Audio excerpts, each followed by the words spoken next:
Who are you, who are so wise in the ways of science? I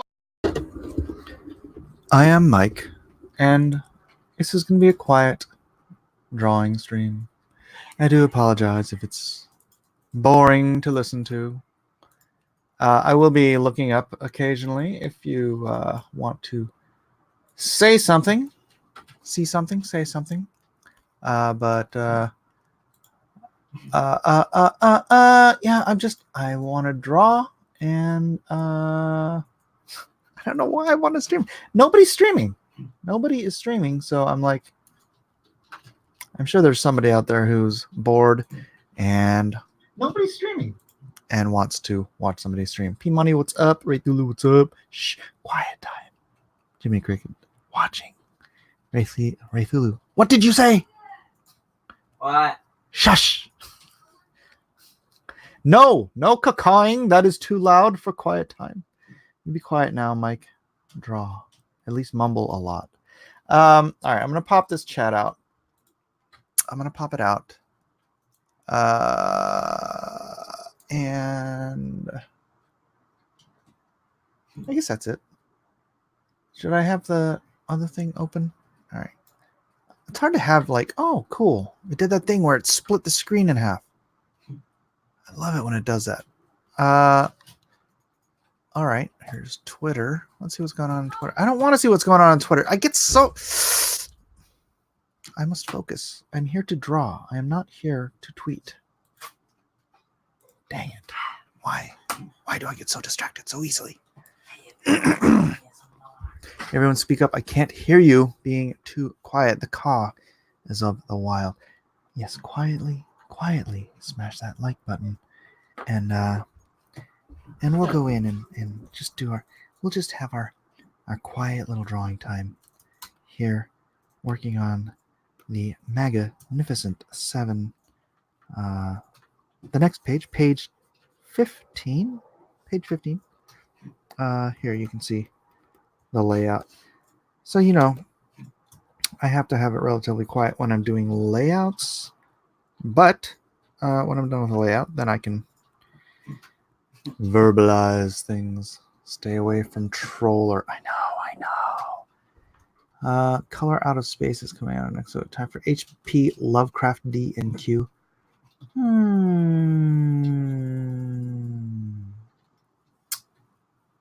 I'll consider it.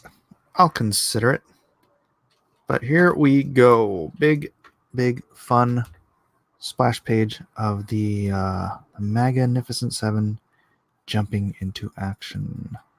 And if any of my artist buddies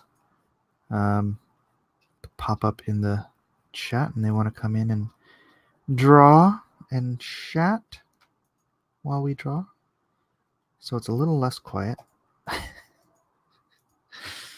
then that'll be fine too.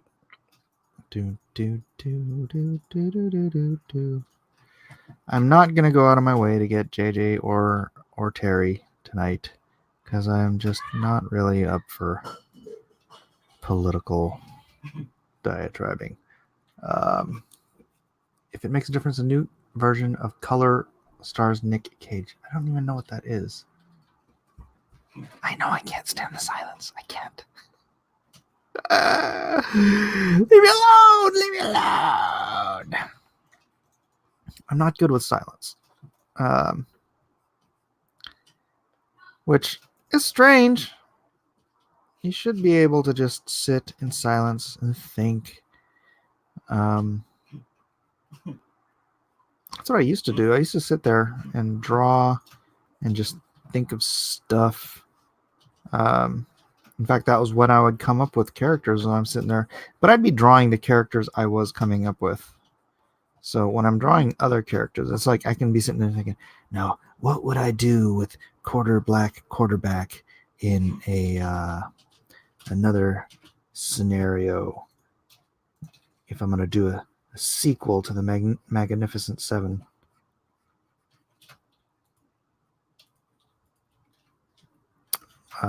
What would I do with quarterback?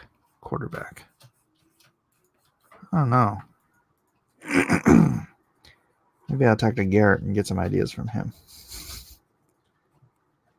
Oh, Oh, Garrett. Doom, doom. All right. Rebel Comics and Gaming, Quiet Time. You draw, I shill. Niobe Nyla on Kickstarter. Woohoo! No politics talks. Let's talk about important things like I finally finished Deal with the Devil today. Personally, my favorite of the 3 books. Thank you, P Money. Thank you very much. I know it does get wordy here and there, but I think it's a good story. Really hoping that it doesn't just dwell in development hell forever in Hollywood, and that someday we do get an A-list actor to join us to create that project. That would be all kinds of fun. I put on music when I draw. I get to jamming some favorite songs. Why I originally had YouTube for just the music.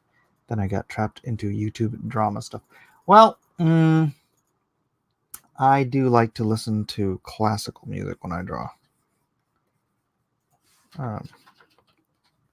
It's usually if I feel like I've got just too much going on in my head and I just need to clear out and just like not think and just draw, just me and the paper, or in this case the screen, and just sit down and veg, get into it. I love me some Mozart, some Bach, some Brahms, Beethoven, Tchaikovsky, all the bigwigs in the world of classical music. Even like more modern stuff, like soundtracks and whatnot. Soundtracks are good. Good. It's good. It's good. I'm not so trapped now, though. I wouldn't call listening to your channel as drama. No. Black quarterback. Isn't that Rush Limbaugh's weakness? I don't quite get the joke, but feel free to explain it to me. Probably something to do with politics. Copernic? Jeremy Peerborn says, the world needs to know Mike Miller. Well, I've been doing this for nigh on to a year and a half. Actually, almost, it's coming up on 2 years, huh? It's coming up on 2 years since I started really streaming. I think I started streaming around May or June. Okay, year and a half. Year and a half of streaming. What? Like 2018. Yeah, but it was like May or June 2018. Shelter was here. Was he? Yeah. When you started streaming. Okay. I want to make this dude more buff. So, yeah, that is what it is.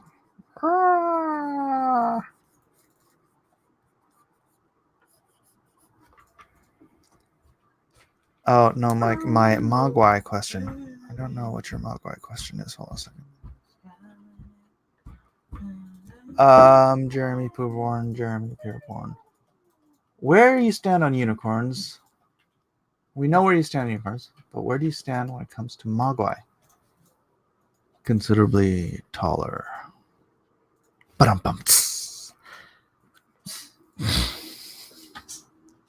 Sorry. We do know where I stand on unicorns. Gosh, I wish I should have done this on OBS so I could have something like me showing off Lone Star shilling. I could do a Lone Star shilling. Mogwai are too dangerous. They must go extinct. I can understand that.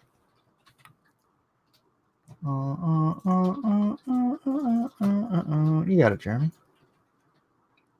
You know what? I don't really even care how many people are watching this. And I don't want to restore the chat. Theater mode. Theater mode. Let's do theater mode. No?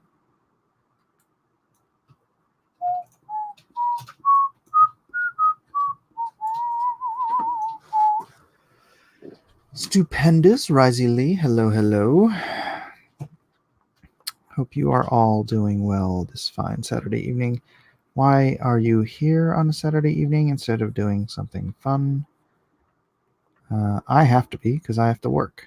I got much work to do. Trying to maintain a schedule. And dropping this new project in the middle of my schedule is just going to make me have to work even harder. Hard working man is what I am. So.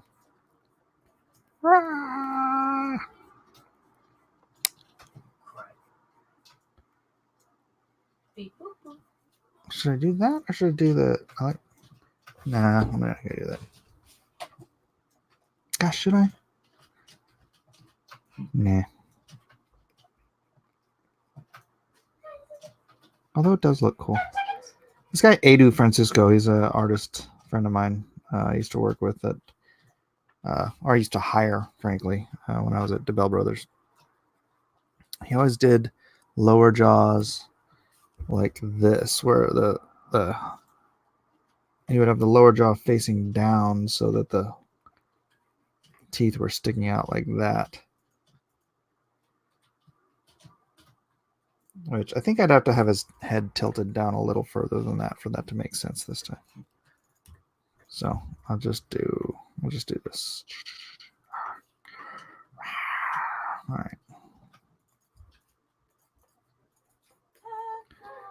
And pointy ears. This is just breakdown stuff, ladies and gentlemen, so don't expect absolute beauty from it. Oh, brother. You better not be naked walking around the house.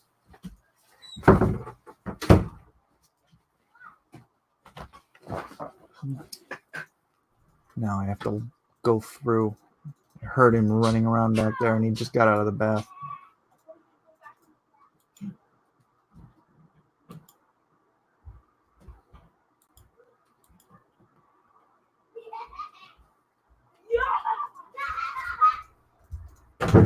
Hey!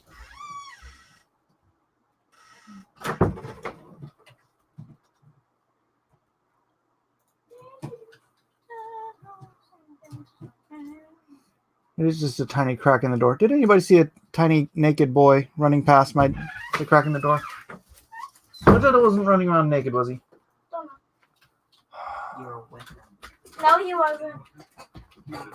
He wasn't? Like a All right. keep it. You played it. Here's yours. All right. We're watching online. Oh, what's up, Crypto Rebel? I saw Mogwai run by. Did you? Well, I'll have to check it again. I don't really want to get my channel struck because my child is. Anyways, Micah, mommy's calling you When? right now. Where? What? Are you gonna jump in the bath, Isaac? You are gonna jump in the bath and then I have to come with you. All right. Okay, we're in 10. What is Jeremy saying? Jeremy. Oh, back Niobe on Kickstarter. Stupendous doesn't like Kickstarter.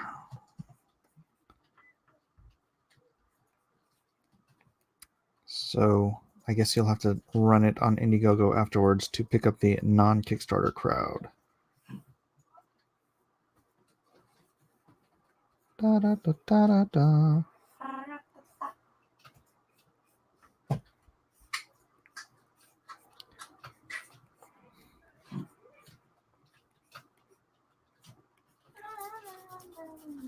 Just went back to double check. No, naked kiddo. All right. Thank you. Thank you for the effort. Naked kids. What do you think this is? Joe Biden's YouTube channel? Oh, he went there.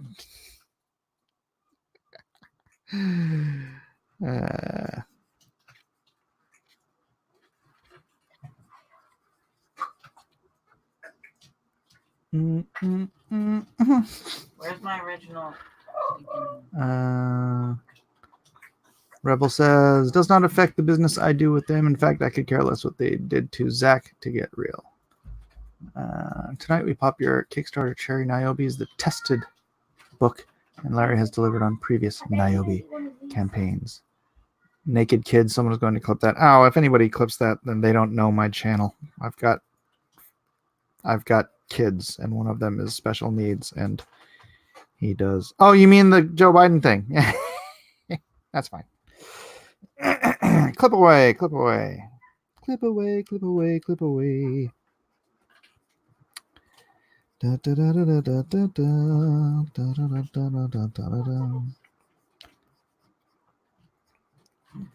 Boy, I can't. I wonder if my video is going to actually premiere at midnight while we're streaming. Why would I go to a site that blocked the people we all like, Mike included? Well, Stupendous, I hate to break it to you, but you are currently on YouTube.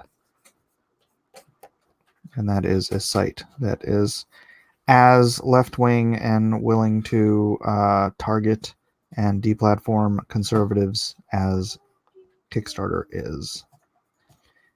Unfortunately, it is the biggest name in town. But that's the same thing with Kickstarter. Indiegogo is not the biggest name in town. Kickstarter is like 8 times bigger than Indiegogo. Just like YouTube is however many times bigger than all the other streaming channels. But they are all out to get us. All of them. And I believe there is a lawsuit going on right now against YouTube because they are doing that thing where they're acting like a publisher when they are being protected like a platform. I just shared a PragerU video about it today, and I really do hope that lawsuit is won by the freedom. I don't know who's filing the lawsuit, but I really do hope I hope they win, because we need YouTube as a platform, but we need it to behave as a platform, not as a publisher.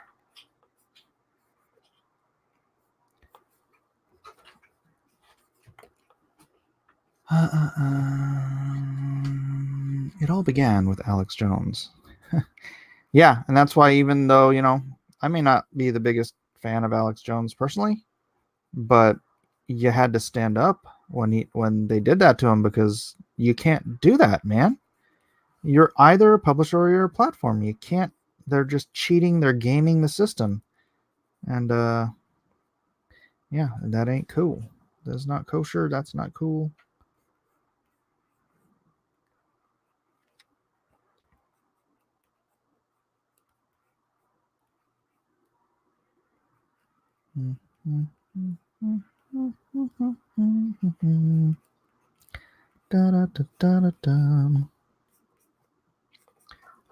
I'm not criticizing Mike. It's a shame he was removed from Kickstarter, but again, that's between Mike and Kickstarter, not me, Mike, and Kickstarter. Devil's advocate question: what about the right of a private business to platform and deplatform whoever they want? Asuka, if they are doing that, then they should not have the protections of a public platform. A public platform cannot hold private rights to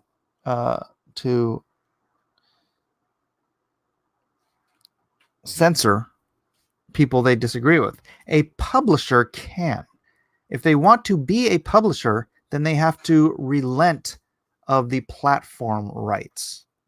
Right now, they're straddling both sides. This is Bianca says, I support Richard Meyer because I support his right to free expression.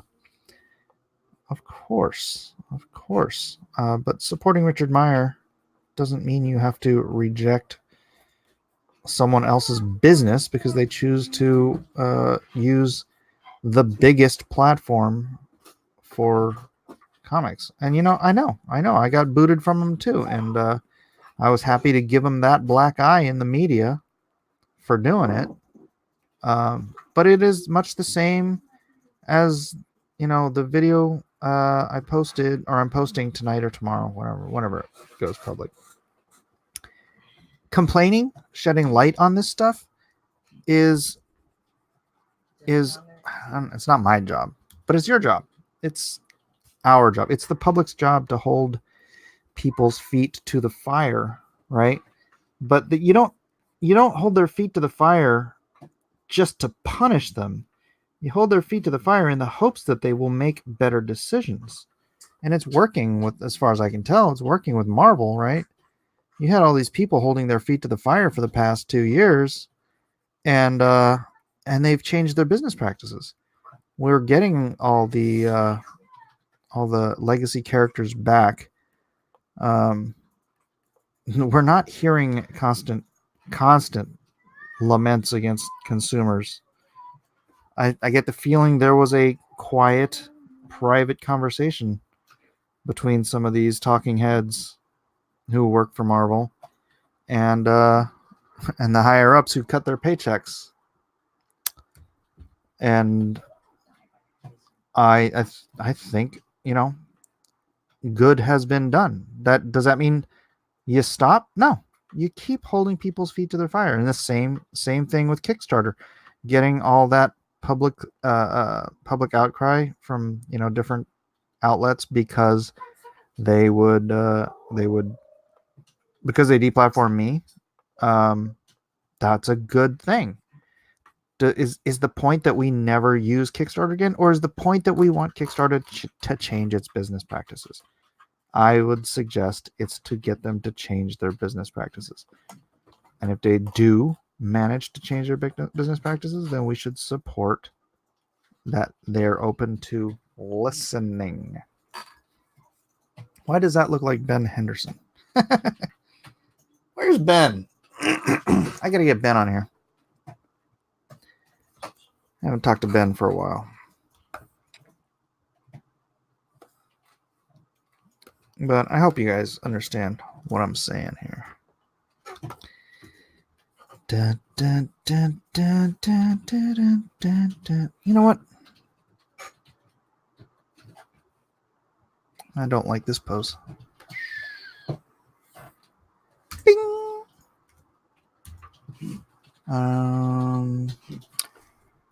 Just get rid of their commissar. Well, what would be more fun is to force their commissar to obey better rules and then have her quit eventually. My only problem with Kickstarter and IGG is I haven't seen a cool deck of cards that wasn't over-designed. Crypto says, you need to get Art T. Bear on here regularly. Everybody loves that guy, and you two are a solid conversational team. Well, I was listening to Art on another channel, and he said it sounds like he's worried about coming on my channel. I don't quite understand. I think because he buys into some malarkey of things I didn't say, because he thinks, oh, I called Comicsgate a cult. I'm calling him a cult. And I'm like, I never freaking said that. I don't even want to get into it. But I never said it. And but he bought the lie that I did. And then he's like, I don't know what to believe. And I'm like, whatevs. Love you, bro. Do your thing. Do whatever you got to do. I ain't gonna judge people, and people can. You know what? 2 years, none of this crap is going to matter. All these stupid infighting, nobody's even going to think about it. I've not seen Mike do one. No, Jeff. What? Where's Jeff? Art critiques. I haven't done one yet. I was going to start doing some, but I haven't done them yet. I need a good pose for the Ingra hammer here. All right. How about a handout? No, I did that with the last page. Darn it. Here's what I did last page. All right. I'm going to do something like where she's hammer out.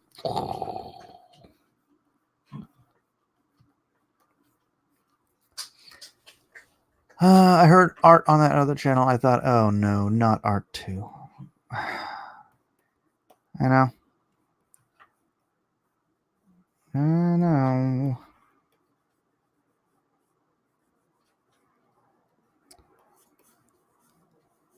But, you know, he's just listening to the wrong people.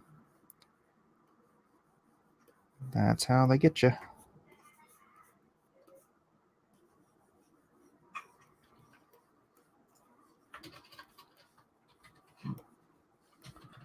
Art's a good chap, as far as I can tell. He wants to fly the CG flag. Who cares? I don't care. I don't care about that. I just care about him believing me when I tell him something, because we are been friends for a long time, and I've never lied to him. So if he wants to believe somebody else's lie about me, then that's disappointing, but I'm not going to hate him for it.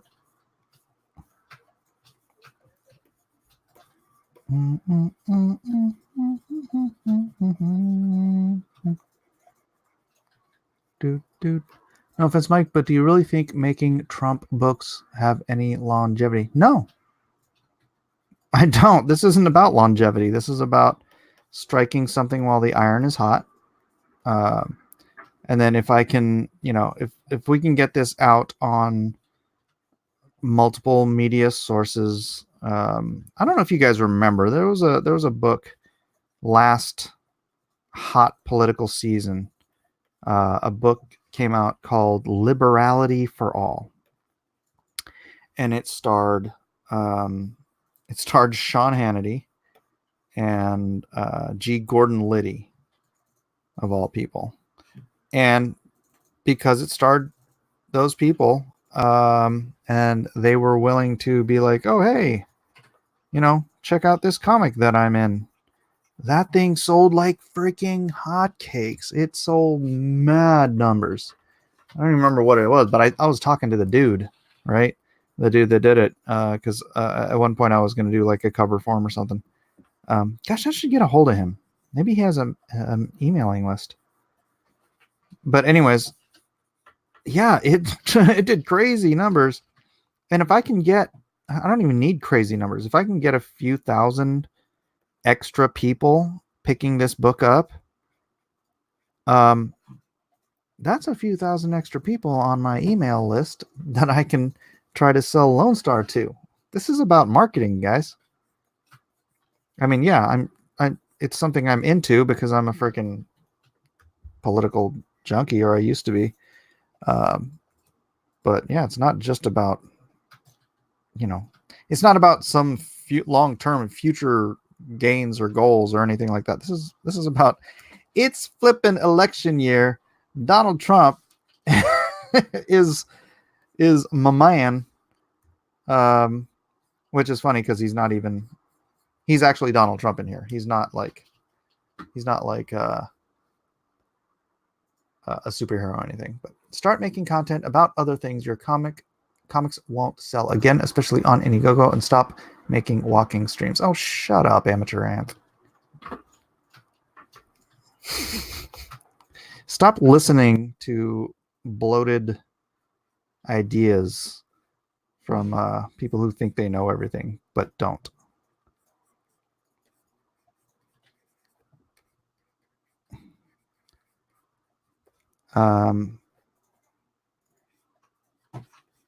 The walking streams are good. They're actually helping people in the community.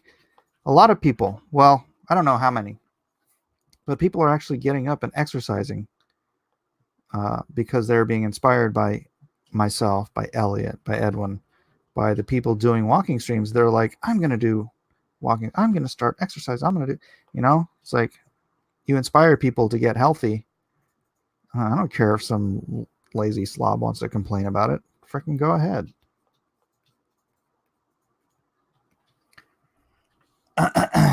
And as far as Indiegogo, I think I'll do fine.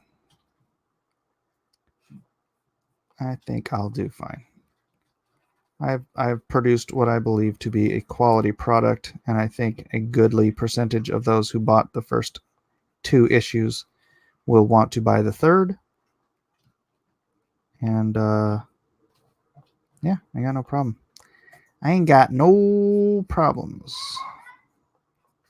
in that arena.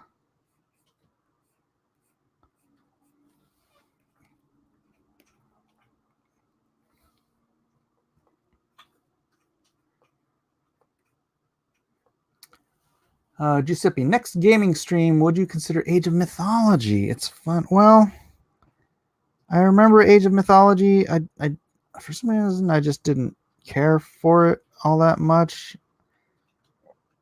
I like Age 2 better, so. And the definitive edition is still game. I know, jeez, it's Saturday. I should be doing a gaming stream, but I got work to do, man. I got work. I gotta get work done. Gotta get this political comic book done. I'm on page 15 of 22. I'm cooking. I'm cooking with gas.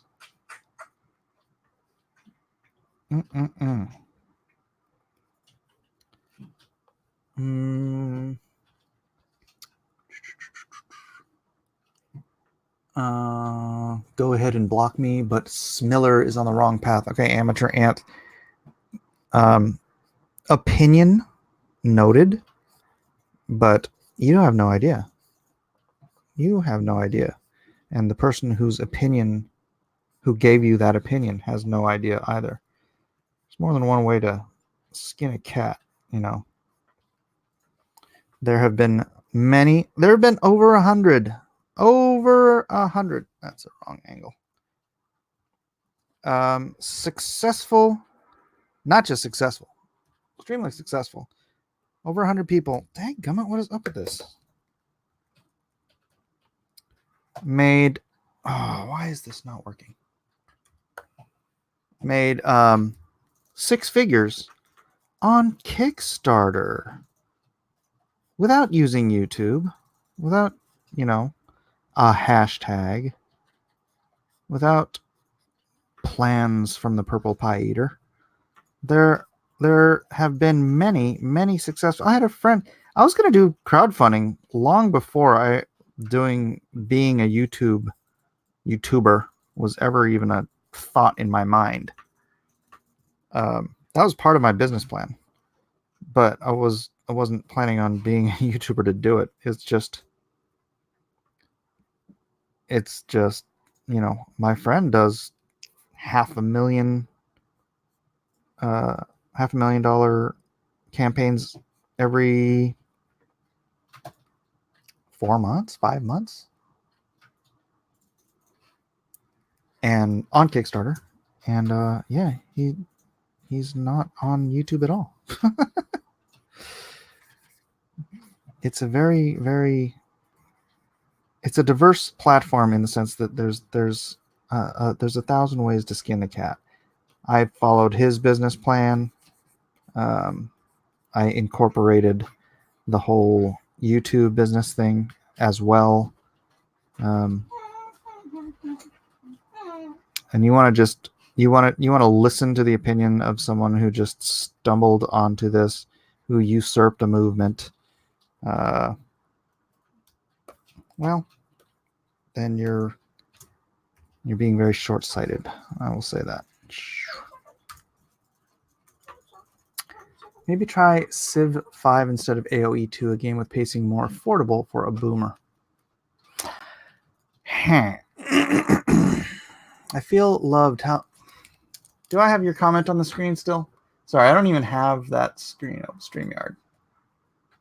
I love how people think that telling you something in a condescending and disrespectful way will somehow change your mind. Reminds me of every argument I have had with leftists. Yes, it's I believe it is called virtue signaling. Virtue signaling. Amateur Ant says, "Who's going to buy a political comic? Not me, and I support Trump." Well, that's okay, Amateur Ant. Dennis Peruch is going to buy 100 of them, so I'll just replace the one copy you might have bought with one of those 99 copies, and then he'll still have the other 99 copies. Okay, we'll do that. Thanks for keeping my name up, Mike. I'm not going to get harassed. All right, I'll just not have that. I'll just put the like and share banner up. How's that? Since I'm not really paying attention. And I'll put the support all that stuff thing up. Jiminy Cricket says, "Amateur Ant, LOL, everyone but you will buy copies." Type "I want Trump" if you're gonna buy at least one copy of the Magnificent Seven. Bum, bum, bum, bum, bum, bum, bum, bum, bum. Boom. Trump, Trump, Trump. Have you seen the money for 100 copies yet? No, but Dennis Peruch is one of my biggest supporters. Oh, look at these people who want Trump. And when he's asking me directly, how will I have a tier for a whole bunch of copies, and then he said, I want to get like at least 100. And this is a guy who has spent thousands of dollars supporting me. Then I take him at his word. You, I don't know from Adam, so I don't know. You might actually buy this comic.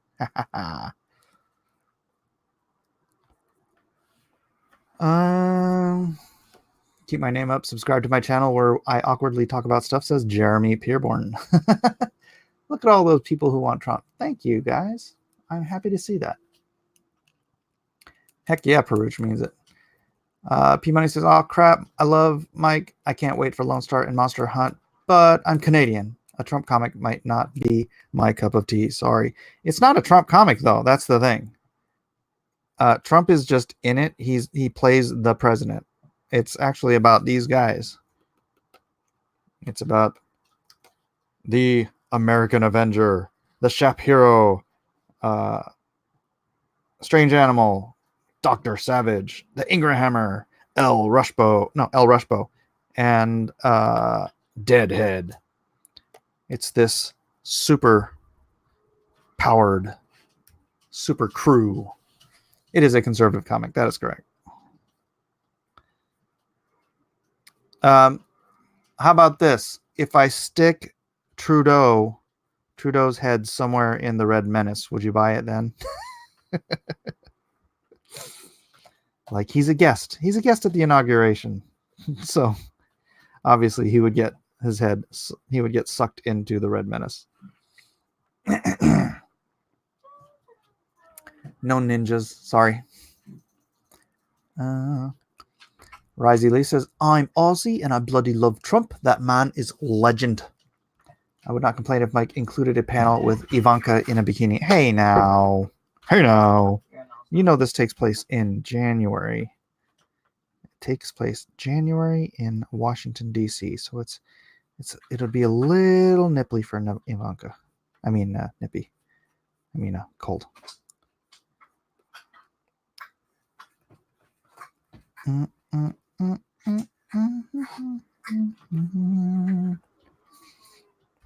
Fur bikini. Oh, right. Well, gotta have Trudeau in blackface. I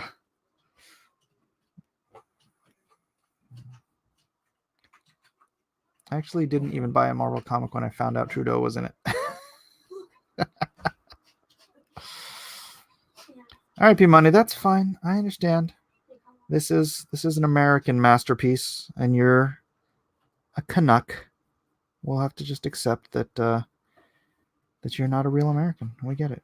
Even though Canadians tend to call themselves Americans for some reason. I get it. We know where the lines are. War of 1812, right? War of 1812. Never forget. Defresh. I just like Mike's art technique and style. Plus, he's having fun making this, and it shows in the art. Don't care. It's political. Right on. Right on. Right on.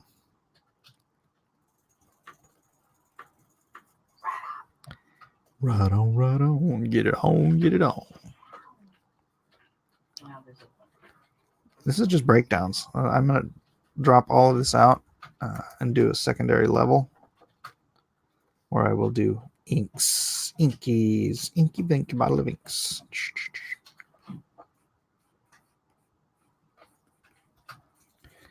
Whoa.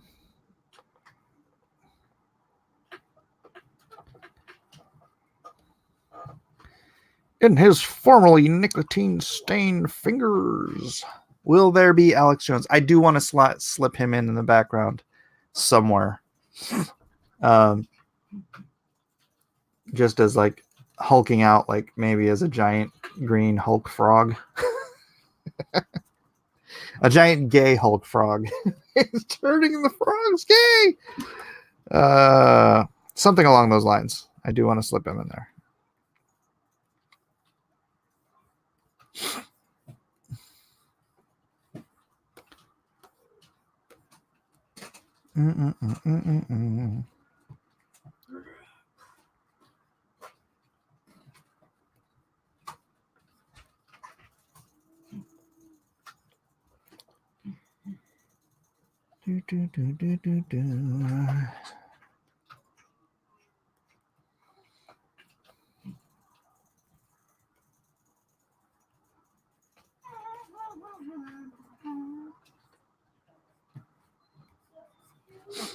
Will there be Cenk Uygur? Yes, there will. That I do have to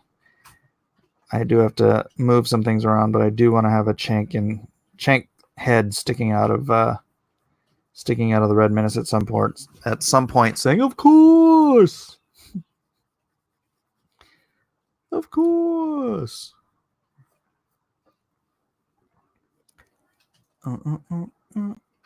If you draw a buff frog, you know who will come for you, Michael. Oh, no. That would have to be a fat frog. My son laughs. He gets it.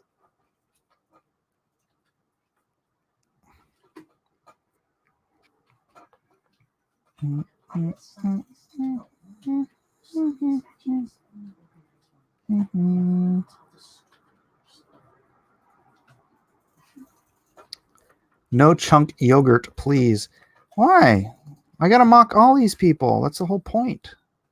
This is political parody. You must mock them. I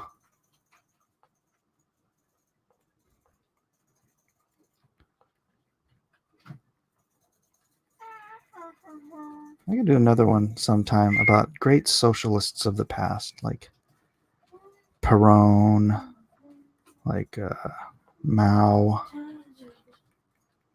like what's his face from Venezuela? What? Your water is fine. Yours is here. You have the toilet paper. The what? The toilet paper? This water is mine. The Socialist Society. Yep. They can all be bragging about how they took their great economies and turned them into absolute freaking destitution, and they can be comparing whose policies ended up killing more of their own people. That would be like the Brotherhood of Evil socialists.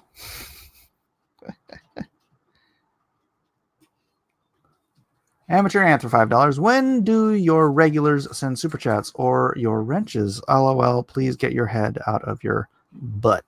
Amateur Anth, I don't really care. I'm not a freaking drama merchant, so I'm not here trying to rile people up to give me money. That's not the purpose of my YouTube channel.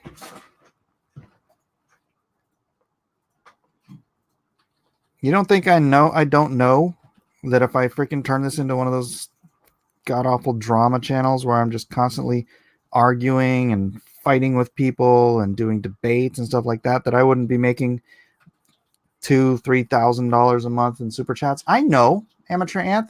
I've got this thing called principles that people like you don't seem to comprehend. So just deal with it. It's not what I want to do with my channel. And I don't care if you've been told that that's bad business. I don't care. I don't run my life like that. So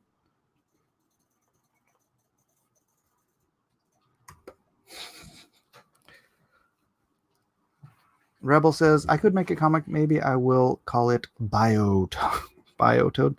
So he would be biological. Biological toad.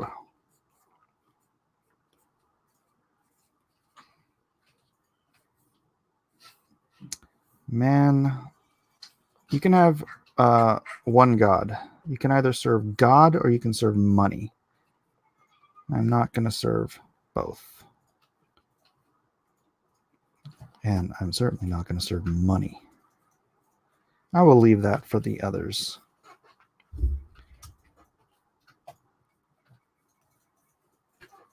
And it's funny because people are like, oh, people aren't asking you to choose between your principles and your blah, blah, blah. I hear it all the time. Literally, people are like, well, I hope you can feed your children with your principles.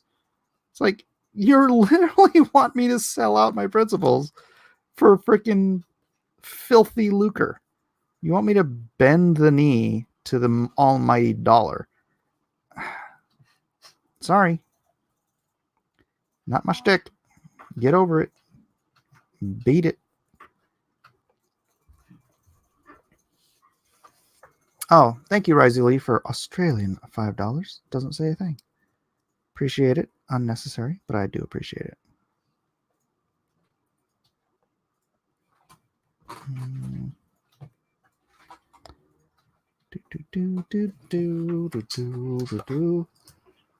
They want to make an Esau out of you. Oh, yeah. Sell my inheritance for a bowl of soup. Sorry, that took me a split second. All right, what do you guys think about this layout for the top? Oops. Dang, undo. Undo. Top part. Then I will... This is going to be a cool kind of a John Byrne sort of a layout where you just do the giant monster like up here. Maybe here I'll have like a Cenk Uyghur face, of course. I do want to have like heads popping out of this thing as I go. And then all the little bitty heroes like creeping up behind him.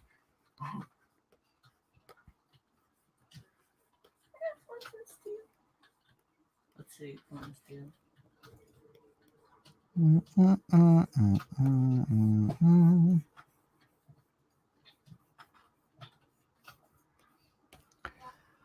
Victor for $5. Mike focuses on drawing to sell his comics, not antagonizing and lying on other people like Ethan. Amateur Ant for $5 says, I never said get into the EVS drama. I said get into the Star Wars, Star Trek drama.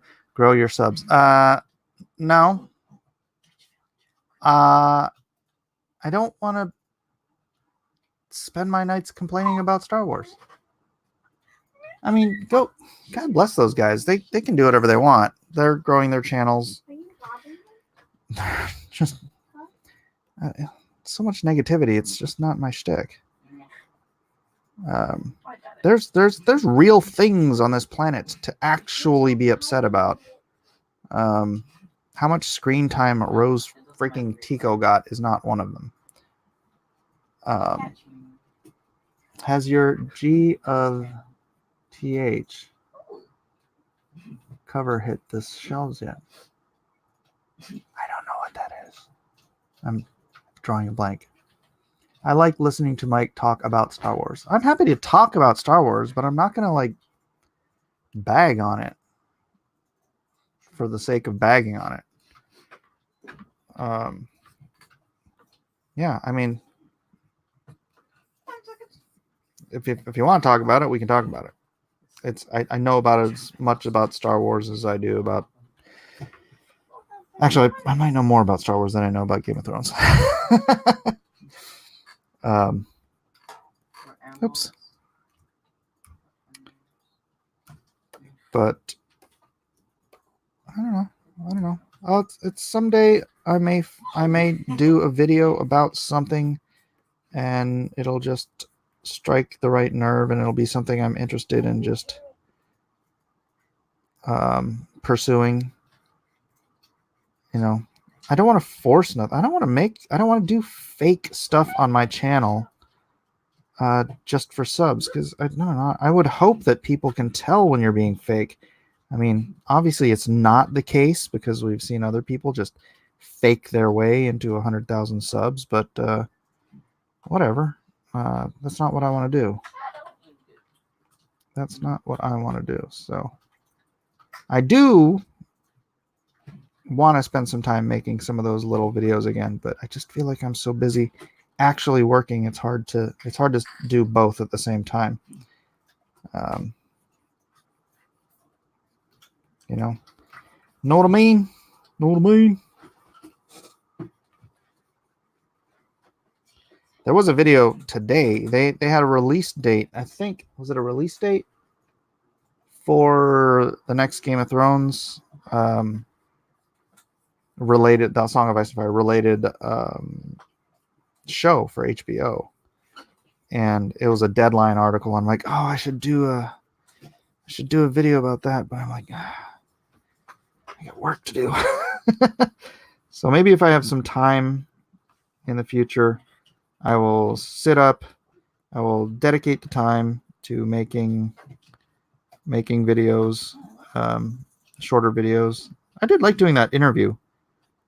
I don't know how I could make that a regular thing, though. Maybe I could just like have people on to do interviews and just do really quick 10, 20-minute interviews instead of doing live streams with them, and then upload those. I don't know. That arm seems a little small.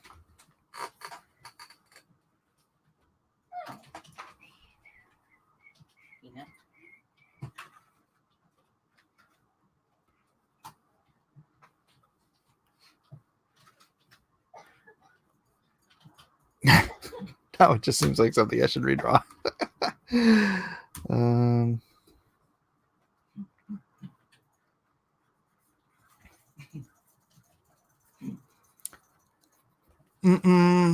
Okay, Nutty Wolf. I'm looking for what G of TH was.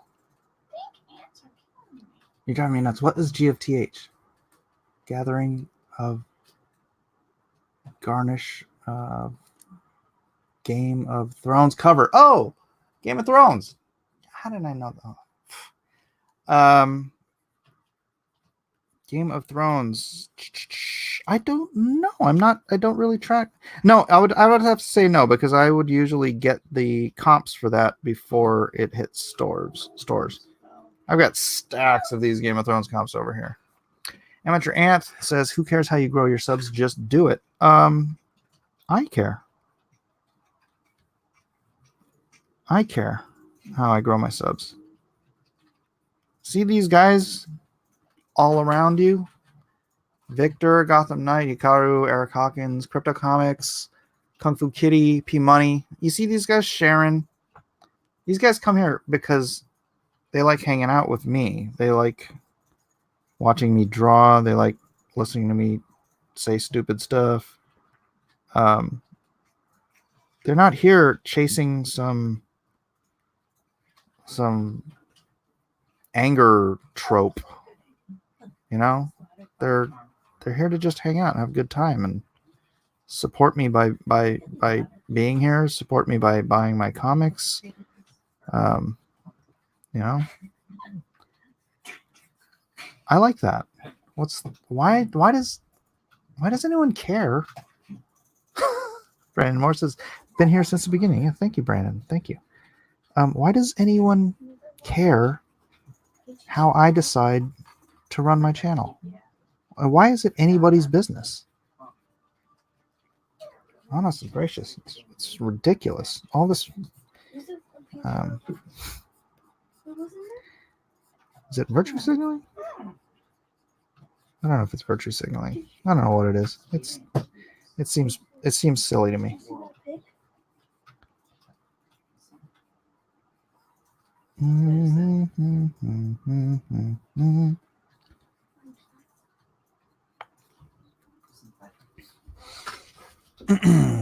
Jeremy Peerborn, can I have a wrench, please? I'm friendly. Oh, Jeremy.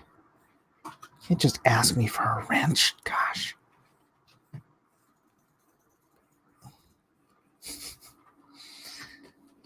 Sharon says she comes to learn. Please don't say that. I'm a terrible teacher.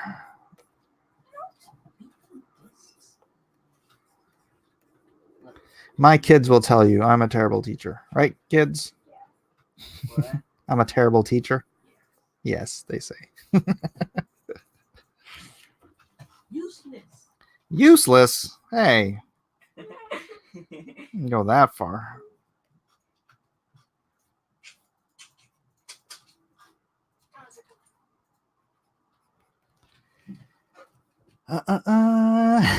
Jeremy says, I tried. Mike, run your channel how you want. Thank you, Amateur Anth. Thank you for your permission to run my channel how I want.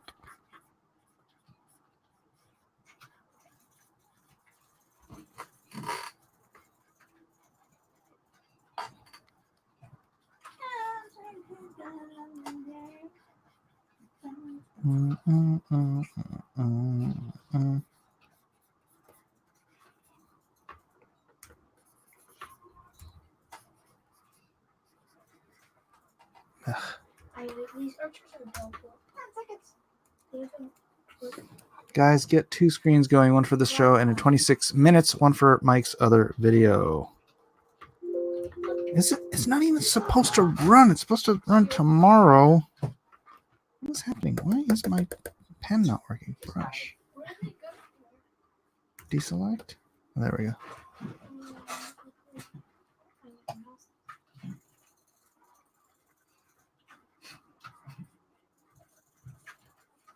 Why do I have so many Pandora boxes? Mike is a terrible teacher. He would tell you to sweep the leg in a karate match. You know, that's not entirely untrue.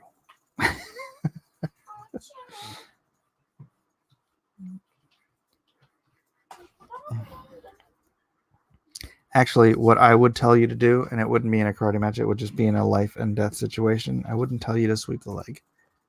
I would tell you to break the knee.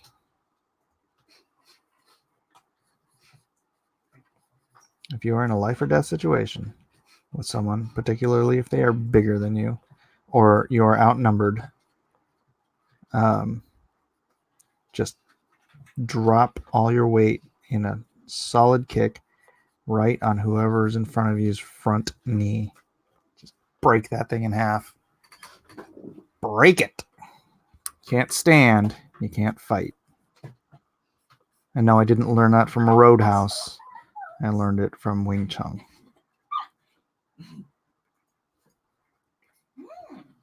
Maybe if I steal them, I should just murder. Football.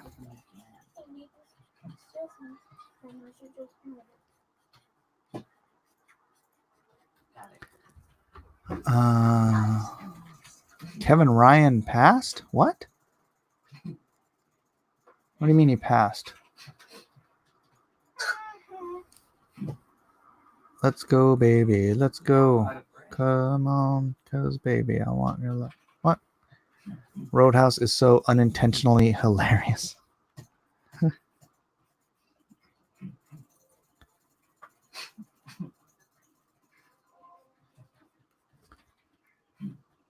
Shut up. What do you mean Kevin Ryan's dead?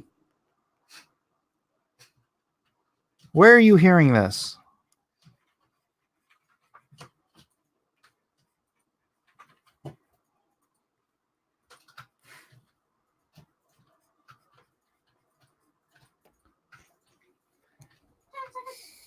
Amateur Ant says, I've had a channel for about 2 years now, only 48 subs. I'm going to change what I'm doing in 2020. Some criticism makes a good difference. Well, Amateur Ant, if you've had a channel for 2 years and you only have 48 subs, then please don't give me suggestions on how to grow my channel.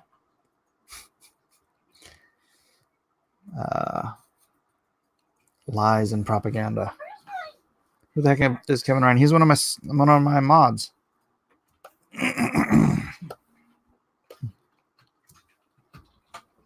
Villager do.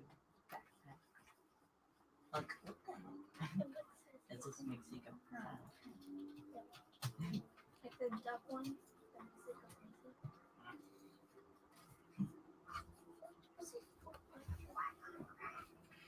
He died on May 12th and August 10th. What the heck?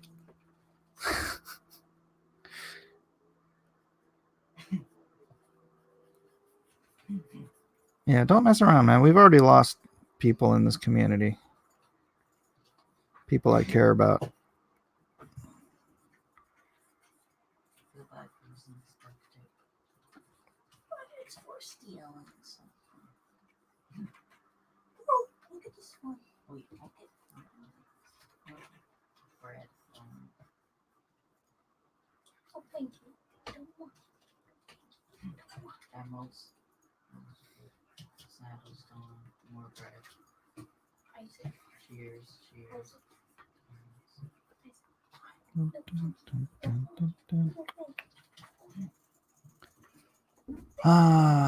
Too many Ryans to finish off still. What's up, Nick C?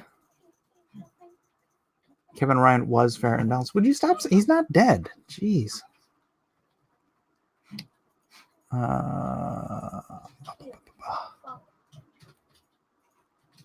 Paper. Emeralds.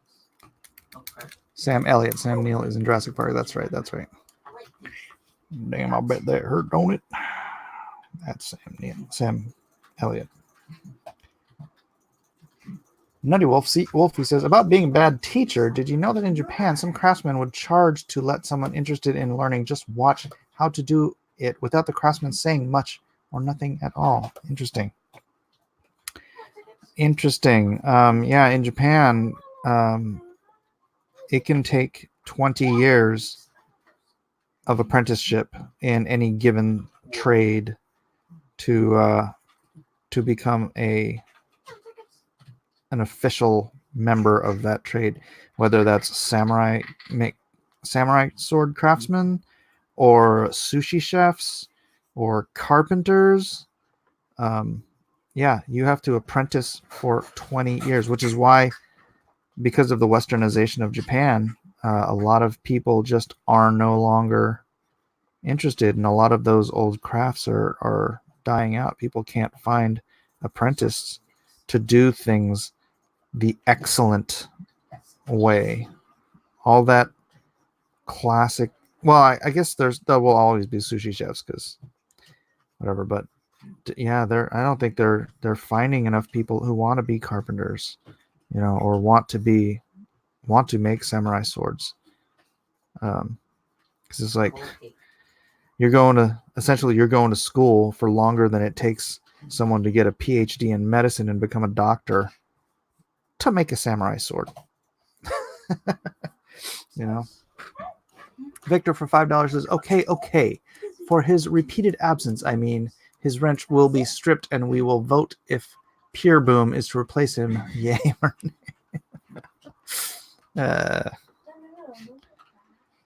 I hold the power here, Victor.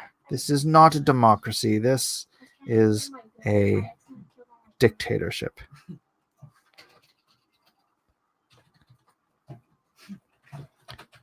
This is my house, my rules. 1, 2, 3. My rules, my house.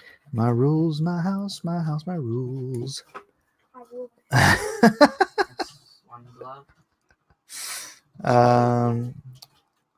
Well, 20 years to become a carpenter, when in the West you can learn it in about 5. Yeah, but you're not going to learn dovetailing, and you have to build.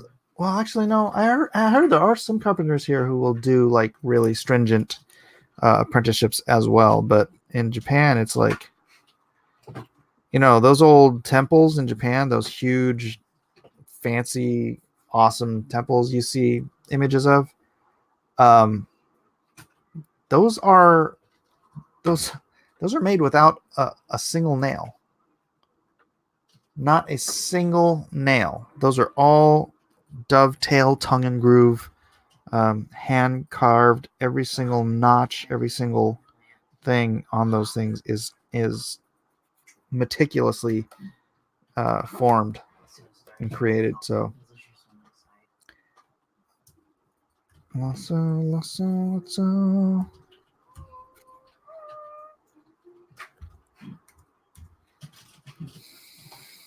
The durability doesn't. What? My pickaxe. Risey Lee says, Pure Boom is love. Pure Boom is life. Boy, you guys, it sounds like you guys are trying to overthrow my dictatorship and install Pure Boom as a judge. I did not notice I had this much black wool. That's essentially what wrenches are here, right? Judges.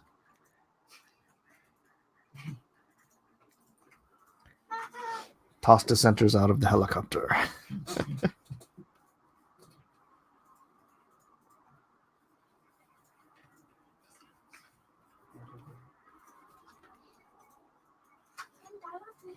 There you go. No, sorry. That's exactly what they're trying to do. The last temple I saw in Japan was in the Toxic Avenger Part 2. Also, Godzilla and King Kong tore one down. I know, they're terrible. Terrible. Welcome to Mike's Dojo. Break the leg.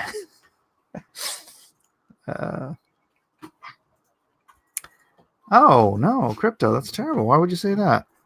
All right, Peerborn, I'm going to need to hear your taste in women here. Crypto is accusing you of having terrible taste in women. So let's hear it. Top 10 women you would want to marry, given the choice, given the option. And if you're married, then your wife doesn't count. Your wife is automatically number 1, so just take her off of there. Don't worry about that. I've chosen to steal from every single villager here. That gets me. There we go.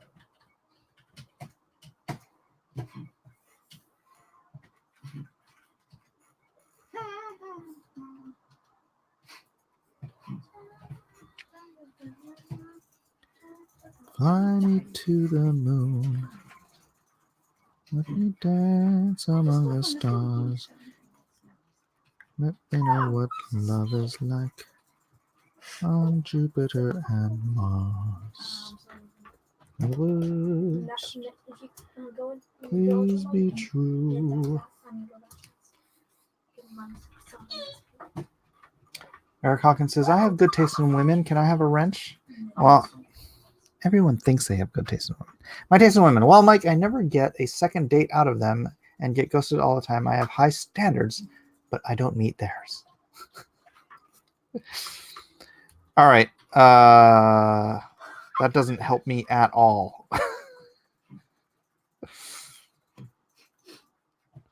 That does not help me at all. I cannot make a decision based on that answer.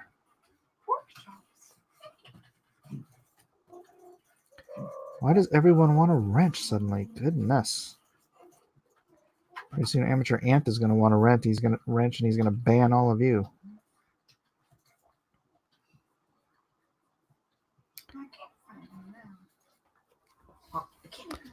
That man needs a wrench. Jeremy, how the words out of your mouth. Goodness. What's up, Quinn? How you doing, bro? How you doing? How you doing? Quinn, let me know if you want to come in and keep me company. I'll just be drawing here for a while.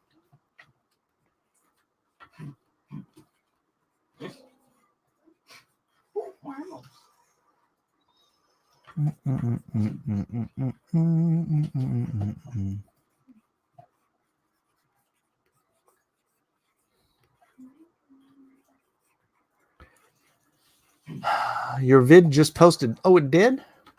Did it? It didn't. It couldn't have. Oh, are you talking about me or Quinn? Quinn, jump on. The show is dying without you. Thank you, Nick. That's very kind of you to say.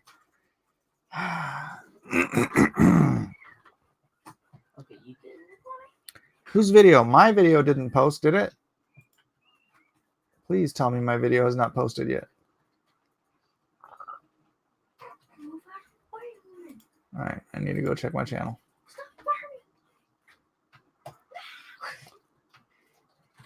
What the heck?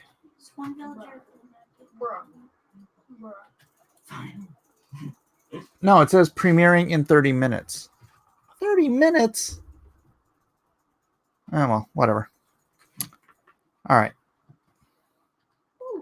All right, guys, 30 minutes from now, you can go watch it. You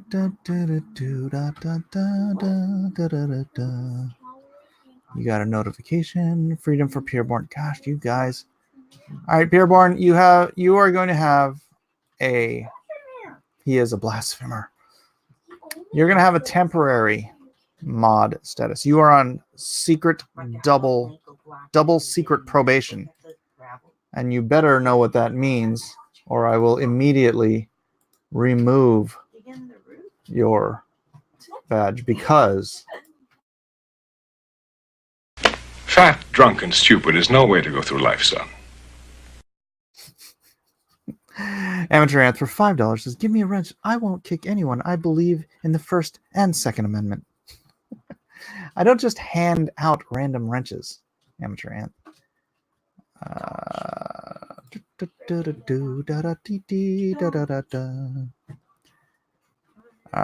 Oh no, Raythulu, we've already got people arguing against Pureborn getting the wrench. All right, if I have Quinn come in, where is he? Did he answer me? I didn't see. Sorry, too much noise. If Quinn comes in, he's gonna probably be paying more attention to the chat than I will, so I can actually work. Oh, now he's saying, I never wanted a wrench. I will consider backing your next book. Oh, thank you, Jeremy.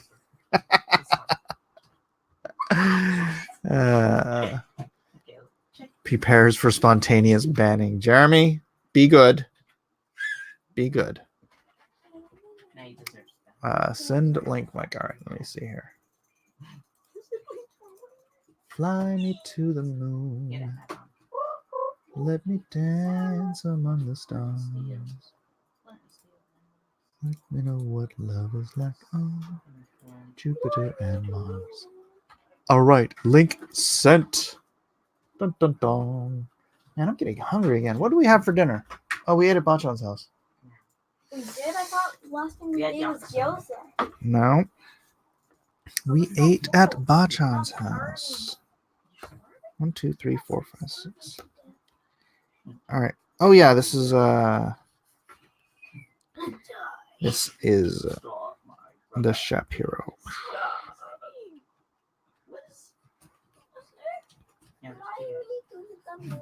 Fly me to the moon. Let me dance among the stars. Let me know what love is like on Jupiter and Mars. In other words, please be true. In other words, darling, kiss me. Lunch is that Taco Bell. No, I could use some Taco Bell right now, though. I could use something. It is 11:51. Gosh, it's getting too late to eat, though. Not good to eat this late. It's not.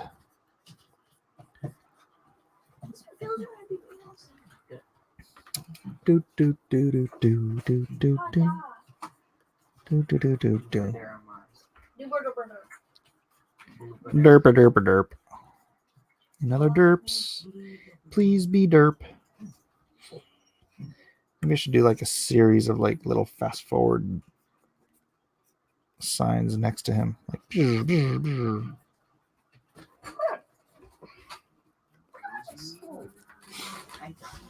I love eating late, says Rhaegar Targaryen. It doesn't give your body time to digest, and then it just like turns into corpulous mounds of fat upon your body.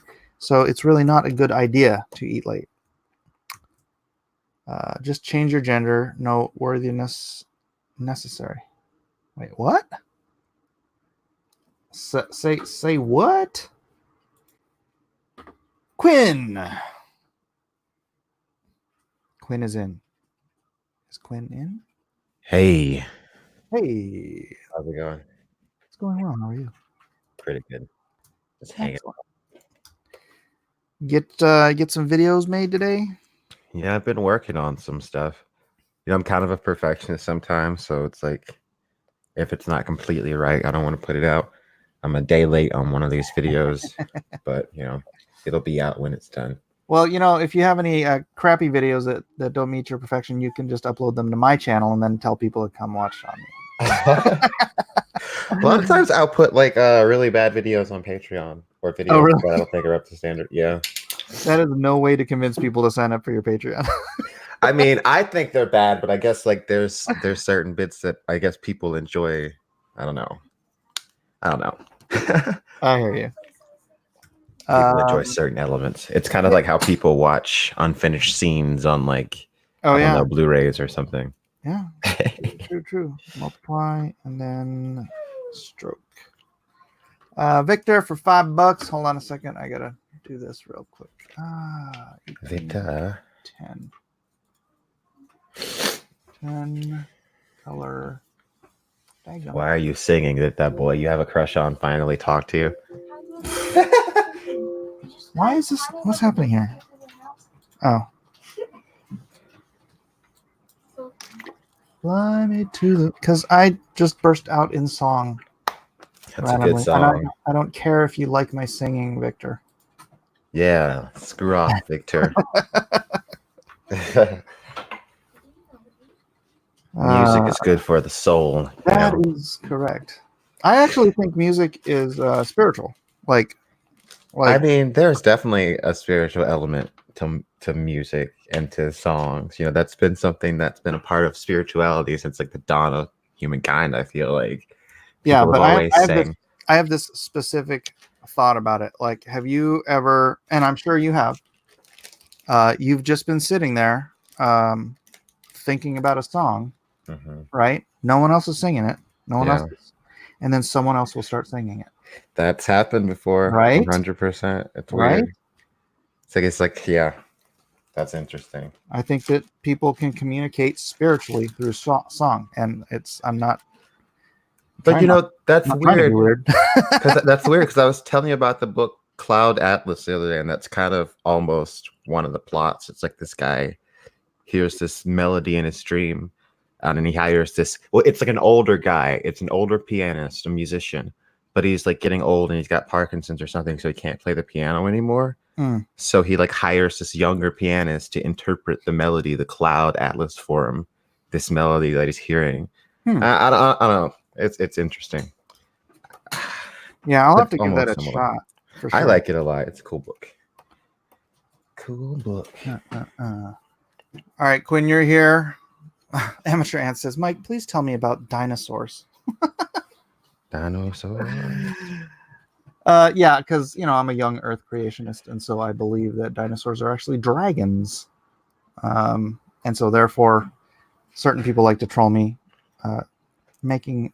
trying to, I don't know, thinking that it makes me look stupid. Which, whatever. If you don't believe it, you don't believe it. But every culture on the face of the planet knows about dragons. So how did that happen? I'm going to go ahead and say they were dragons. So Dynamo said Cloud Atlas is a terrible movie. Well, you know, I like the book more than the movie. You know, it's a hard thing to interpret and adapt. yeah, not everything needs to be made into a movie. I agree, but you know, Cloud Atlas, that movie was actually independently funded. Oh, really? Which is why when people hate on that movie, I'm just like, that's like one of the. I don't know if it still is like the biggest independently funded movie ever, or if it like was when it was released. But at one point, I think it was. And I mean, the people behind that movie really wanted to get that book made, and I think they did a pretty decent job given their limited resources. And then just given the fact, I mean, yeah, they did. They spent a lot of money on like Tom Hanks and Halle Berry and like a bunch of other A-listers too. But whatever. Like given the way that book is, I think they did a decent job with the adaptation. They did better than David and Dan did. I'm gonna watch that movie with low expectations, and then yeah, don't go into it being expecting like, oh my god, I'm gonna love everything. Because the commercial always looked interesting, but I just never like. It wasn't interesting enough for me to like go spend money on it. Yeah, I mean, it's kind of hard to explain what it's about, really. Like people struggle, I think, to like even like talk about it. Yeah, it's got a lot of weird esoteric stuff going on.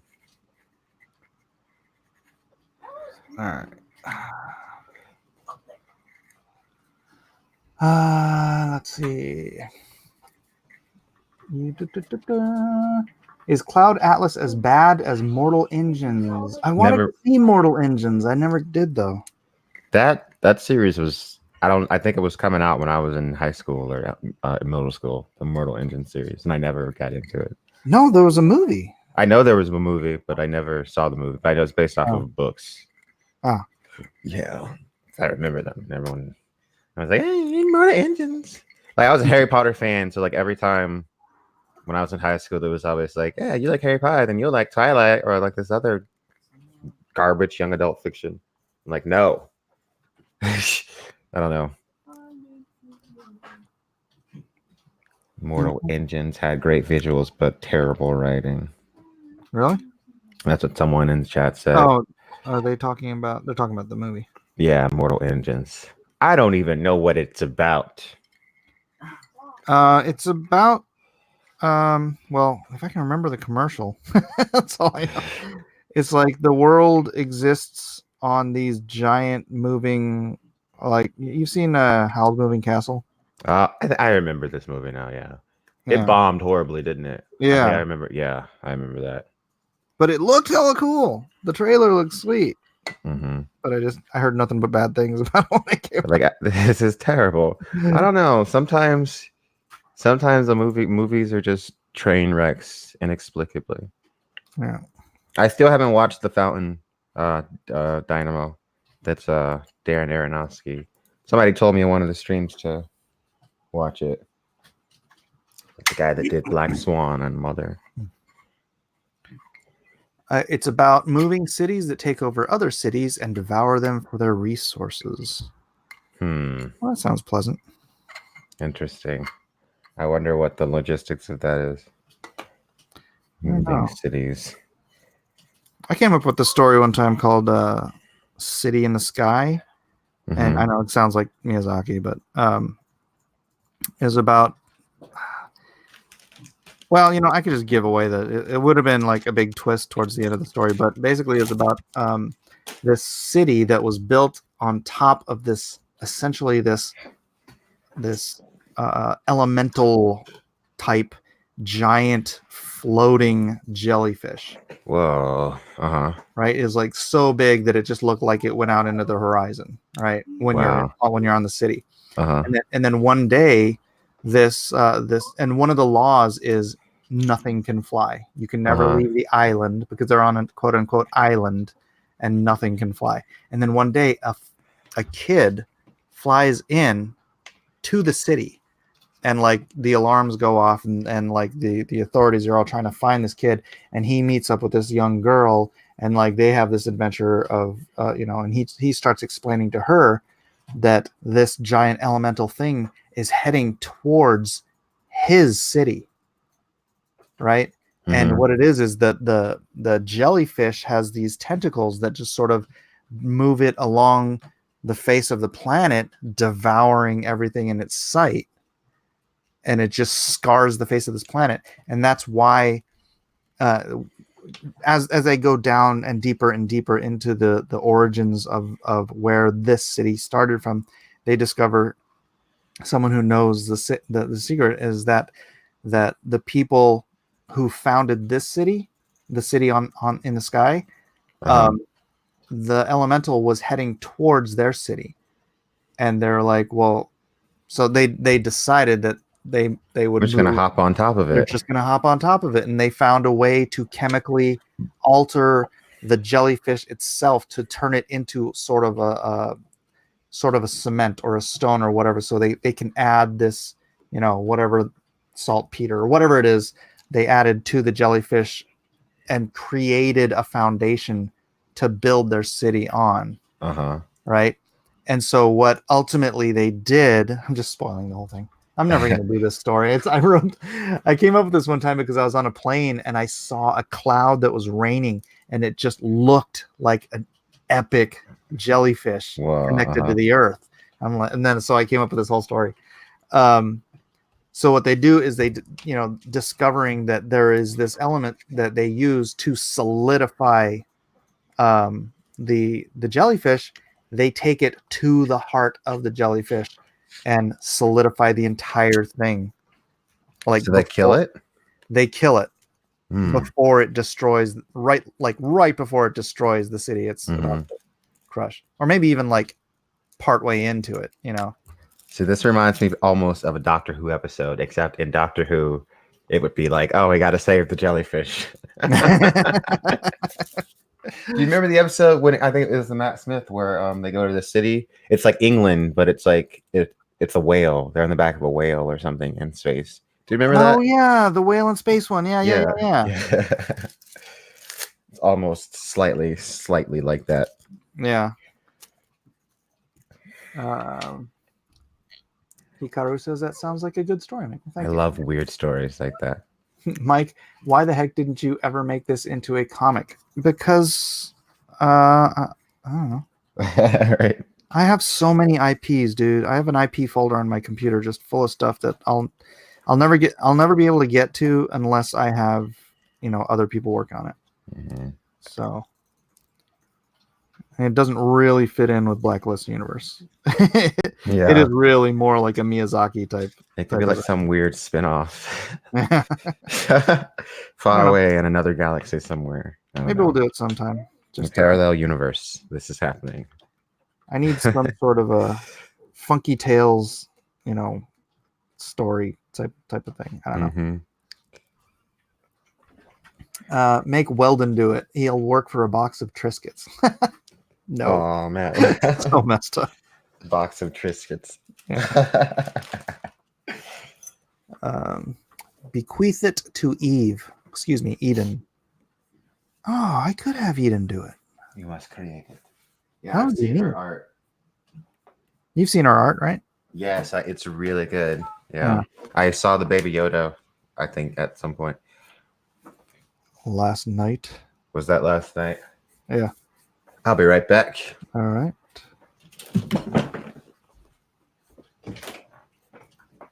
Yeah, having Eden do it's not a bad idea at all. Time to steal Mike's idea and make my own comic. Mwaha, mwaha. Unfortunately for you, Nick, see, I just said it in public, so I now own copyright on it. Oh, you can't take it now. And if you do, I probably won't see you.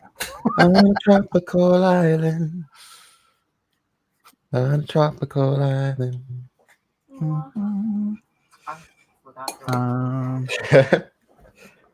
Nixie use an octopus. No. See, that's the thing. The jellyfish wouldn't be like conscious or anything. It's just like this. It's a jellyfish. It's just a big jellyfish. Jellyfish.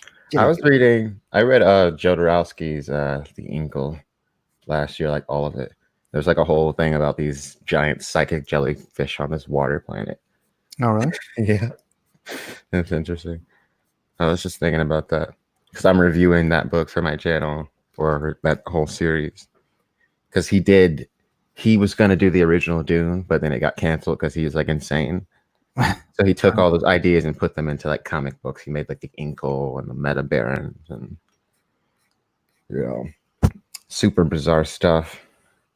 Right.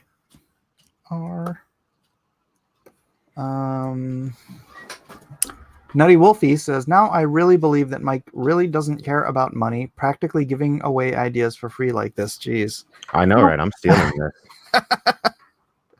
Like, I went to go get my notebook to write all these ideas down. No, I'm kidding. Yeah, you know what sucks is like that book I have, Deal with the Devil. After I published it, I've seen 2 different movies just swipe stuff straight out of it. That freaking blows, dude. Yeah. Like one is like I'm sitting here watching. It was a movie with what's his face played Professor X. Patrick Stewart or No, James McAvoy. McAvoy, yeah. So my wife has a thing for James McAvoy, and so that's why she was watching it. And I'm sitting there watching it with her, and I'm like, this plot is remarkably similar to my story. Oh no. And then I'm like, if he ends up working with that guy, they stole this. And then he ended up working with that guy. I'm like, dude. Well, like movies have like a long history of ripping out comic books. Yeah. Yeah, that happens a lot. That sucks though. If your wife likes James McAvoy, then you could probably get her to watch the Children of Dune miniseries. Yeah, I probably could. Yeah, because he's Paul's son, and he's in the prime of his youth, and that. I think that was one of his first things that he ever did. Yeah, and he doesn't have a shirt on for part of it, right? Yeah, for like the better part of the half of it. Yeah.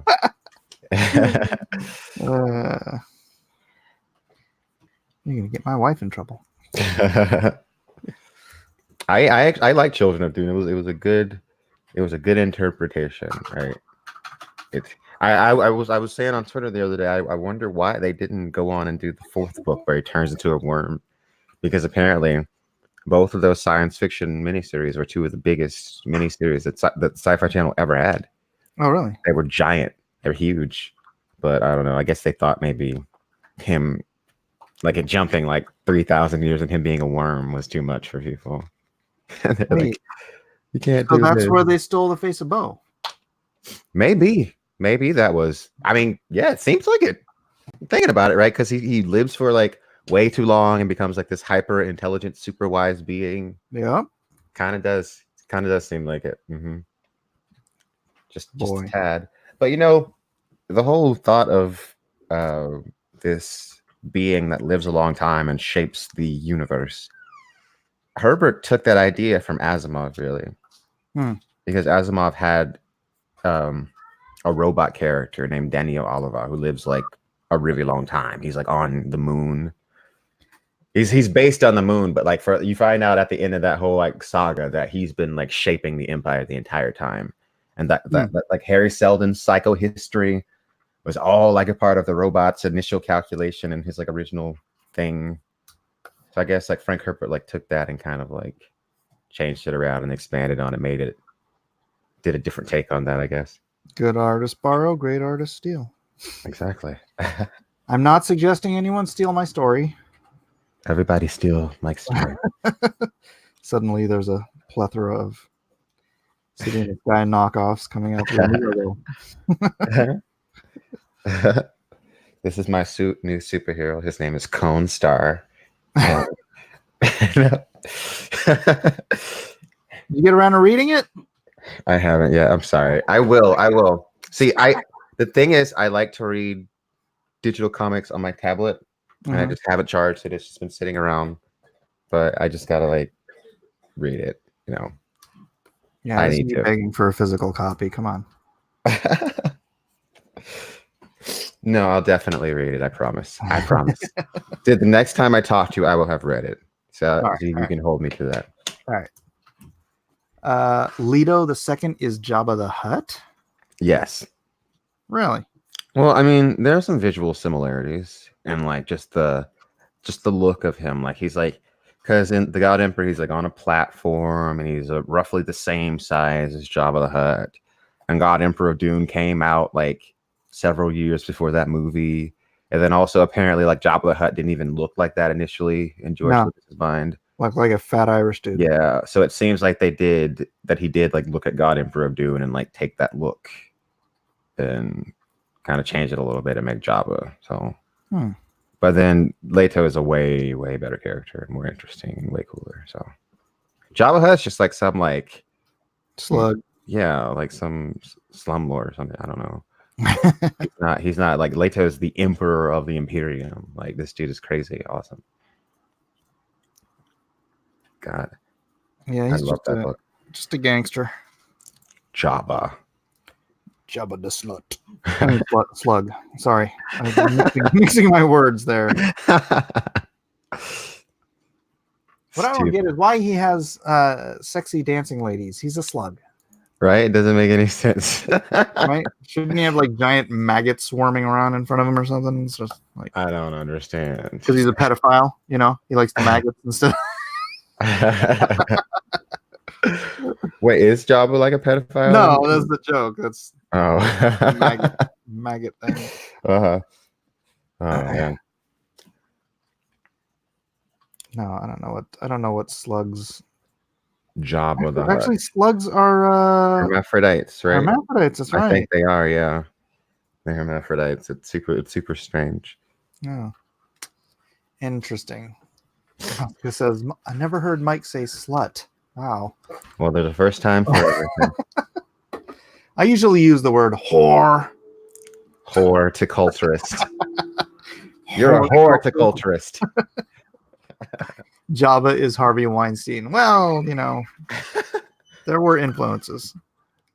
Harvey Weinstein is going to the freaking jail. Like, yeah. Unless he's got something on Clinton's. Then, I mean, he does. I mean, he does got a lot of money, and it seems like he keeps slipping away. But we'll see. Yeah. Yeah, there's a whole freaking pedophile underground in Hollywood. Just you already know. So disgusting, man. I'm sure it's sick. It's definitely sick. Yeah, I don't know how what's his face, the X-Men director just seems to have gotten away scot-free. There's that singer guy. Yeah, Brian. I hate him so much. And I hated him before any of the allegations or anything, because I always felt like he just disrespected the source material. As far as it's like he just you don't hate him for the pedophile. You hate him for ruining it. I mean, I also hate him. I hated him for ruining X-Men before I hated him for the pedophilia stuff. So it's like the X-Men, I already hated him, so now I have like a legit reason. Yeah. Like, really dislike him. I feel you. You're like, right, awful redneck gaming. You got it right. Quinn hated him before hating him was cool. Exactly. There you go. Exactly. Did I miss Look. For instance, I always hated what's his Iceman in the movies. Right, Iceman is such. I can't even say the word because he's such a loser. He's such a little punk in the X-Men movies. In the comic, Iceman is like an Omega level mutant. He's one of the most powerful mutants like that there is. He can do so much cool stuff that they never even cared about in the stupid movies, and I always hated it. And I also hated Rogue in those stupid movies. Like Rogue was so lame. She didn't have half the powers that she had like eventually like in the car. Like because like Rogue, she got they never from Marvel. I know.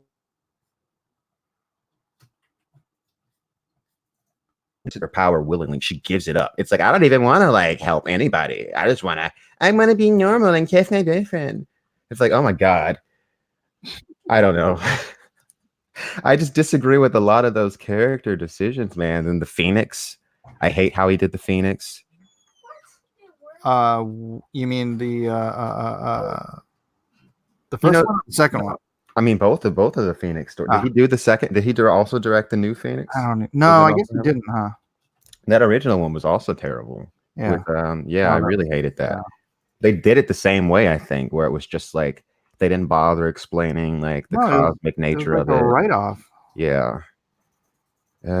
Actually, I haven't even seen Dark Phoenix. Me either. First X-Men movie I've skipped.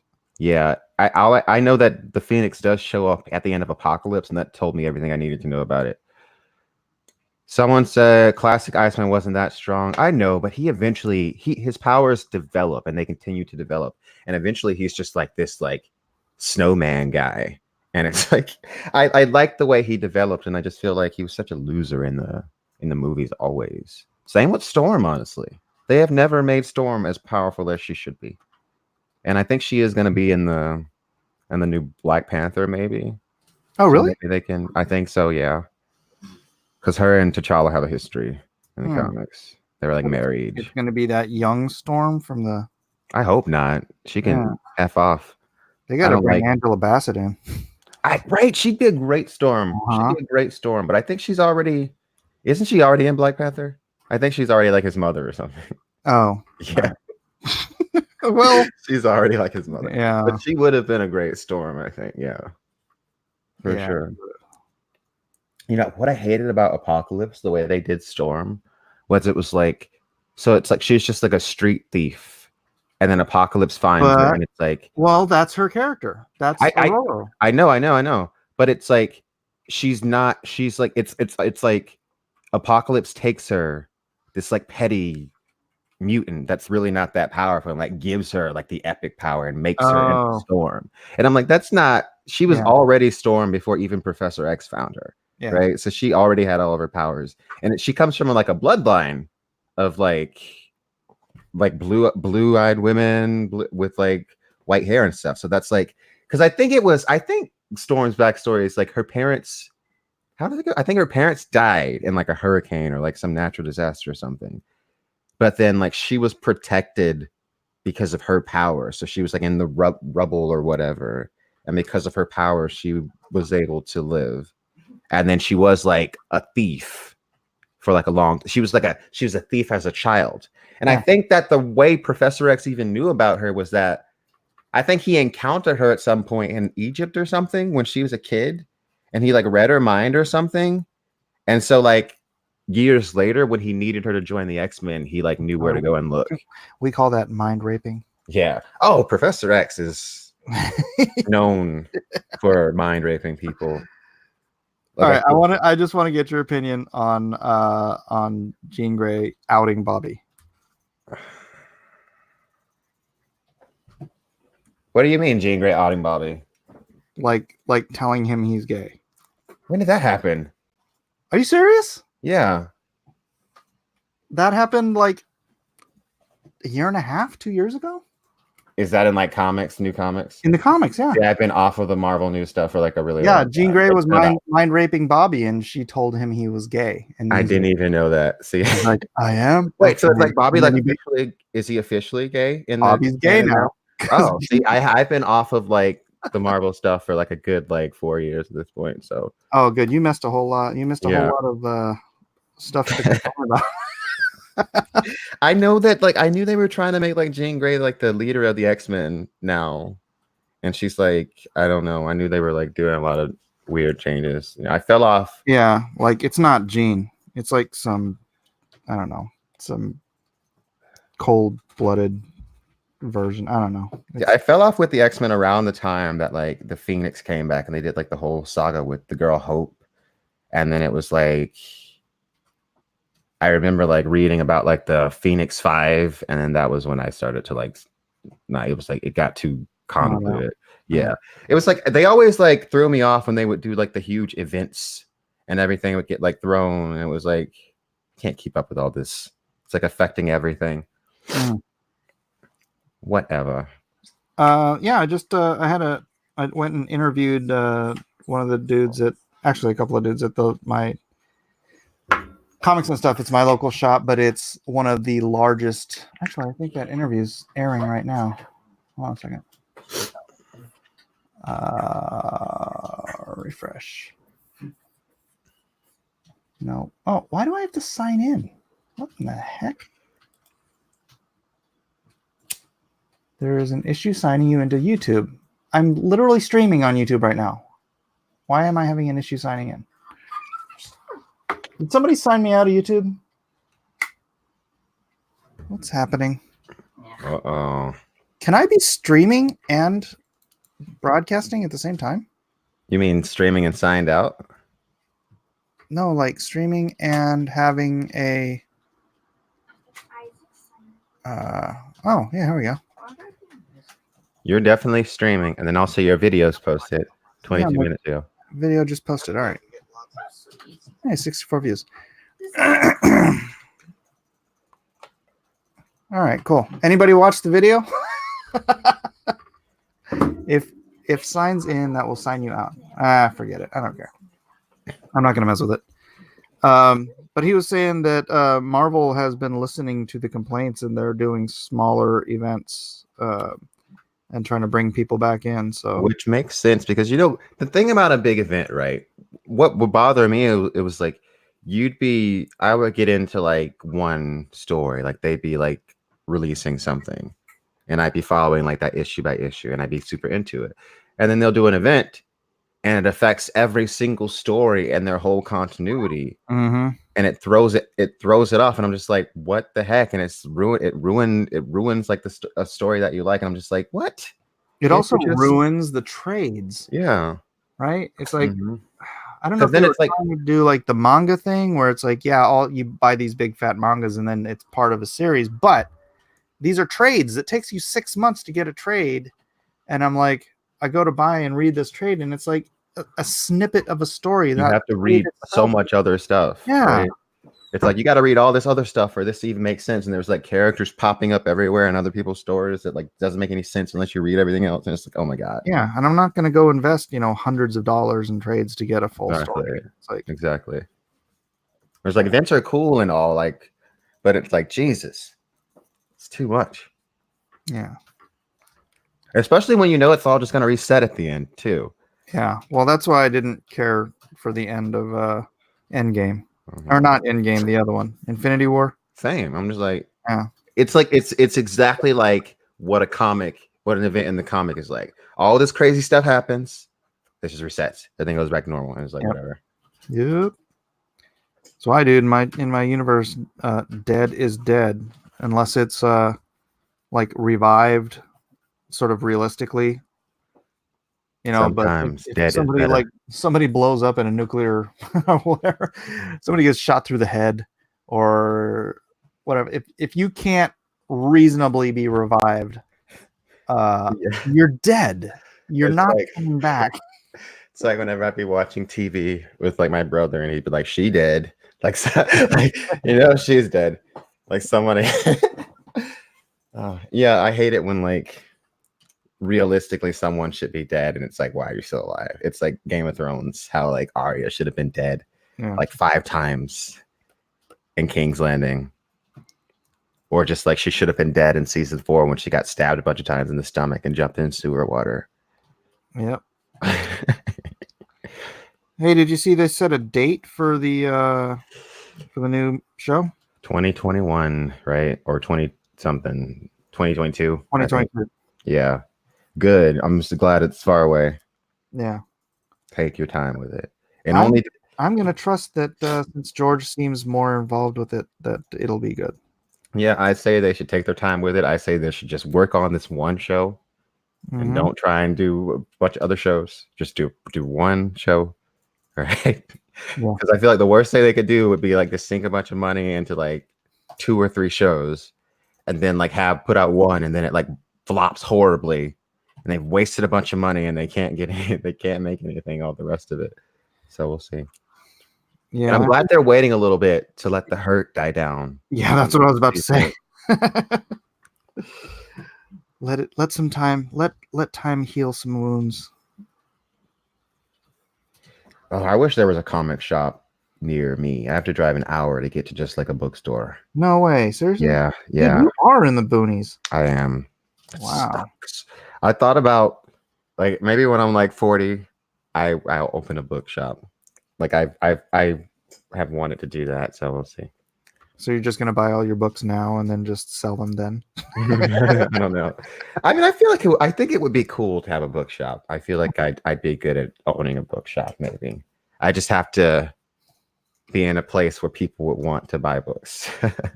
Right. Yeah. Because I'd like to own a bookshop and have someone come in and be like, oh, like, what do you recommend? And then it would just be like, I'm on YouTube and I'd be like, Dune, get this copy of Dune. It's great science fiction. And I could tell people about all the stuff that I read. Right.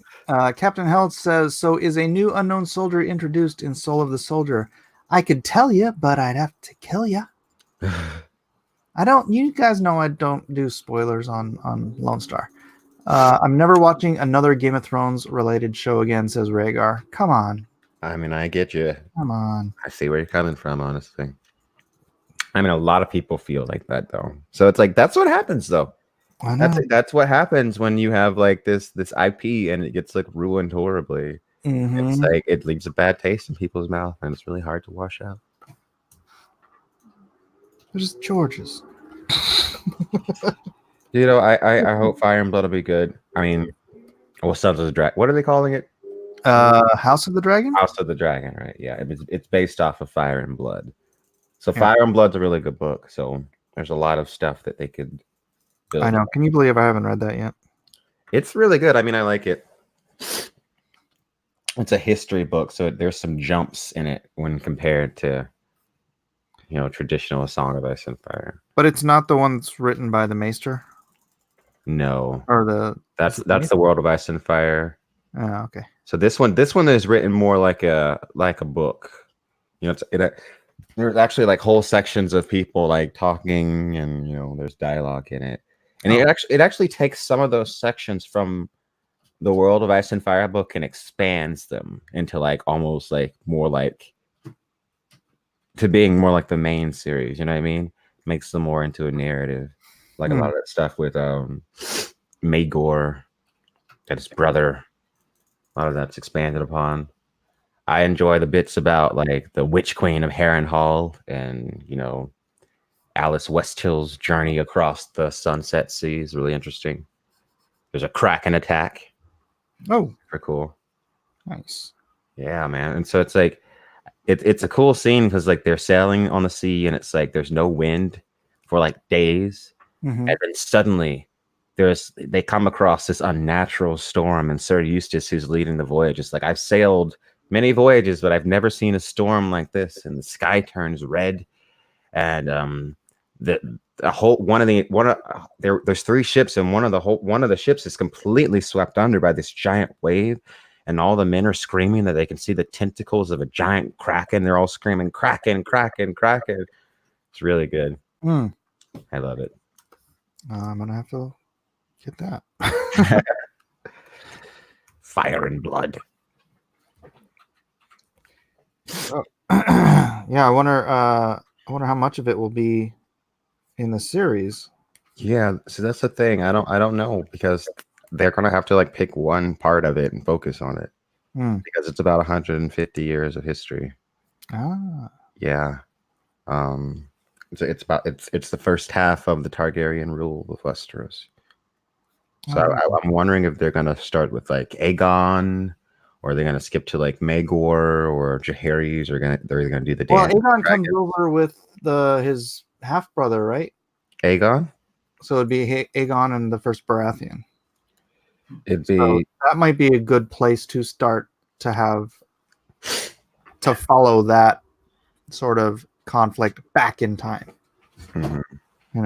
Yeah. Josh Stratton said, I want comic book movies to go away. If I told a 14-year-old that, he'd never believe me. I'm so sick of them. So the thing is, there's so many comics that deserve to be made into movies that aren't like superhero things. I mean, I know like they're constantly adapting like books into movies of all kinds, and no one ever is like, I don't want any more books to be adapted. Right. Books don't have like the reputation of being like associated with a particular thing in the same way. I think he's just talking about superheroes. Yeah, but I get the superhero burnout for sure. Like, I'm sick of superheroes. Yeah, my son is too. Especially the Marvel. Yeah, I felt it at the convention. In the conventions, I just felt like absolute fatigue. Yeah. It's too much. It's been like it's been going for like how long now? Since 2009? 10 11 years. years. Well, it's 10 years because it ended. I don't think anything else is going to do as well. Yeah. I think the fatigue is real. I'm done. I know I'm done. I'm ready for something else. Give me new science fiction, man. Give me new fantasy stories. I'm tired of all this stuff that's a part of something else in the same universe. Sick of it. I miss the days when they just made one-off movies and it was fine and it was great. Everything. Yeah, another thing is like superhero. You can say superhero, but superhero in itself isn't such a static genre. I mean, you look at Punisher. Punisher is in a superhero universe, but it's absolutely not like the same thing. And it can be done. I mean, I like the first Punisher series on Netflix. Netflix. So Yeah, he just freaking kills people. Yeah. I'll be right back. Yeah. What do you guys think the next big thing after superhero movies? I don't know. I always hope there's going to be a resurgence in westerns, but I sincerely doubt that. I know what I think. I think we'll see perhaps a resurgence in science fiction. You know, I think a lot of good science fiction has come out over like the past 10 years.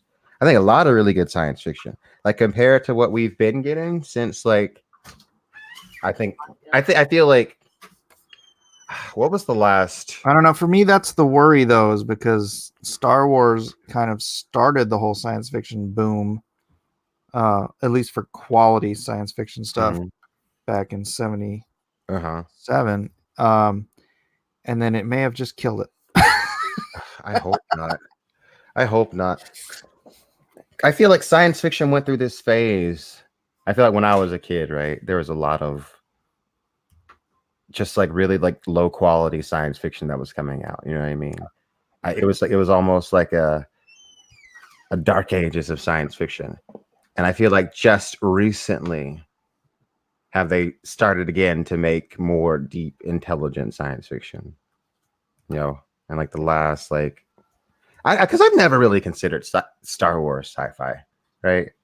I don't know. I guess it's in space, and they've got spaceships, and it is like fictional science technology.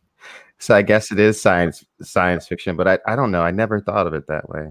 You don't think of it as like future, because it's not. It's not in a different universe. It's a different galaxy. You know, it's in the past. But I guess it doesn't technically have to be like the future to be science fiction, but you know, right. But whatever. There's just not a whole lot of science involved. Yeah. It's like, what if we had a beam of photons that only went out 3 feet? I feel like they're always doing the same thing in Star Wars movies. It's always like they're always running away or trying to thwart like the vague empire that wants something, but I'm not sure exactly what they want other than to destroy planets. I don't see. That's the thing. I've never fully understood Star Wars. I'll admit that. I've never understood what the bad guys want. I've never understood why anybody is really fighting. I never understood why they just like randomly destroy planets in every movie. I just don't know. It's just control. The Sith want control. Which at that point there's only one Sith. After Darth Maul dies, there's one Sith, right? And he just wants control, and then he gets control of Darth Vader to be his second, and they win control. You know, it's all about control. I never understood that. You know, it's like freaking, that's all Hitler wanted, so whatever. I guess. Yeah, I get it. We want to control. Yep. Something. I think Family Guy said it best. Something dark side. Something complete. There's like a little skit where it's like the guy in the what's his name? The guy in Palpatine, and he's all like something dark side. That's about right. No, but if you get into the books and stuff.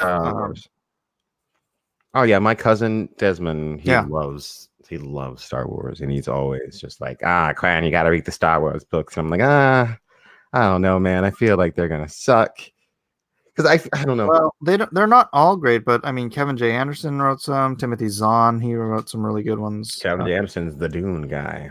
Yeah, he wrote one of the earliest Star Wars extended universe trilogies. Back when there was no other Star Wars but the movies and those books. Mm-hmm. Interesting.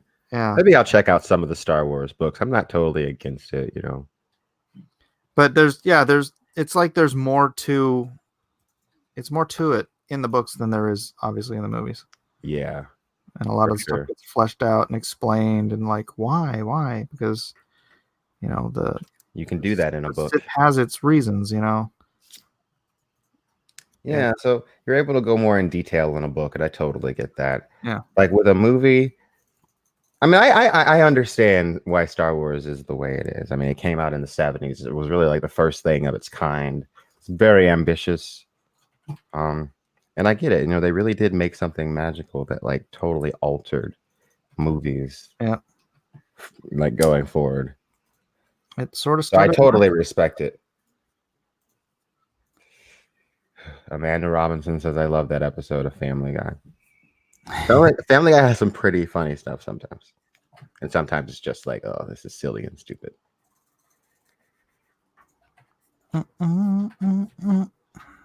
Quinn, read Shadows of the Empire. Great one-off between Empire Strikes Back and Return of the Jedi. Well, I've got to watch those movies first. You haven't watched the original Star Wars trilogy? I've seen the first one. The one that people call A New Hope, but Star Wars fans always get mad at me when I call it A New Hope, even though that's what it says on the freaking box, but whatever. It's just Star Wars. It's just Star Wars, Quinn. It's okay. It's just Star Wars. Yeah, nobody ever called it A New Hope until the prequels came out and they started back numbering them to, because it was episode 4 and then episode 5 and then episode 6. And then when the prequels came out, they started calling episode 1 A New Hope because that's what it says that's the chapter summary, whatever. God, the way they number them is so confusing. Because it's just like, I'm like, have you ever seen like Star Wars 1? And like, oh, you mean the one from 2000? I'm like, no, I'm talking about like it's always super. People are always confused, and I just I hate how they numbered them like retroactively. So stupid. Yeah, and I don't believe George Lucas ever intended on there actually being an episode 1 through 3 when he did the first movie. He just titled it Chapter 4 to make it sound like it was based on something older. I don't know. All right, it was okay. I get it. Stupendous sounded cool. 9 asks, yes, were you ever stiffed for a check for companies you worked for? Yeah, of course. Not Marvel or DC. Although, I practically choreographed that fight scene in Batman in Justice League, and I didn't get any royalties for that, but whatever. Dude, they stole that fight right out of Injustice. The fight in the Justice League movie? Yeah. Where they all fight? No, where Superman versus Wonder Woman. Oh, what? Really? Yeah, pretty much. So you're talking about scene in Justice League where where Superman comes back and they're all like holding them off? Yeah. Oh, that's like one of the best scenes in the whole movie. That's fun. That's if they really did like rip that off, that's nuts, dude.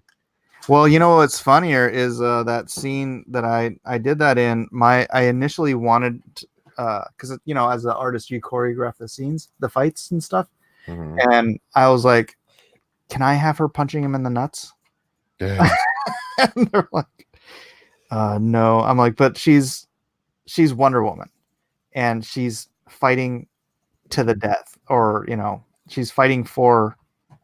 She's supposed to be fighting dirty, right? I had her gouging his eyes out. I had her freaking breaking his arm, and I wanted to have her kicking him in the nuts. Oh man. I had her kicking him in the knee, I believe. Yeah, but they're like, no. What losers? Like, come on, losers. And I'm freaking excited for I know, right? the new Wonder Woman. Like, I can't wait to see that. Yeah. The 1984 one looks freaking awesome. It does. It does. It's too bad they failed with like the Justice League thing.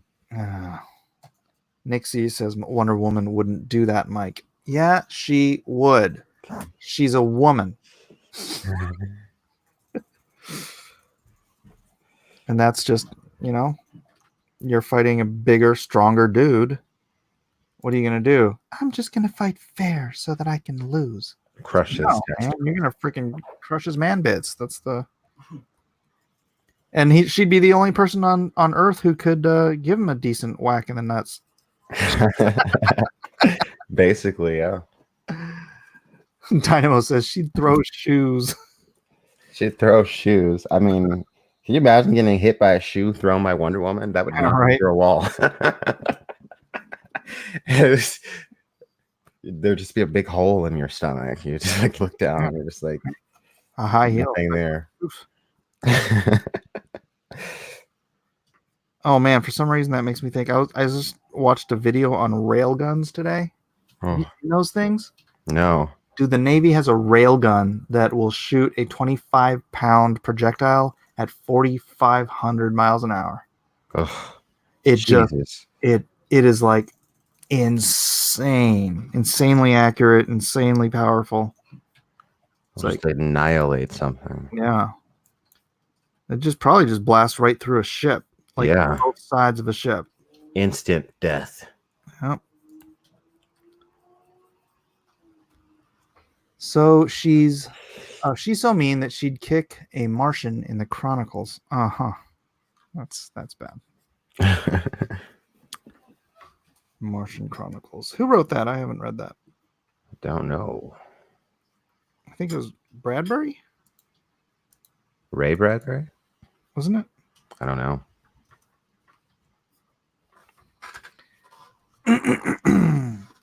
Yes, it was Ray Bradbury. There it is. Ray Bradbury. Yeah, everybody loves Ray Bradbury. I haven't read a lot of his stuff. I did read, what's that one? Fahrenheit 451? 451. Yeah. Mm-hmm. Yeah, they just redid that movie. Did they? Yeah. I did not know. It's always they're always making remakes of everything. I know, yeah. Like you can literally just look up anything old it's been 20 years at least, and they're working on a remake. Anything. I don't know, just pick anything and look it up, and it's like 9 times out of 10 it's gonna be like, oh, a remake in the works. They haven't remade Blazing Saddles. There's some stuff they shouldn't remake. They can't. Can you imagine the meltdown if they remade Blazing Saddles? Yeah. Some things belong in the, I don't know. That's a great movie, dude. Yeah. I swear that movie did more to heal racism in this country than freaking almost anything else. Because to me, and what Mel Brooks understood is if you make a joke out of racism, you illustrate the stupidity of it, right? People can get a better understanding of the stupidity of it. And I think Blazing Saddles broke ground on that. Blazing Saddles. Seeing as how I am your host and you are my guest, what would you like to do? Oh, I don't know. Play chess, Screw. We'll play chess.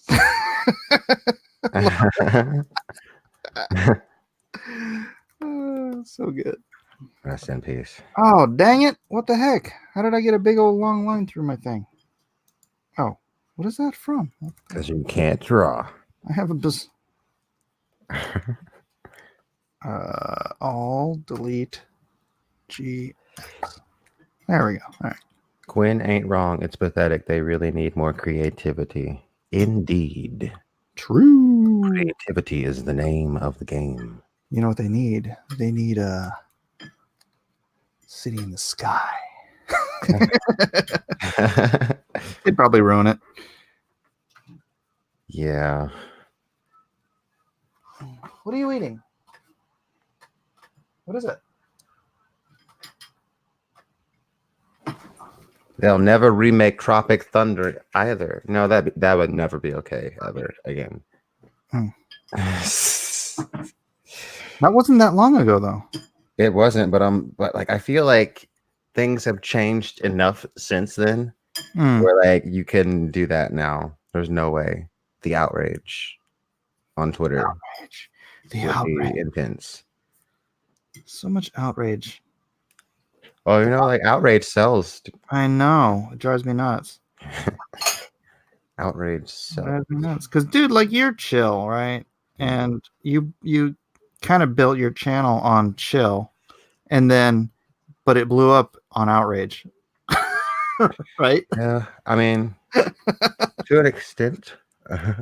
Because, yeah, I mean, I hear from people, they're like, yeah, I was just so mad about Game of Thrones. I went to YouTube to see if anyone was talking about it. Definitely that aspect. Yeah. So see, I feel like I had like several like I don't know rising ups for my channel. I guess like initially. So this is how my channel initially. I think when people first started to watch my channel, I did this video on the children of the forest, right? And I was talking about their origins, and this was before the show was like, oh, the children of the forest created the White Walkers. So I was like, I did this video and I was like, well, this is how George R. Martin refers to them. And I was like bringing up the mythology. And I basically speculated that it seemed like George was hinting that the children of the forest created the White Walkers as a weapon against mankind. And then the show confirmed that. Mm-hmm. And then that just super blew up. And it was like a bunch of people subscribed. And then when the show started really sucking, I mean, I guess a bunch of people liked me for just like my A Song of Ice and Fire book-based theories, right? And then I reviewed the show on the side. But then when the show really did start to suck, I started making videos like, you know, like the worst episode in Game of Thrones history, and this is everything that's wrong with that. And you know, then I had like another like secondary uprising. But then I forget at what point in between that or after that I started doing the Dune videos. And that was also like another section of my, I guess, fandom that like blew up. And I got like all these other people that like Dune and other science fiction. But yeah, a lot of us nerds out there. Yeah, man. Looking for something to watch. Yeah, I'm hoping that I can continue to build the Dune fandom because I feel like with it coming out, of course you're gonna blow up, man. Yeah, but it's like the Dune people are interested in so much other stuff, which that's why I can like talk about Foundation or like Ringworld or just like other science fiction, because like they really just like all types of different science fiction, and they're just not like, because I think a lot of the Game of Thrones popularity stuff was just what's the word for it? It was of the moment. It's popular. Yeah, it was just of the moment, right? So it's like that was always, I always knew at some point this bubble is gonna burst. In comics, we call them fake geek girls. Yeah. So people were just like into it because it was like on HBO and it was huge. Yeah. And I always knew like this bubble's gonna burst. These people are like hardcore fans of A Song of Ice and Fire or fantasy. Right. Unlike the Dune people who like legitimately love, because like if you've been into Dune before, like now, like you like really like Dune because it's not like it's like something that's like been in the mainstream like in the past 20 years. Now either, is it? No, not really. It's just now having an uprising because of Denis Villeneuve's new movie and like his like crazy cast that he's got, and just like his name is like it's all driving it. But people are excited. But Dune has always had this fandom that existed online, and I think I remember like going to the Dune Reddit before I made my videos and like looking and being like, these people are really engaged in the community, and they really like know what they're talking about, and they really like are into this series. And I was like, this is a whole That's the way untapped Jordan community. fans were too. Yeah, for sure. Not the same, weirdly, with Robert Jordan's. Like Jordan's fans were not as visceral or beholden. They are starting to be. Really? Yeah, they I guess it's because that show's getting made too, The Wheel of Time. Yeah, so people trying to get ahead of it. Yeah, my friend Daniel Green, he's a big Wheel of Time fan. He's got a YouTube channel. He reviews all kinds of books, but yeah, he's a big Wheel of Time dude. Oh shoot, I keep forgetting to have Shadowversary on. Shadowversary. Yeah, we've been trying to set something up, but I just, you know me. He's got a really cool channel. Yeah. I'll be streaming. You want to jump on?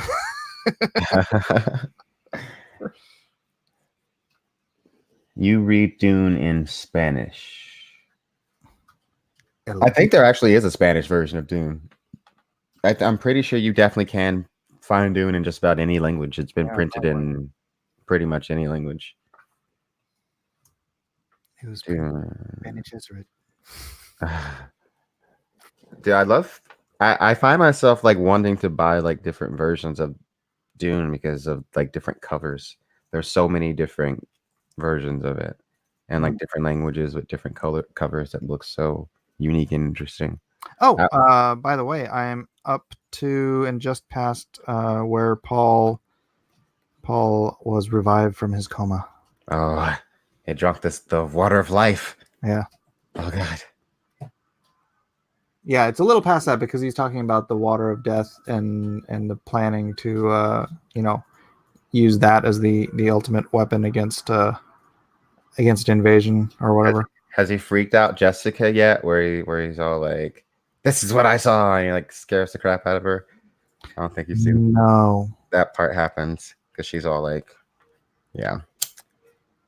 He shows her that because he's unlocked his full potential at this point. His genetic memory. Oh yeah. He's talking about like the door they can't go through. Yeah, and she's all freaked out. She's like, "Oh my God, you can see it. You can see it." Yeah, so I'm looking forward to it. I didn't want to. I was in the car and I was like, I don't want to stop. But that Dune. Frank Herbert he's great. I love Dune. I think what captured me about that book was like just the sense of mystery that like I felt reading it the first time. Like I just felt like the world was so huge and it's so detailed. And like just from the moment that I opened the book, it was like I knew it was just not going to be like some crappy novel, right? It's just like you can tell, right? Just from like the opening line, just the way it's written, it's like, okay, this is some sophisticated crap here. Like, because it starts off just like, to begin your study of the life of Muad'Dib, you must first place yourself in his time. And it's like, what? What is this? Because he's not holding your hand at all. He's just like, here's my universe. Here's a window into this, throwing all these words at you, like Kwisatz Haderach, Bene Gesserit. And it's just like, it's so good. It's universe building. Right? It's awesome. It's awesome. And, there's so much. That makes me ask, have you figured out the first line of Tadia? I haven't. I've been going it over. I've been going over this in my head over and over and over again, whether I want to have like a narrative block where I like say something and then I've been thinking about it. I really have. That's one of the things I've been thinking about a lot. I don't. Yeah, I thought about mine too. That's why I have that first. Some people like complain about I use the superhero trope at the beginning of Lone Star where he's like he's Batmaning. Yeah, he's on the rooftop and he's waiting for a sign or whatever, or, waiting for an opportunity. And I'm like, but that's what I want. I want a sense of comfort with this is something, and You then want to capture as that the story nostalgic goes, feeling. I yeah, get it. and as the story goes, it becomes something you're unfamiliar with. But I also wanted to have a strong first line. The world is different. Or actually, I can't even remember what it was now. Oh wait, I have a copy of it somewhere around here. I usually have a copy on my desk. Hold on.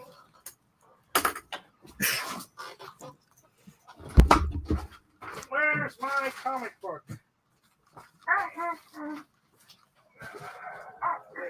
Oh, that's Six Gun Samurai.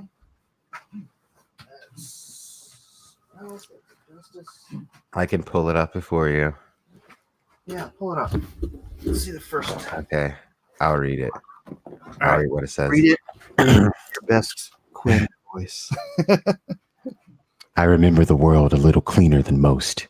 The air is different now, thicker, full of a seething, misdirected discontent, anger, resentment, entitlement. It's a world of spoiled children, raised by spoiled children, and raising little spoiled children of their own. It's getting harder and harder to tell the good guys from the bad. Yeah. Yeah. That's that opening. Yeah. And he's sitting on the rooftop looking quite epic, watching the city. And then it goes off and deals with the bad guys. Yeah, so it's important that if you're introducing your thing, that first opening. Gotta get hooked, Did you color Lone Star? No. I like the colors a lot. Yeah, I'll get you the colors.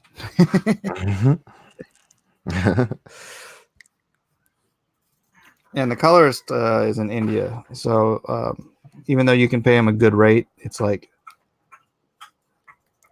a good rate here is like magic over there. I know Indians work for the low. I know, because I had this like filmmaker friend, and he was always trying to get this movie made, but I always thought it was not good, and I would tell him that I don't think this is good, and that you should like work on something else.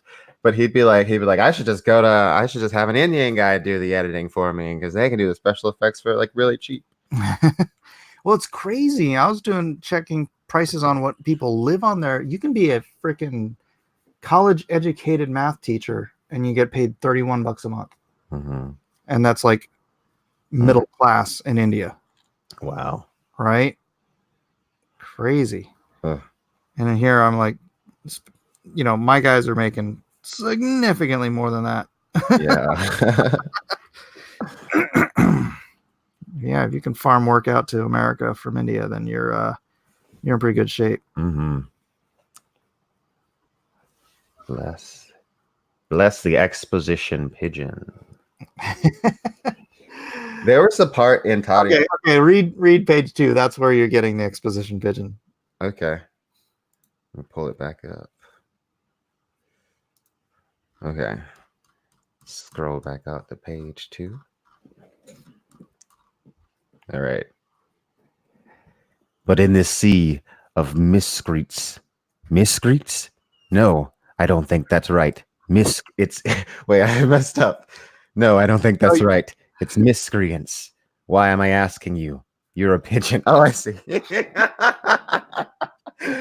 I really need to write this stuff down. Being a vigilant can get pretty boring sometimes. By the way, Mr. Pigeon, have I mentioned how I know when someone needs my help?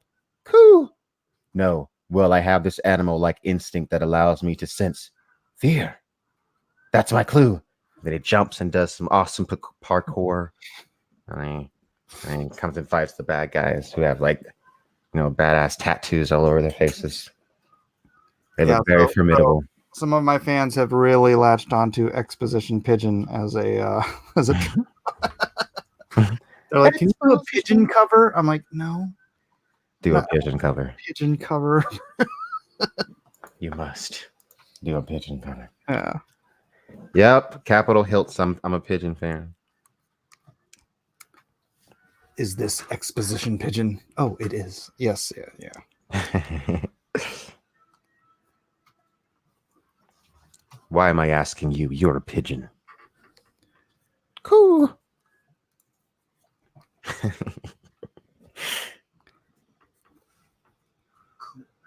Yeah, so I wanted to kind of go from like he's up there, he's giving his like putting all this thought into it, and then he's like stumbling over the words because miscreants. Oh yeah. He's trying to figure it out. Yeah. He's like, I'm trying to be awesome and epic and cool, but like can't say this word right. I feel like I have moments like that. Like seriously. Well, I'm like pretending to be like a super villain or something. I'm like, dang it. Screwed up the words. Throws off the momentum. Yeah. Josh Braden says, I want a wicker pigeon, Mike. So yeah, on one of the pages, I don't know. I think I showed it. Yeah, the wicker chair. You saw it, right? Uh-huh. So that became a thing too. They're like, can we get a wicker chair cover? I'm like, gosh, dude. It's funny because when you're doing all this stuff, like doing it in front of your fans, it's like they get like, I don't know if it's hung up or they enjoy the process so much that they want to like relive it, I guess, through wicker chair covers. And it's like they're in on a joke, you know. They're in on the joke. So like the guys that watched me design Tadia, they'll have this extra special feeling of being involved. Definitely. Right. That's awesome. So excited. I'm super excited. I'm excited to show people the story.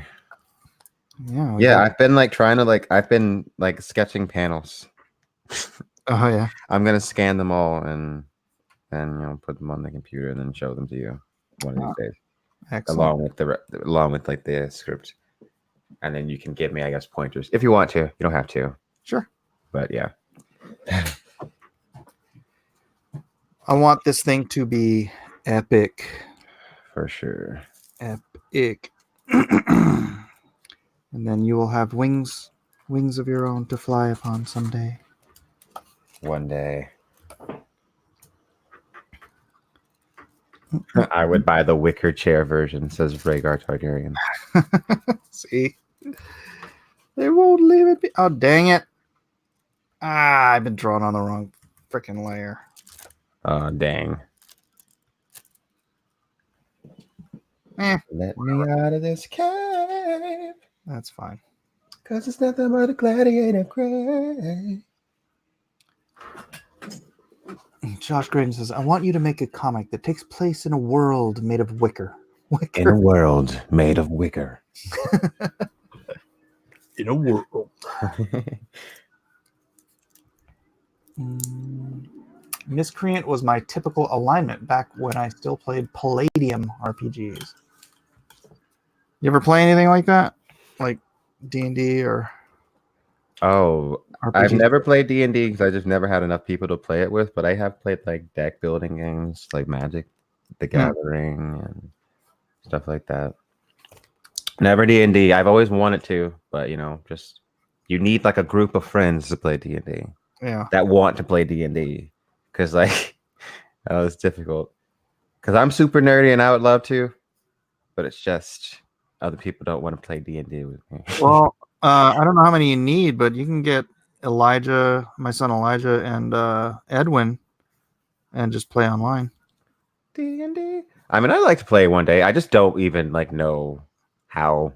I know it's like you have like a Dungeon Master. game, Dungeon Master, and they come up with the story, or just like they play them in the story. It's just like I've never played before, so I wouldn't even like know what to do.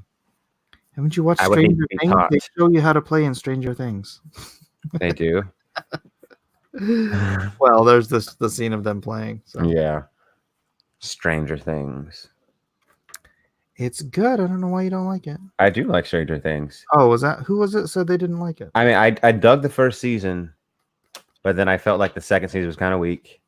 But then I did think that the third season ended a lot better than the second season, and I'm not against seeing what they do with the next season. So Yeah.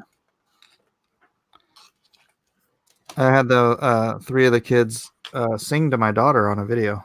Really? Yeah. What? That's crazy. Oh no, it wasn't singing. It was just like they were like all together. It's like they're performing. They're like, "Hey, Eden, we heard you're really cool. Sorry you're not here," and all this stuff. And it's like one at a time. It's like it was cute.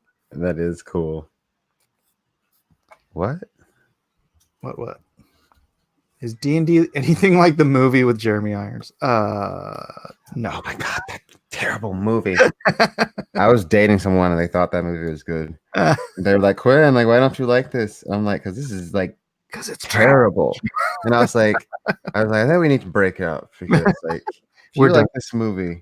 You're just like, we are done here. It's not good. You're walking home. Oh man, they were like getting mad that I was like not into it. I was like, oh god, you can't see that this is like the lowest of the low. This movie is an insult. That movie is like the props in that movie look like toys, like from Walmart or something. I haven't even seen it. I was forced to sit through this movie. Anyway, like throughout the movie, they're looking for like some stupid dragon staff. And they find it, like I kid you not, it looks like something you could find at like the Dollar Tree or something in the toy section. That's how bad it looks. And these dragons look like these quote unquote dragons look like a PlayStation 1 video game. The costumes are terrible. The effects are terrible.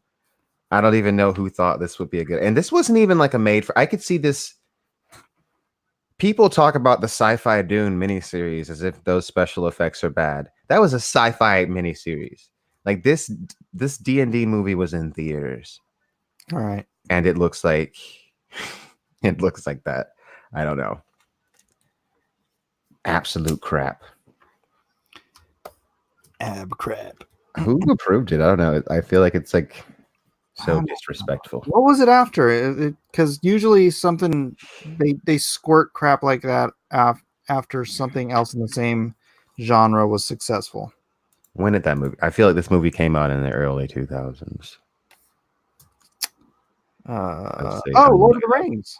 Was it Lord of the Rings? Probably Lord of the Rings. Let loose. No, I think this came out before. It came out the year before Lord of the Rings. It came out in 2000.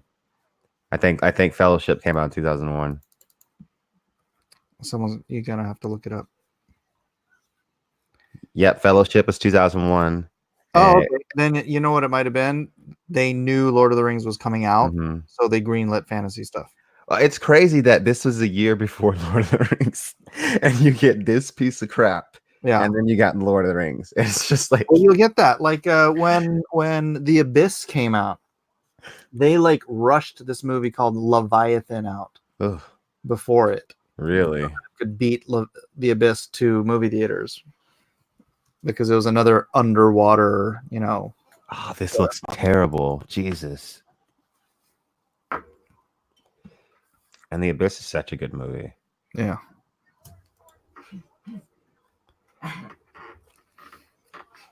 Dude, this monster looks awful. Leviathan. What uninspired garbage. But hey, it beat The Abyss out to theaters. But which one of those movies? 89, I remember I was working in a movie theater at the time. What'd you say? I said that was 89, right?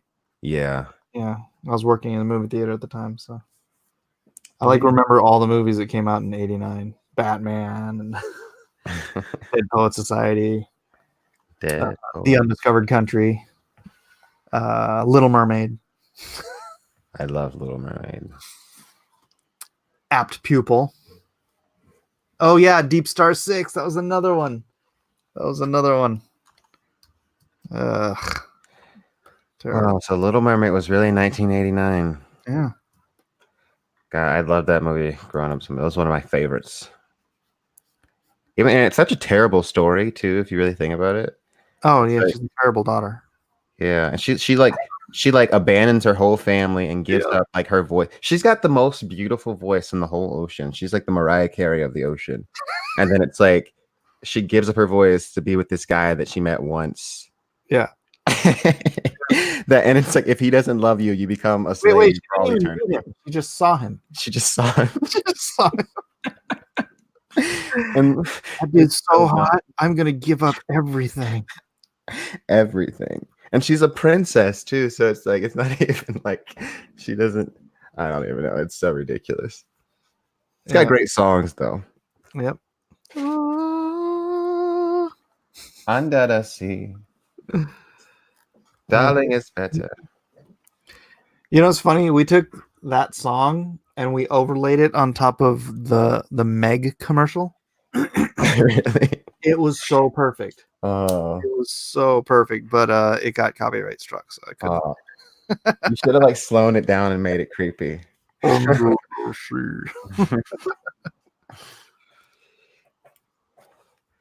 Darling, it's better. Here where it's wetter, take it from me. Little Mermaid. The Little Mermaid actually has a good sequel. It had a straight to VHS sequel that I saw when I was a kid. I remember it. It's like Ariel. So because I remember the plot of it. It's Ariel's daughter was like on land and she was always kept out of the ocean. So she would always sneak into the ocean the same way that her mom used to like sneak into land. And so like she meets up with like the sea witch's sister and she grants her fins and she goes into the ocean. It's just like a reverse of like the first movie. I remember it from when I was a kid. I liked it a lot. The Little Mermaid. Most Disney I remember all those are terrible though. Yeah, and the animation was crap. Yeah. The Lion King also had a good sequel. I recommend I'd recommend watching the Lion King sequel over watching the remake of the Lion King. Lion King was great. Yeah. I mean, the Lion King is like that animation back in the day. That's like some of the greatest like hand-drawn animation ever. I know. I was so bummed when Disney stopped doing 2D animation. Right? Why does no one ever agree with me on this? Like you're like the first person because I'm like there's something great and magical about like just hand-drawn animation as opposed to like I mean, dude, honestly, I even got annoyed in Beauty and the Beast when like the cart was CG. Yeah. I'm like, can't you at least like do the CG and then like draw over it so it feels like it's animated? I hate that. And then of course later they came out with there's programs that can randomize the lines on a 3D animated thing so it looks hand drawn. Really? I never see anybody use it. They came out.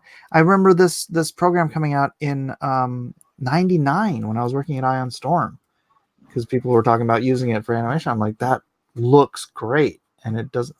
But people still just go straight 3D animation stuff, and it like kills me.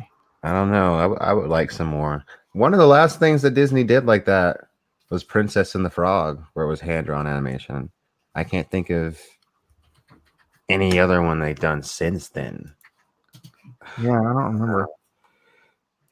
Princess and the Frog was not that good either. I liked it. I liked it. It was just like I thought it could have been better. And that's not even saying I don't like some of the 3D stuff. Like I thought Moana was pretty good. Oh yeah. I like that one song. What's it go? I've been staring at the edge of the water. I like that one. I like it. As long as I can remember. What can I say except you're welcome? I love it. Yeah, that's a good one too. It's a great movie. Yeah. I love The Rock, man. That guy's so charismatic. Yeah. He makes so much freaking money too. Good. He deserves paid, dude. That dude is paid. Jan Woter says, yeah, ideas of Quinn. Ideas of Quinn. Ideas of Quinn.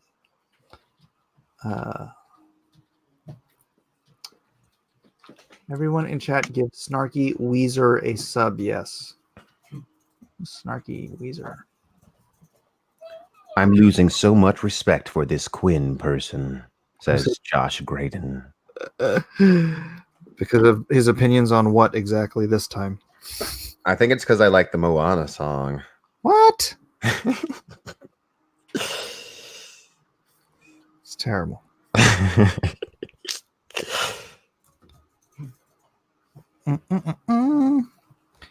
Yeah, it's funny. I can excuse bad styling and stuff for highly skilled talent and stuff. Bad taste and bad talent aren't the same thing.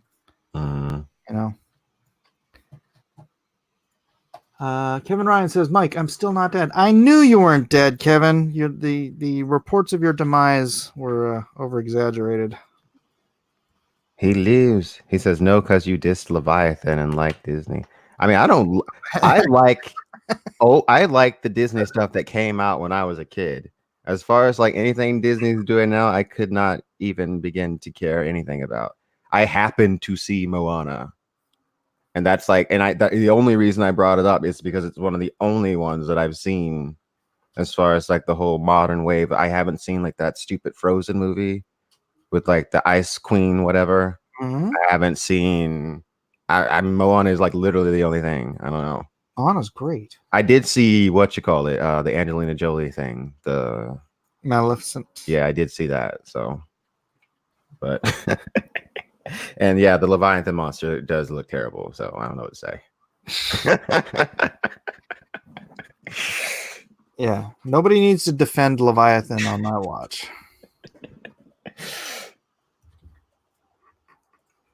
Frozen. My daughter loves Frozen. Let it go. Let it go. Let it go. The snow glows white on the mountain tonight. Not a footprint to be seen. He knows it. I know that song, yeah.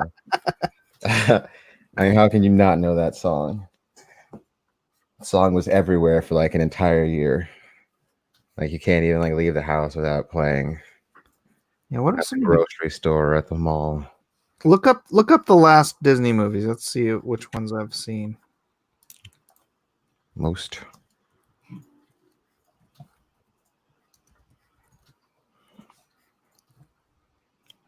Let's see. So I think I'll say the most recent one was Maleficent, the sequel. Oh no, Lion King, Toy Story 4. Aladdin. They've been doing so many remakes. I haven't seen any of those. Dumbo, Mary Poppins. Nope.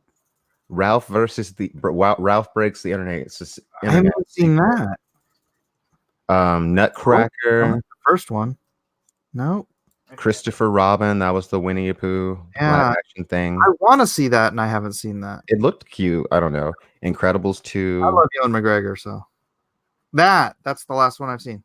I didn't see Incredibles 2. I saw bits and pieces of it.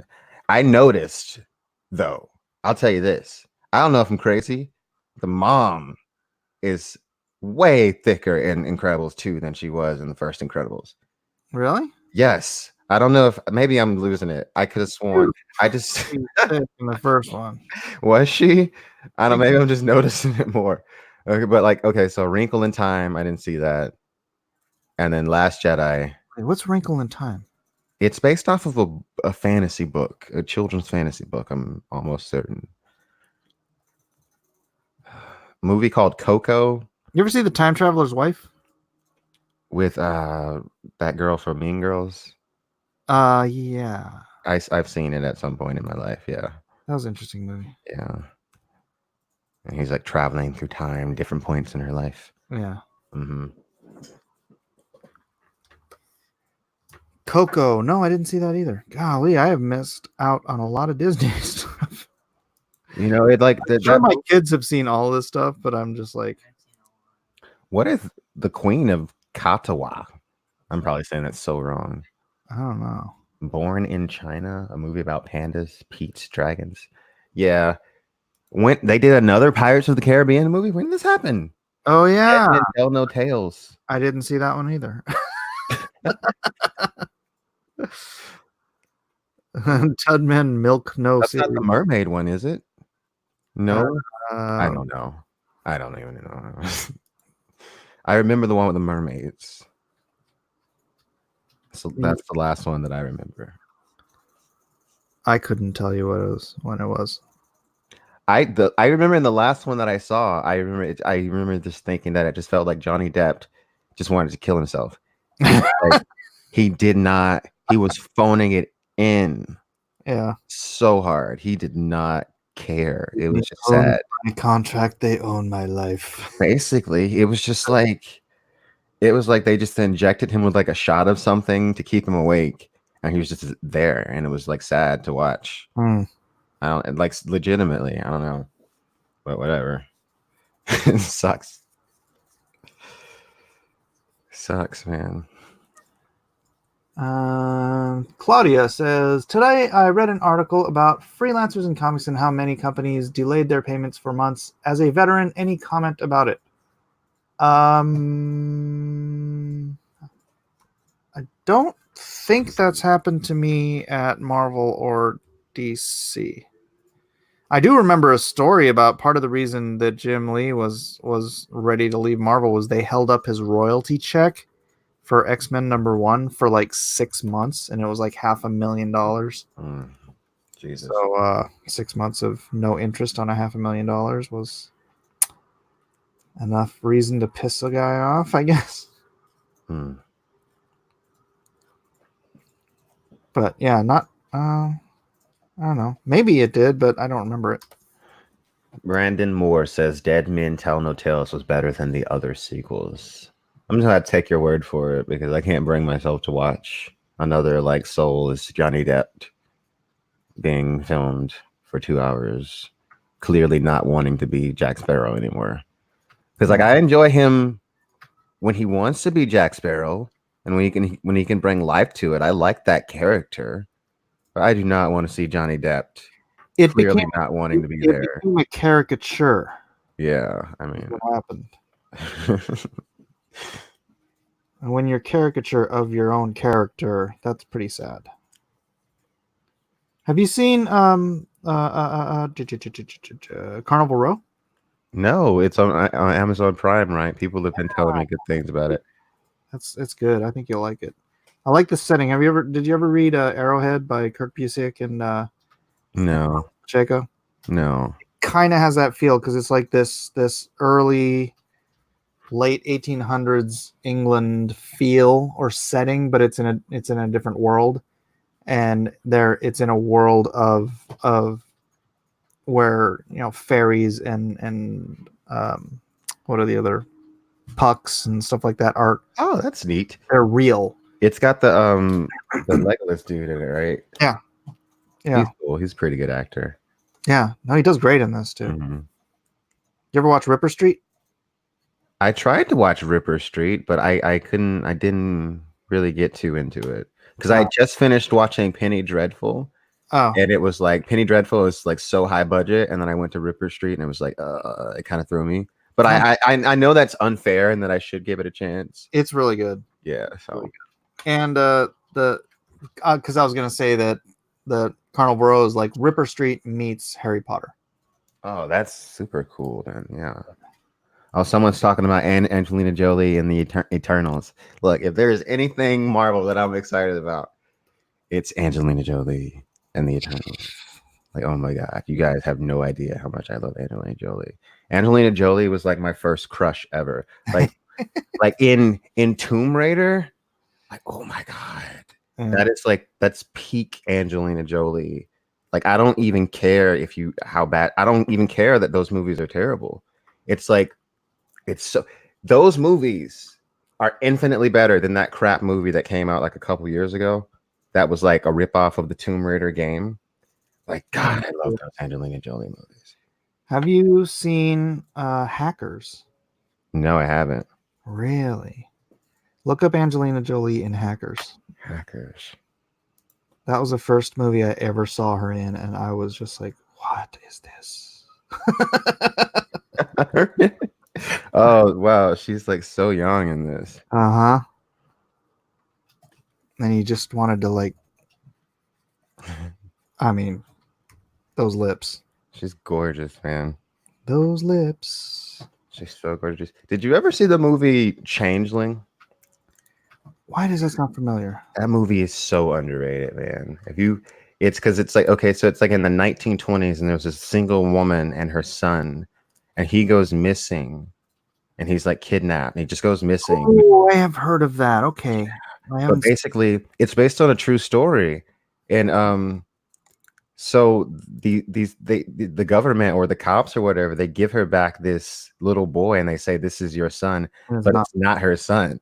Yeah. And it's like, it's so nuts. And she got robbed that year of an Oscar. And I was like doing research like not too long ago. She directed it, right? I don't know if I don't remember. Let me look it up real quick. But like I was looking up the politics of why she didn't win, and it was something about Kate Winslet being like, I freaking hate the Oscars, dude. Yeah. You know what pissed me off? And because I love Denzel Washington. Dude, that year they gave Denzel the Oscar for freaking Man on Fire. It was because they were doing this political thing, because they gave Sidney Poitier the career award. I can't remember what it's called. And then they gave Halle Berry the Oscar for Monsters Ball. And they were just trying to do the black hat trick. And I'm like, of all people, freaking who should have gotten Oscars for like 20 different movies, you give it to Denzel for Man on Fire because you're trying to do some political thing this year, you know? And then Halle Berry in that Monsters Ball. Yeah, I don't even like so that. Obviously political. It just, I was done. Yeah, the Oscars. I mean, look, all the award shows I feel like have just become more and more trash. Yeah. I don't even know. Why even do them? I don't know. I mean, I feel like they're not even respected in the same way anymore. Like, I don't know anybody that really cares about like what. I mean, I guess like in the mainstream sense, people care. But like, I feel like in general, people are gonna like what movies they like, regardless of what, like some Academy says. And by the way, Clint Eastwood directed Changeling. Oh, really? Yeah, it was Eastwood. And it's based on the true story of, what's this lady's name? I don't know. It doesn't say her name. I don't think she ever found her son though. Oh, really? But yeah, it was. I remember like looking it up, and it was like the guy. He got abducted. There was this guy that had kidnapped all of these kids, and he was murdering boys basically. And she never found him. But it sucks. It's a good movie though. I'll take note. So much stuff I need to watch, and I'm too busy. Joker was really good. Kevin Ryan. Heck yeah. It was really good. Heck yeah. I can't believe Terry didn't like it. I mean, like, what the? It's all a good movie, man. I feel like Terry's terrible not to like it. All that stuff Terry was talking about, he freaking has terrible taste. I will never listen to his movies. Oh no. Yeah, I mean, the Joker was like really good. I don't see how you couldn't like it, man. Right. Maybe he's just trying to be contrarian or something. Maybe. Perhaps. The Joker is overrated, says Brandon Moore. Okay, bye. How well is it rated? I mean, I feel like The Joker is a solid movie. The first time I watched it, I was like, it was really good, but I didn't quite understand the whole dancing thing. I thought they were trying to be artsy and stuff. But when I watched it the second time, I was like, oh, I get it. It's like this is his because I noticed that the first time he danced was after he picked up the gun. It was like his first moment of having power in his hand. Right, he starts doing his little dancing, and then like when he actually kills the guy, then he goes into that euphoric dance once he feels like he's safe, and then that becomes like, this signature of the character that plays all the way through the end of the movie. And the first time I didn't get that, But the second time I watched it, I was like, oh my gosh, it just feels like the character coming out of a chrysalis. You It know, was like I remember like watching Joker and just being shocked that it was a real movie. I was like, oh my god, it's like an actual movie and not just like some like bull crap. Because you never know with like DC movies too. It's just like what.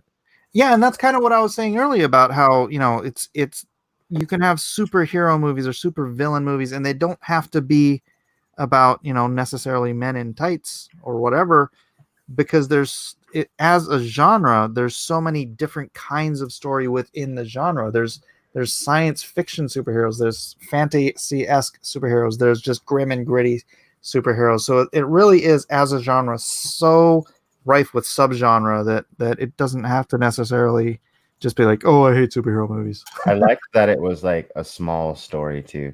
Yes. I think a lot of times people feel like everything has to be about like saving the universe or something. Yeah. And then you can just tell like a small, like little self-contained story, and it can be really, really great. And I like it when they do that. Here. God, I'm tired of the world always being about to blow up. Like, God, I'm tired of like the universe about being ripped apart all the time. Like, Jesus Christ. All right. Okay. Yeah, the stakes just have to be high for the main character. Mm-hmm. Exactly. Like George R. Martin likes to say, the only thing worth writing about is the human heart in conflict with itself.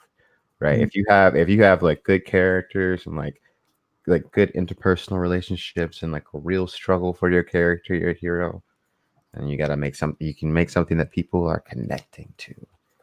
That's what makes a story really good. Because people aren't connecting with the character, it's just like what are you even reading it for? It's not like nothing's ever going to have any impact. You're not going to feel what the character's feeling. When something happens to the character, you're not going to care because it's like, I don't even care about you. I don't even know who you are. But the Joker was literally about the world blowing up. Chaos won in the end. There was no one to save. I don't know about that. It's, it's entirely possible that was all in his head. Yeah. I mean, that's he imagined a lot. They have so this is a theory, and I think the director kind of planted it in planted the theory because in his flashback scene to being in the hospital, he's in a white room. Mm-hmm. When he's in Arkham Asylum, it's all yellow. When he's in the asylum at the end of the movie, it's all white.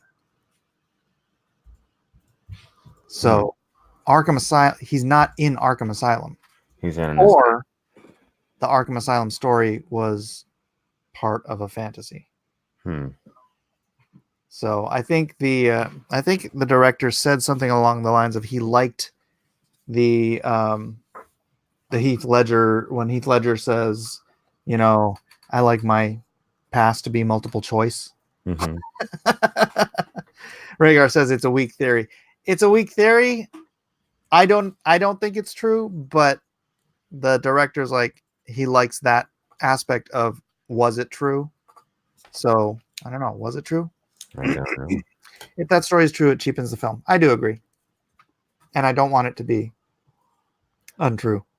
I mean, I don't want it to be true. Clockwork Orange is also a masterpiece. I agree. True. It's a really good movie. Not a masterpiece you want to show your kids. No, definitely do not watch that with your kids or just like any like family members. Or any family members. Dude, that movie, like, I can just imagine like my grandmother or something walking in on me watching A Clockwork Orange and just being like really confused.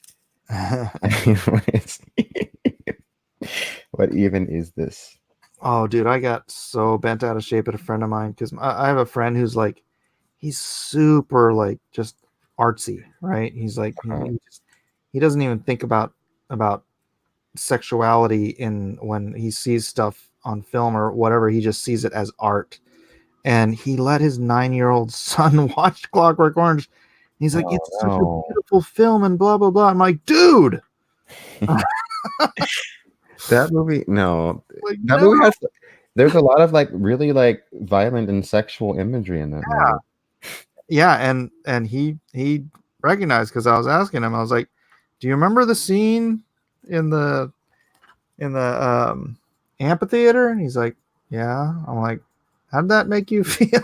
He's like, yeah, he was I think he was a little traumatized by that movie. Yeah. But yeah, it's funny. My friend was just so oblivious because it is such a beautiful artistic film, and he's just like, you know, a 9-year-old should be able to appreciate the artistic quality of this woman being raped. It's like, no. Order of the Green Hand is in the chat. Hey, you have the link if you want to pop in. Hey kids. Hey kids. Get in here, girl. That movie has pornographic violence in it. I know. That's what I was saying. Yeah. That's what I'm saying. No, but you know, Kubrick he's a dark genius, man. He's tickling the dark parts of your subconscious and making you come to terms with the dark parts of your inner self, your Nietzschean shadow self.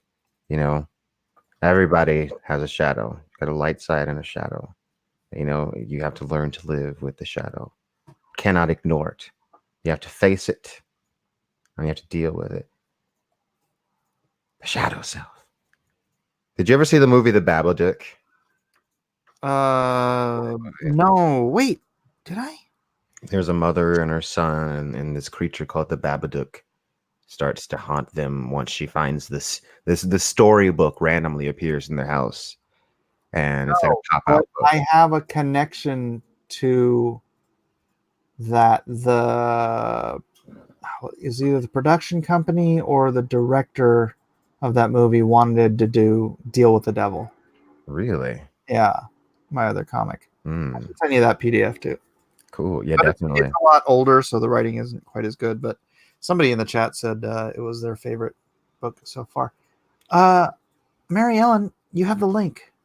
Come on in. You can come in, Mary Ellen. I was like, I haven't done my makeup. Yeah, but the reason I brought it up was because like you don't have to get on camera either, Mary Ellen, because I'm not. But like the Babadook in that movie. Quinn hasn't done his makeup yet tonight. Yeah, I haven't done my makeup, so I'm just standing off camera. In the movie, what? All right, yeah. So there's this mom, and she like has this problem child. So like she has this child, and her husband like died when on the way to the hospital when she was giving birth to the son, right? So she keeps all of her husband's things in like the basement, and the kid has like a lot of mental problems. He's just like bad, right? He's always like building like little dangerous objects. He's bad in school. He's just like hard to deal with, right? And she works in a dementia ward all day. Her life is like really like, and I think what the movie is really about on a metaphorical sense is like the resentment that she harbored for her son. And that's what the Babadook was. It was like her shadow self. It was the part of her, the dark part of her that like inside, really deep down, that might have, I don't know, wanted to like kill her kid. That resented the child for, I don't know, killing the husband. That's why the creature, the Babadook, lived in the basement where all of her dead husband's things were. That's why when she goes down to the basement, it says, "Bring me the boy," and it's her husband's face. I mean, it's a really creepy, really scary. Yeah, so deep. I really like the Babadook. Yeah, everyone should watch it. I don't want to spoil it. You just did. I told you the gist of it. I told you my interpretation of what I think it's about. But it's really, really, really scary. I think like it's one of the only horror movies where like there's been a scene in the daytime outside where I've been like terrified. And I'm like, wow, this is so scary. You know, I'm a horror snob too. I am legit a horror snob. Yeah. Yeah, I mean, because I mean, just so much horror is just terrible. Yeah, I'm just like, God, this is garbage. The Babadook is one of my favorites. Did you watch The Collector? No. What is that? That sounds bad. Just the name, The Collector. Collector. All right, we won't get into it. That sounds like a bad 80s I know the movie. director, the writer directors. So Wait a minute. they were actually on, or Marcus Dunstan was on one of my, Nerds of the Round Table episodes. Oh, okay. I've never watched it. All right. Good. Then you can't say anything bad about I can't. it. No, but they also wanted to do Deal with the Devil.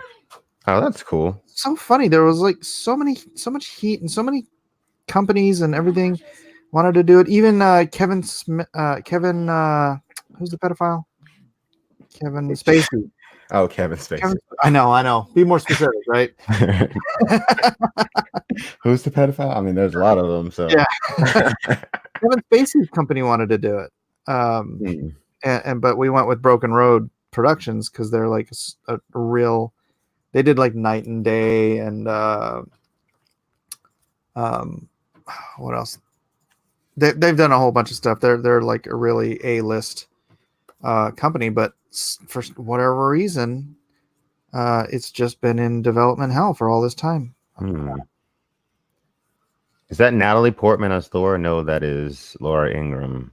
That's Laura. Yeah.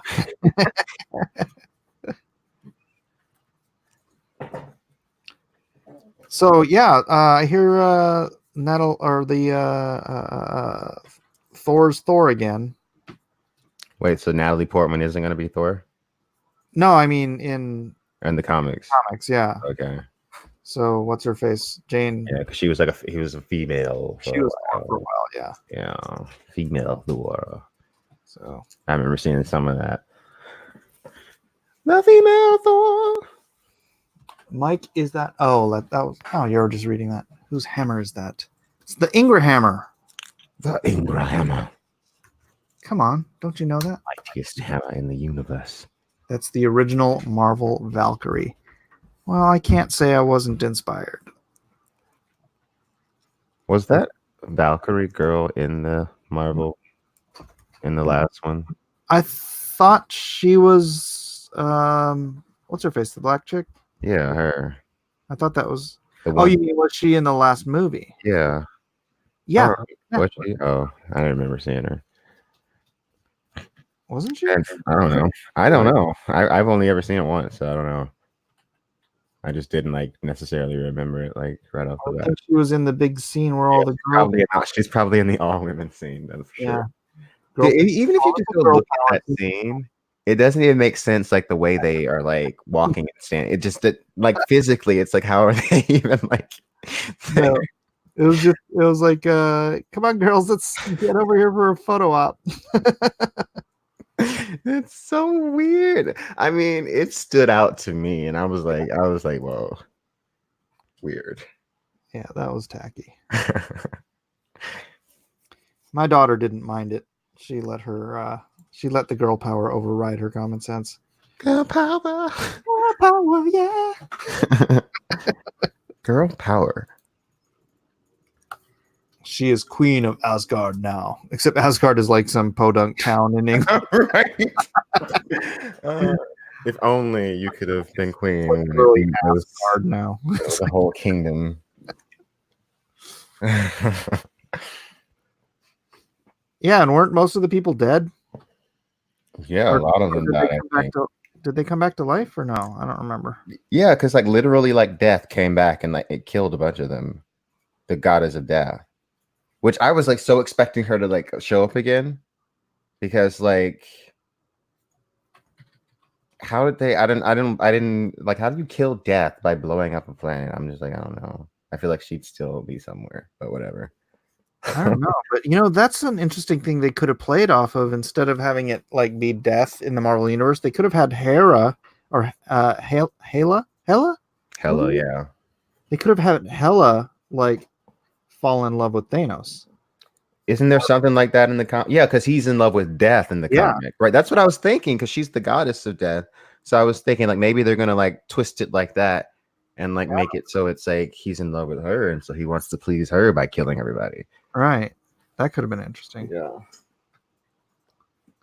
That could have been. It would have made perfect sense. Oh yeah, because like she could have been banished or something, and he could have used one of the Infinity Stones, or she could have used one of the Infinity Stones to reach out to him, be his conduit to get revenge for her. Mm-hmm. Oh, that could have been cool. He has been seduced by the goddess of death. And that could have brought him back into yeah, that would have been cool. Dang, I should write comics.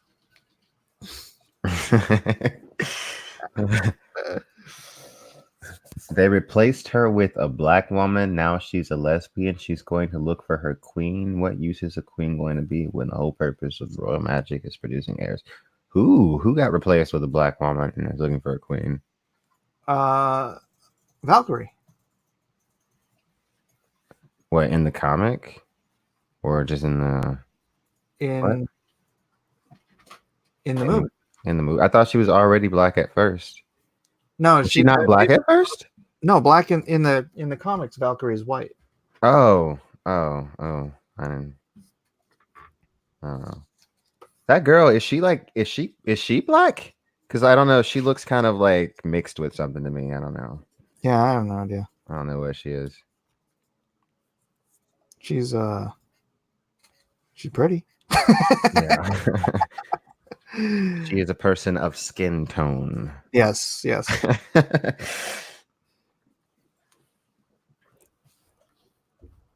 I think Mary Ellen's putting makeup on.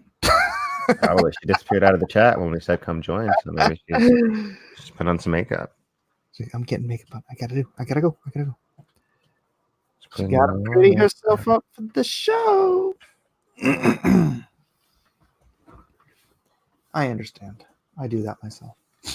Nobody is 100% anything these days. Yeah, that's probably true. That's pretty true, man. Man, I want to do one of those DNA tests. Do you? Yeah, because I'm always like, when my granddad had gray eyes. I always say this, and then his mom was just like so like light, pale, and just did not look like a black woman at all. And like all of them are like, so I feel like there's something mixed. We've got something mixed in. I don't know. Yeah. And then also the same with like my mom's like really like light skin, and she doesn't really like look black to me. She looks like more like kind of Latina. And then I look at her mom when she was living. She recently died last year. She was like totally like light, like she didn't look black. So I'm like, maybe I feel like we've got something mixed in, and I'd like to know. Because remember, Kanan was. I don't really want to delve into the whole race thing. It's. I feel like we do that a lot. But when Kanan was talking about losing that identity, and I totally understand that, and I'm there. I get it. But the fact that you can go back now and just do the DNA test, it's cool. It is, right? It's really cool. I'd like to know. I'd like to see. Yeah.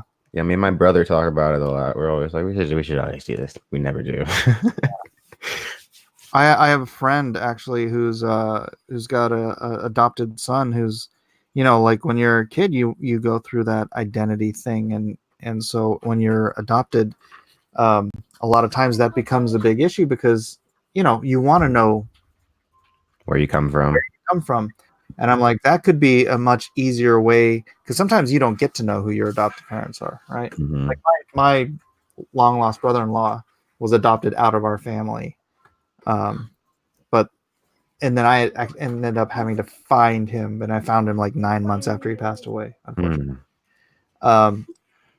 But yeah, that if you're adopted, and it's like circumventing that need to find your parents, because it's not really your parents you're looking for, it's your roots, right? It's your genetic lineage. And so I was like, that might be a way for him to just override that need and have that fulfillment that he's looking for without disrupting his whole whatever family dynamic.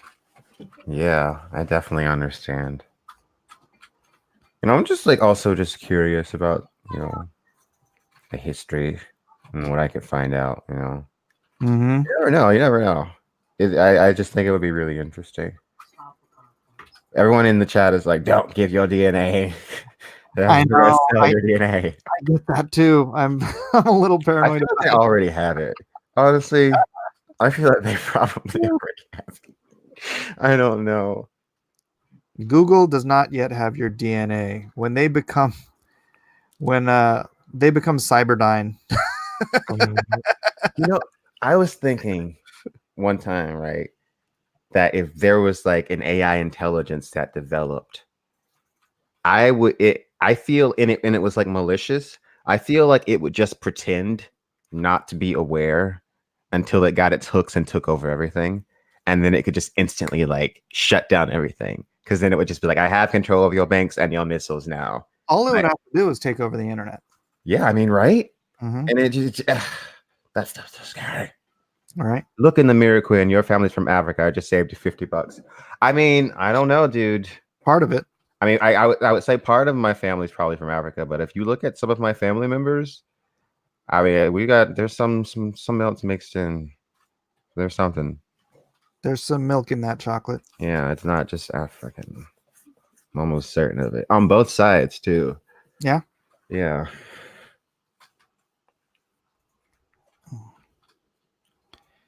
Yeah, my kids are part Chiricahua Apache, but they didn't keep any records. The Native Americans are notoriously bad at keeping records. So there's no way, like, they have casinos, the Chiricahua, but there's no way for them to, like, here, our great grandfather he was literally like a chief, Chiricahua chief. Wow. But there's no records. Wow. Jiminy Cricket laughed at milk in that chocolate. Milk in that chocolate. Personally, I prefer dark chocolate, but that's just my taste.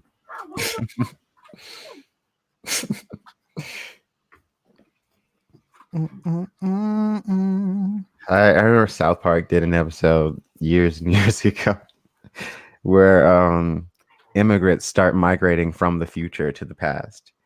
Oh yeah. And because it's in the future, they're all just like brown skinned, and they all just like speak in a mix of every language, and they're all like bark, bark, bark. I don't know if you've ever seen the meme that goes like, they took our gerbs. Yeah. That's where that comes from. Oh really? Yeah. So I remember in the end of the episode, they're like, if we want to make them go away, we just have to make the world a better place. And they start all like cleaning up and like doing all this awesome stuff, and like the people from the future start disappearing. And then they go like, wait a second, this is gay. Like we should just all be gay. And then it ends. And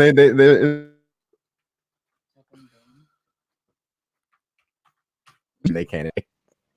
It's so ridiculous. It's so ridiculous, but I love that episode so much. South Park, man. Those guys are nuts. Yeah. Mary Ellen, are you still there? Where hath thou gone? She's left the chat. She left the chat around the time that we told her to come on. Yep. Either she just fled away, or she's like, she's doing the face wash, the facial scrub. She's doing the blush and getting her lipstick just right. Hope she's not taking a shower. She has to get completely ready. Yeah. I know girls like that. The Mormon church is behind these DNA services. I actually have heard that before. Really? Yeah. I think it started with the Mormon church or something, like legitimately. No kidding. Uh-huh.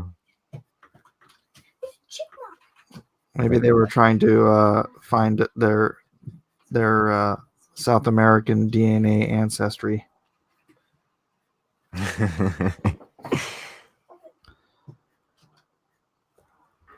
Watch me find out Mike is not Japanese at all, but rather from East Russia. Me that whole time. Actually, I am. I'm my mom is actually part Ainu, which is the indigenous people of Japan. Wow. Before the Koreans came over and took over the island. and her there's only like literally 14,000 Ainu left. Really? Yeah, So you're a part of a rare bloodline. I'm a part of a very rare bloodline. Probably one of the rarest bloodlines on Earth. Wow. I'm rare. Protect the bloodline. I'm collectible. The Bene Gesserit has use of this bloodline. See? Yeah. Maybe trying to collect your genes. They'd want one of your children. We must preserve the Miller bloodline. Yeah, isn't it weird? So my kids are part Native American and part Native Japanese. Probably That is cool. the rarest combination like ever. Mike is the seventh son of the seventh son. Have you read those books, Victor? The what's it called? The Sorcerer's Apprentice? Not Sorcerer's Apprentice. The That's Apprentice. another movie that Broken Road did. The Seventh Son. No, The Sorcerer's Apprentice. Yeah, but there's a book series called the Spook's Apprentice, but there's another name for it other than Spook's Apprentice. I know it has like 2 titles for some reason. It's really stupid. It's called the Wardstone Chronicles, and they did make a movie out of it, and it was really bad. And it really sucked. But you know.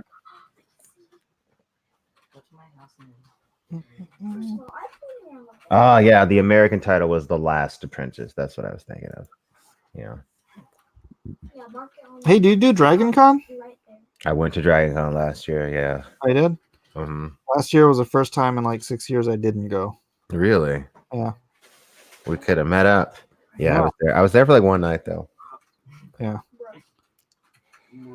But Dragon Con, Yeah. so crowded. It's crazy, huh? Everybody was drunk. It's insane. Yeah, it's debauchery and heathenism. Yeah, I don't know if you know this, but if and don't ask me how I know. If you during Dragon Con, if you go on Craigslist, they have like all these, like, I guess debauchery is the right word. Debaucherous parties and meetups and stuff. Like, on I imagine so. Dude, I've never gone, but I was at Con of Thrones this year, last year for 3 days, and it was like that's like a small convention, and it was the stuff that I witnessed that I can never repeat. But yeah, I'm not like a convention going person. Like that's not like my thing. Yeah, like, I'm not like I don't like being around a bunch of people, but it's like it was interesting. It was an interesting experience. Interesting is the right word. The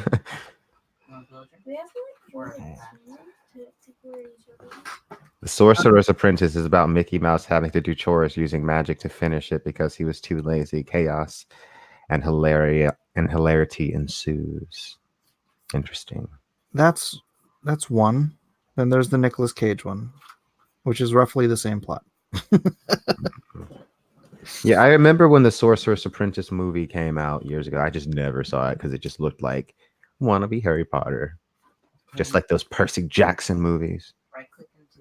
Yeah, well, like I said, that's when they, they greenlight stuff because the other popular genre or something else popularizes the genre. Dale Stadford said, "I'm interested in dialects, Quinn. Do you mind sharing where you grew up?" I grew up in, I guess, middle Georgia, but like a little bit more north. I wouldn't call it north. It's like northern middle Georgia, basically. That's where I grew up. Yeah, I wonder how far you live from the DeBells. I think they're in Ackworth. What? Are you near Ackworth? I don't know. I don't know where that is. You could sense Quinn's hatred for Percy Jackson. Yeah, man. Those movies are terrible. Those are terrible, man. And the books are not good either. I don't care what anybody thinks. It's funny, dude. The level of the stuff that gets popular doesn't have to be good. Right? It's like those Divergent books. Yeah. It's like wannabe Hunger Games. Like, let Hunger Games do its thing and stop trying to clone everything. They always want to clone everything.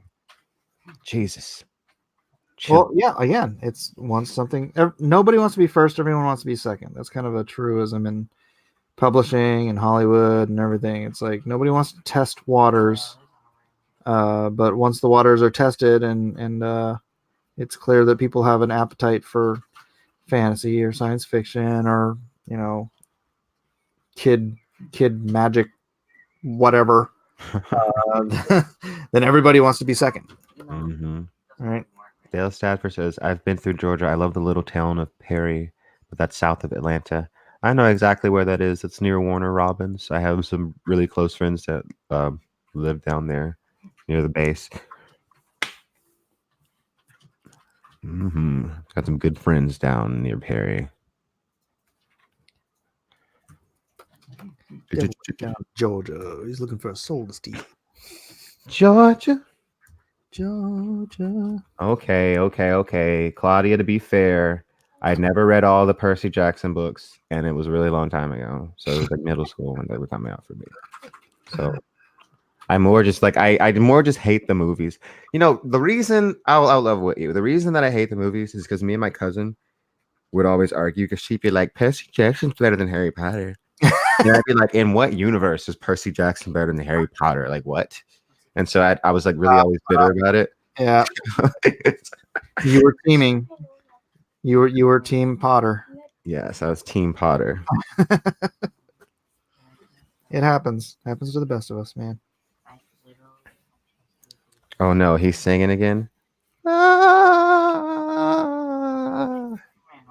you like that, don't you? That wasn't good. If you're gonna sing, bring your A game, bro. I stopped in Perry on a road trip to Florida. I found the people in Georgia to be very kind and friendly. There are a lot of friendly people in Georgia. Georgia is like usually a very friendly place. I will say that. People wave. It's nice. People aren't rude in general. Okay, most of the time when you find somebody rude in Georgia, like you're at a restaurant and someone's like going off, it's somebody that's not from here. They're from California. Always. They're like from like New York or like California, like anywhere else, but not here. There's a lot of like pretty much every like jerk that you meet in Georgia is from somewhere else. And there's a lot of people that are here that are not from here, just because we have such a great housing market that it's like you can get houses really cheap. So people come down here and they just like they're jerks. And it's like they're always like, I want to go back to like wherever I came from. I'm like, well, you're here now, so like deal with it. Yep. No, man, dude. California people suck. Oh God, dude, I was in San Francisco last year. Yeah. And my friend Brittany, she's all like, just watch. The people here, they pretentiously refer to San Francisco as the Bay Area, and it's so pretentious when they say it. And I'm like, whatever. And then like we're just randomly walking by this couple on a bench, and the lady's all like, well, here in the Bay Area. It's just like it's so just the way they talk, the way they carry themselves, and that city in particular is just like they're so full of themselves. like can't take it. I can't take it. I know, dude. When I moved out to Texas for a while, I like, in California, you try to get somebody to help you move, you like have to pay them, and these are your friends. Yeah. I moved out. I came out to the apartment complex in Texas, right? Mm-hmm. And neighbors who I'd met before came out, greeted us, and asked if we wanted help bringing all our stuff in the apartment. Southern hospitality is a real thing. It really is. What's going on? Yeah, I mean, people steal my stuff. I mean, maybe you gotta watch out for that too. But, but I feel like you're more likely to get robbed in like California than down here. Because okay, so my friends, I had some friends that moved to California to like up in Yuba City not too long ago, and they were from Georgia, and so they're just used to living in Georgia. So she left some stuff in a car, like a dresser, it was like a shelf or something, and just some other knickknacks for like 20 minutes. Yeah.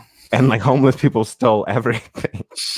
Like the old shelf, like the bags of like toiletries, like everything out of the car. It was ridiculous. Wow. And it's like, so it's like totally different atmosphere versus Georgia, where you can like kind of leave something in a car down here and like kind of get away with it. But like there, it's like, nope. Yep, I've had my car broken into. I don't know, a couple times. Oh, one time, man, it was sucked because it was like the first time I'd ever left it unlocked, which that was my mistake. It's like leave my car unlocked right in front of my own house and broken into. Well, not broken into, just doors opened, everything stolen. That sucked, man. Yeah. Like an aunt of mine, her car got stolen at a gas station one time, but it was entirely her fault because she left her keys in the car with the car running, which is like, why? I don't understand why anybody does that. Never leave your keys in the car with the car running, or just never leave your keys in the car, just like ever. You know, I don't even understand. Yeah, that's just like, I dare you. Right? It's like, please steal my car, please, just take it. Take my car, please. I don't get it. Oh man. Yeah, I will. Rhaegar Targaryen, I agree with that. The South a lot of times gets a bad rep by people that don't live here. People are always trashing us. Oh yeah. No, Southern Haps. Yeah, my wife kind of wants to move to South Carolina. South Carolina. Definitely be cheaper housing prices. Oh please. Yeah, it's 2:00 in the morning. Go to bed, guys. What the heck? Got church. We got church. Gotta go to church.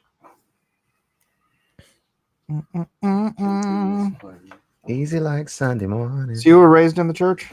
Oh yeah. Southern Hellfire and Brimstone. What was that? I said Southern Hellfire and Brimstone.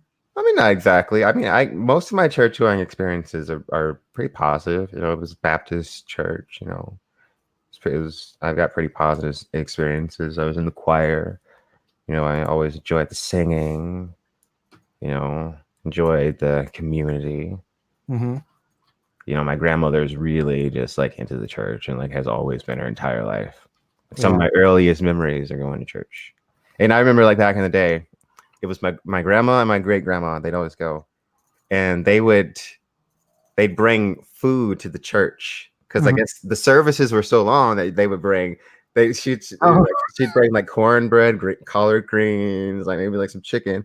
They put in these like little trays, and like halfway through service, like they'd start eating, and everybody did that. Really? Yeah, that was just what they did.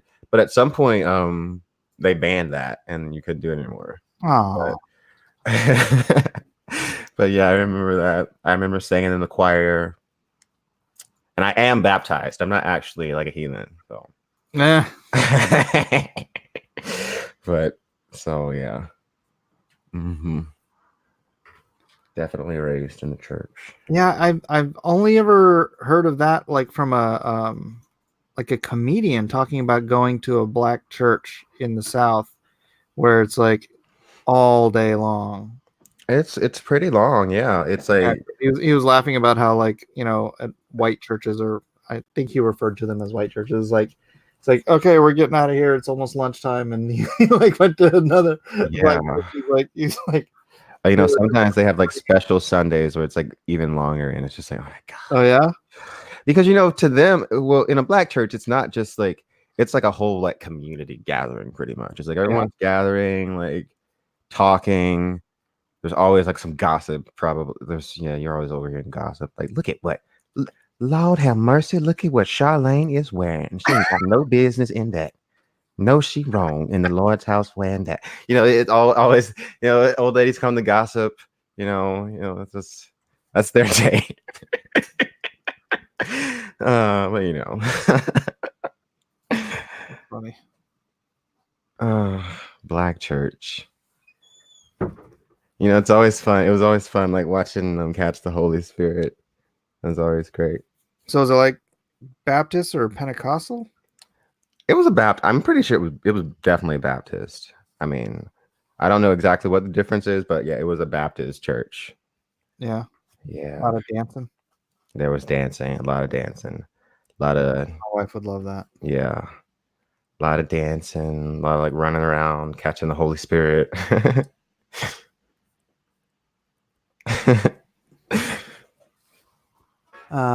Liam says your black woman voice is hilarious. That's a southern black lady. Yes, Rhaegar Targaryen, the older ladies would wear the fancy hats. Like the hats, those were like such fashion statements. Really? They would compete, I swear to God, for like the craziest hat. Such a fashion statement back in the day. Yeah, the hats are definitely something that I remember. So you go with your grandma when you go visit her? To church? Yeah. It's been a while since I've been, if I'm being honest. But she's always wanted me to go, so I'll go. Maybe I'll go one of these days. But you know, if you have an entire Sunday open. Yeah. Have an entire Sunday. You're like, I don't know, Grandma. I can't drink chicken anymore. I know, right? I don't know about this. That was the best part.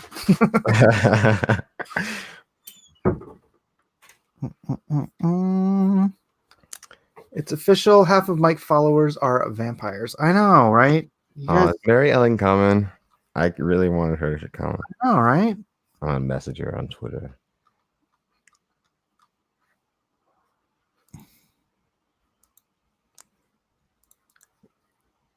So I saw her and Dave are working together. You mentioned that, didn't you?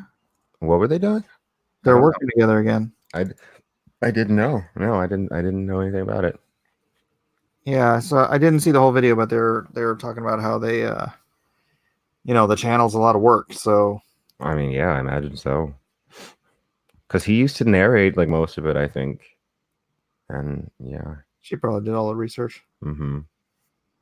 Ray Thulu says, say what you want about black churches. If they're good enough for the Blues Brothers, they're good enough for me. Black churches have really good music. That's one thing.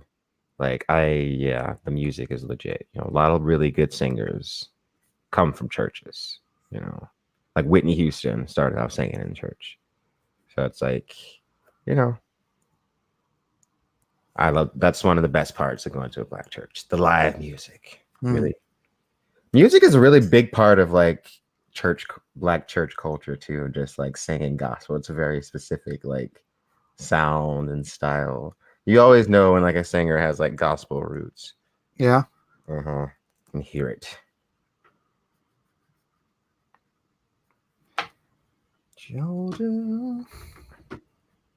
Georgia, my next target. Little did they know Quinn was white in blackface the whole time. What? Did you ever see that Eddie Murphy skit? What skit? Mr. White? No, I don't think so. Dude, this was from the 80s.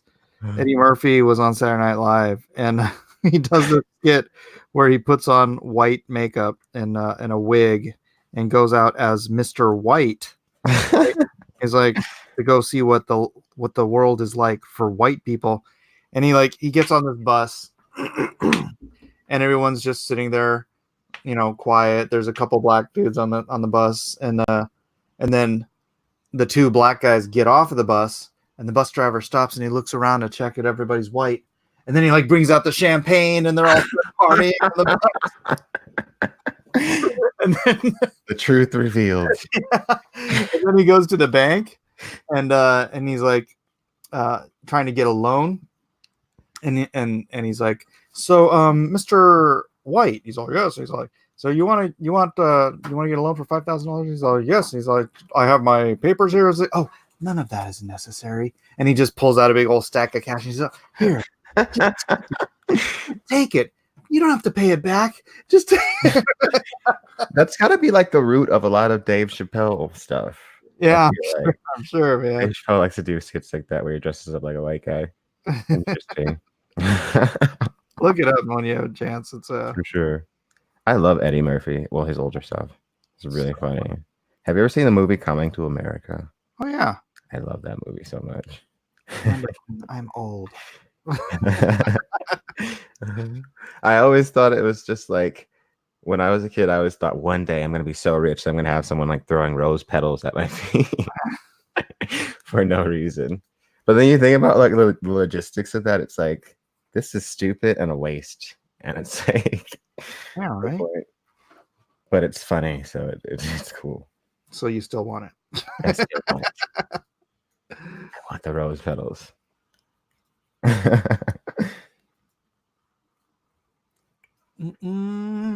Vampire in Brooklyn is such a good movie. It's so funny. Vampire in Brooklyn? Yeah, it's Eddie Murphy, Angela Bassett. It's like there was this island of African vampires or something. Yeah, I remember. I don't think I saw it though. And they were hunted, and then he goes to the city to find like the one last vampire, and she's like half human or something, and it's Angela Bassett in her prime. And she's all like, "Oh, I'm not a vampire. I don't want to be a vampire." And he's all like, "You must be a vampire." And then she's like, "Okay." And then she's like, "Psych!" And then she kills him. Oh, spoilers. Movie came out 20 years ago. More than 20 years ago, probably. Yeah. I'm 25, so I feel like that movie came out before I was born. A good chance. A good chance. Vampire in Brooklyn. I want to say that was probably late 80s, early 90s. Oh, it came out a year after I was born, 95. Okay. Mid 90s. 1995.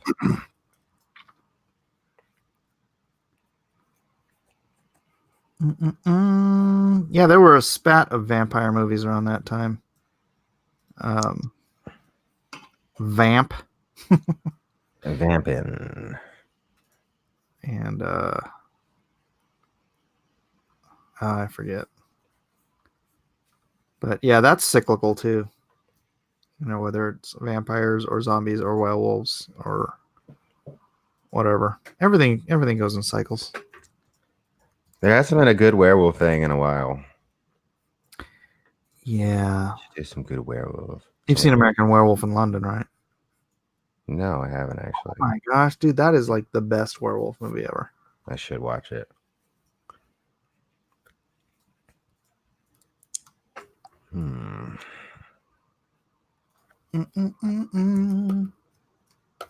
Interview with the Vampire. I've seen that one. Yeah, that's good. Brad Pitt is so young. Louis. Oh, Louis. Underworld. You know the guy that created that? You ever watch Underworld? Yeah, the vampire movies. Yeah. I've seen them. I haven't seen all of them, but I've seen a good portion of them because there's a bunch. Yeah. My friend Kevin Grievous, he's the guy that plays Ray's. I keep trying to get him on my show, but I don't know what his problem is. But he actually created Underworld. And then what's his face? Len Wiseman? Is that the guy's name? He kind of stole it from him. And they were friends too, so. They made a sequel to Queen of the Damned, Rhaegar Targaryen. I didn't know about that. Or are you saying Queen of the Damned is a sequel to something? I don't know anything about Queen of the Damned except that it has Aaliyah in it. And that I've seen clips. I wasn't allowed to watch that movie as a kid for some reason, even though I watched way worse stuff than Queen of the Damned. I don't even know what it is. It's a movie about like this vampire chick, and she's the Queen of the Damned. Oh, thank you. But I think it's like a cult classic because the chick that played the Queen of the Damned was like an R&B singer that died in the 90s. So it's like people really like it. It's like got its own like little fan base. Queen of the Damned is not a sequel to Interview with a Vampire. Is it? Are you serious? You're not. People aren't. Are you for real? I don't think that's probably the case. I don't really. I don't know. Look it up. I'm looking it up now. What?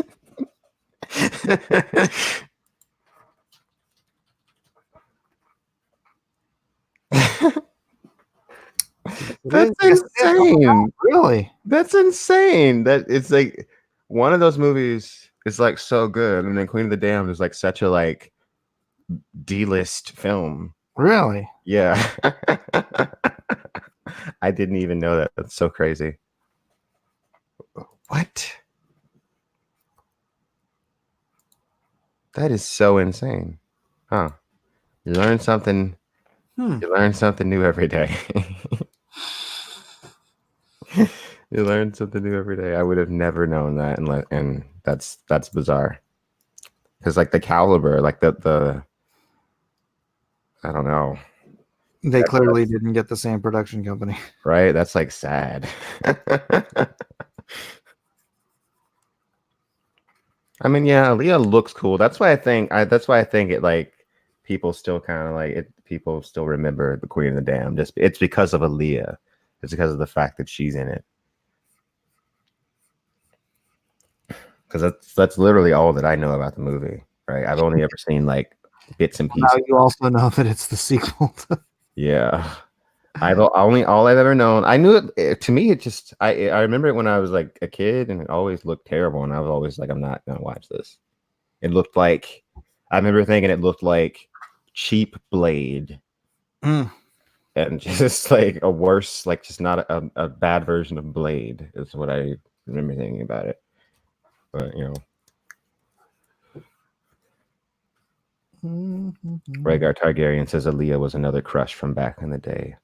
She was very pretty. How'd she die?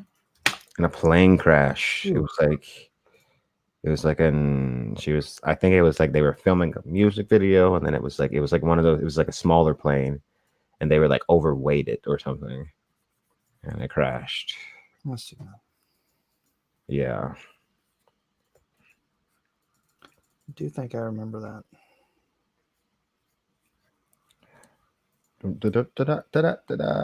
Jeez, is Mary Ellen trying to wait till tomorrow? I have no idea. She's killing me. She didn't message me back, but I said, come on. I said, you must come on the stream at 5:12, and she didn't message me back. So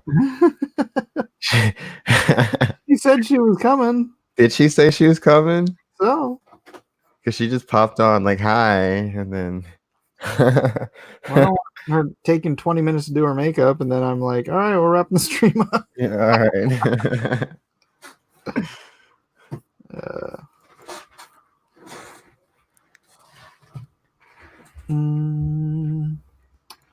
That story about the plane crash is exactly right, says Dale. Uh-huh. How long ago was that? Sometime in the 90s, late 90s, I think.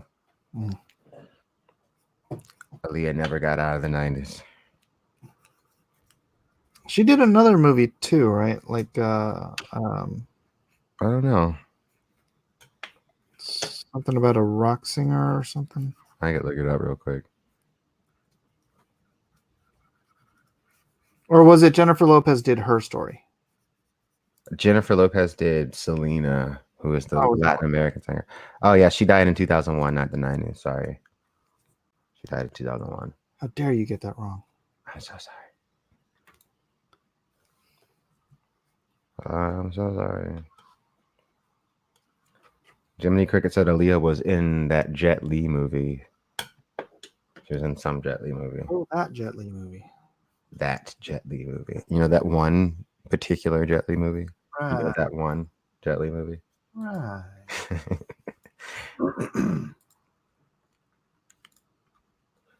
Aaliyah is like, but you know, like her story though, like she like R. Kelly married her when she was like 15.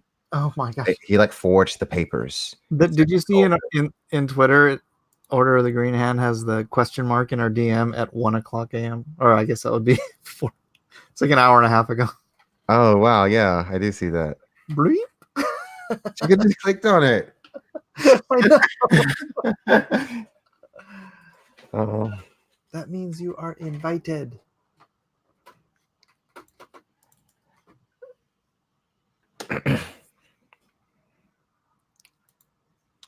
Yeah.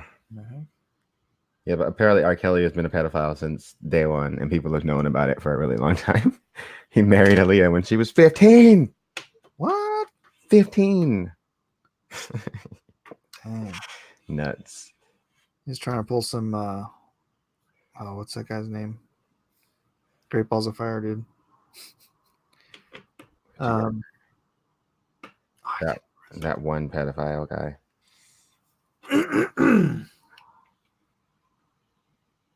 I'm totally drawing a blank on his name. Please Dennis don't. played him in the movie Who? Great Balls of Fire. Great. Jerry Lee Lewis. Oh yeah. Okay. Yeah, he married his 13-year-old cousin. That is gross. Well, to be fair, she was played by Winona Ryder. Wow. Please don't get on any small private planes. We can't afford to lose you. I say get on the plane. No, I'm kidding. Yeah, I worked for JFK Jr.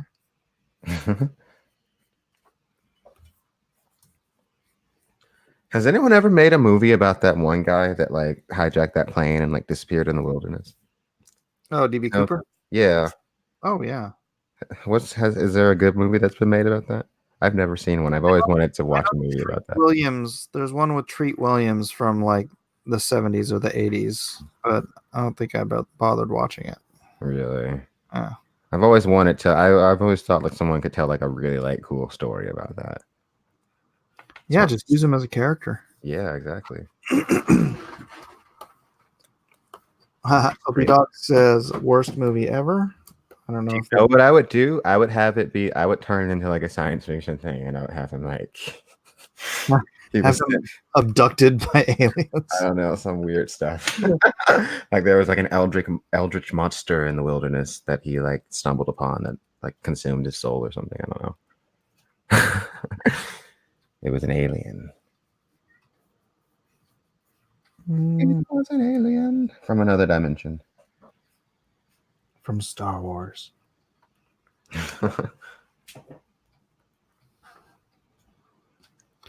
Dude, I dig the Tucker Carlson deadhead character. I kind of want to use it for Tucker Carlson. Ghost Tucker Carlson. Ghost Rider Tucker Carlson.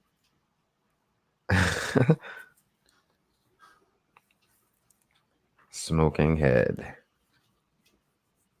Oh yeah, I forgot a cigar. I gotta have a cigar just like sticking out of his mouth. Speaking of cigar. Oh yeah? I don't smoke cigars.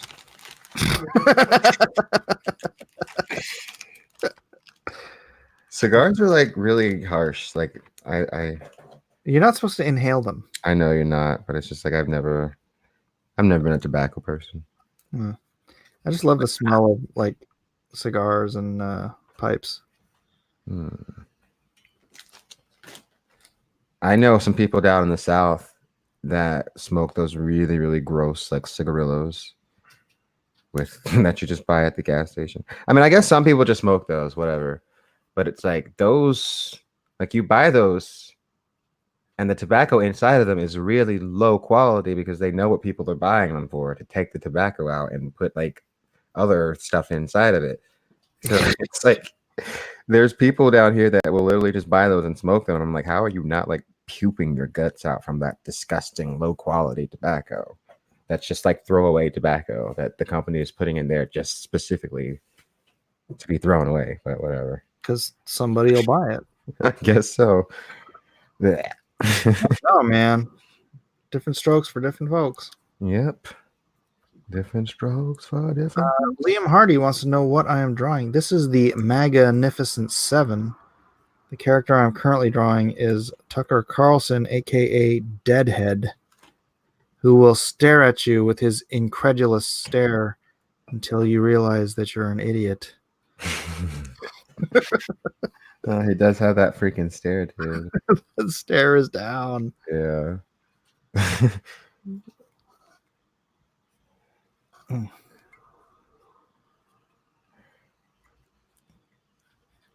The Tucker Carlson stare. Tucker. Yeah, I started this stream and this one guy was just giving me all this crap for doing a political comic. He's like, "That's not going to last forever," and I'm like, I don't care. It's not. I'm not trying to do something for the end of time. Yeah. I'm trying to hit a market that is probably going to be pretty hot for this year. Mm-hmm. It's okay to do political comics. Yeah. That's not an issue with that. I don't have any issues. Dude, Rhaegar Targaryen, Dave Rubin sucks. Dave Rubin is a grifter, and he's a disgrace. You think he's, Dave Rubin does not have a single actual thought in his head. Nothing Dave Rubin says is real. And you could tell because like he was on the Young Turks for years. He was? Entirely different ideology. Really? And switched suddenly. So that's how I know that he doesn't actually believe in anything he says. And it becomes clear to me the more that I see from Dave Rubin that he doesn't believe anything. Did he have any reason for switching? He said I remember there was drama at the Young Turks at the time because there was this whole thing where writer and neuroscientist Sam Harris went on Bill Maher's show, and also Ben Affleck was there. And Sam Harris because Sam Harris studies religions, so he was talking about Islam and how like Islam and how their doctrines are actually worse and more violent than Christianity's doctrines if you actually go and just look at it. Yeah. And Ben Affleck like went off on Sam Harris and it went super viral. And so Cenk Uygur from the Young Turks was I mean, I like Cenk sometimes, but like he was just like taking Sam out of context and he was just like really just like which just doesn't make sense. The dude's freaking Armenian. Yeah. It's like the Islam. How many Armenians did Islam carry murder in the freaking Armenian genocides? Yeah, I mean, but anyway, like that happened, and Dave Rubin said that it had something to do with that. But I mean, I just feel like Dave Rubin had such an ideological shift so quickly, where he just like changed everything that he believed so quickly. Whereas before he seemed so sure. Where it was like, I mean, I totally get like evolving in your political beliefs. But I don't see how that happens over such a short span of time. And also, it kind of correlated with certain, I don't know, moneyed interest. Oh, right. In his whole thing. So I just kind of see Dave Rubin as kind of like a hack. And it's not because like he's like a right wing guy now or anything. I just feel like he's a hack and that he doesn't have any like act. I don't think so. That's the thing. I don't think he's actually right wing. I just think he's fake. Right. That's why I don't like you wouldn't say that about Christopher Hitchens. No. Yeah. Like I think Christopher Hitchens believed what he said when he was saying it. You know? Right. He's earnest. Mm-hmm. Yeah. My favorite atheist. I was bummed when he passed away. Christopher Hitchens. Oops. Yeah, dude. I used to love his debates with Dinesh D'Souza. I just found that he oh yeah, Dinesh. I've seen those debates. Yeah, I mean I watched a lot of his debates. I remember like when he was dying, I remember just being really inspired, honestly, though. I remember thinking about it because I think I was a teenager. But because he took his death and he took the fact that he was dying with just like such elegance and grace, and he accepted responsibility for it. And he was like, I'm dying because I've been smoking and drinking heavily for the past 40 years. And he's just straight up said it. And he was like, that's why it's happening. And he knew it. Yeah. And it was just like, wow, man, it takes like a lot to be like, I don't know, man. I just remember that vividly back in the day. Yeah, well, he would have been a little bit of a hypocrite if he'd have said, why God? Yeah. Joshua Graydon, I pretty much agree. I would respect Jordan Peterson a lot more if he would admit to being a Christian. But I feel like he like uses Christians. Because I can't tell, because he'll get asked a simple question like, do you believe in God? Or you're a Christian? Yep. And he'll dance around it for like 15 minutes. And I'm like, do you or do you not? Like, it's simple. Yeah. But I don't know. Yeah. I don't trust him. By God. Yeah. Right? What do you mean? Well, it depends on what you mean by belief. It's a simple question, Jordan Peterson. Yeah, that I can try to explain that, but it still does irritate me. I like Tulsi in hoc signo vinces. I like Tulsi a lot. I feel like Tulsi has been treated more unfairly by the media than just about any other candidate. And it's because, well, one, the Hillary Clinton machine, because Hillary Clinton has had it out for Tulsi since like 2016 when she resigned from the DNC board or whatever it's called. She was like one of the chairmen or something and endorsed Bernie over Hillary. Yeah, Hillary Clinton has had it out. And you know how Hillary Clinton, she's not as respected as she once was, but she's still got her claws as far as like being a force within the Democratic Party. So it's like a lot of, I think, the propaganda against Tulsi comes from Hillary Clinton. You know, it's being pushed by her camp just because out of bitterness. And it's not even just propaganda. It's controlling how much time CNN gives her. Exactly. You know? And it's like, it was the shady practices were like, because it was like suddenly certain polls were not allowed when it came to considering who made the debate stage. And it was always done in a way so now Tulsi doesn't qualify. We're making it harder for Tulsi to qualify by not like recognizing this poll that has her at a certain number. So yeah, it was just like a lot of really dirty tricks, and it just really, really sucks. Yeah, that's the thing and she's a veteran too. That's what makes it suck even worse. They are more concerned about like control than they are about even winning. I mean, look, like just let a Bernie Sanders supporter even say a slight criticism of Hillary of Elizabeth Warren and see how they call them sexist. But the mainstream media can trash Tulsi Gabbard 24/7, and then where are the allegations of sexism? Because like I see like liberals tweeting all the time like, there is no reason to support a male candidate over a woman candidate. You should be supporting Klobuchar or Warren or even like Kamala Harris when she was still running, but never Tulsi. Like, why not Tulsi? She's a woman candidate. Why does she get so much hate, right? Yeah. And people hating on her never get accused of being sexist. You guys love that. You love it when they hate on Tulsi. She has the best chance. I think she has the best chance against Trump. I think she can pull from that patriotic middle in no small part because she is a veteran. Yeah, and that's part of the reason. That's why it sucks even more that they treat Tulsi so poorly, because she actually has fought for America and actually has been on the front lines. And she always talks about regime change war and wanting to stop regime change war and talking about seeing the high cost of war firsthand.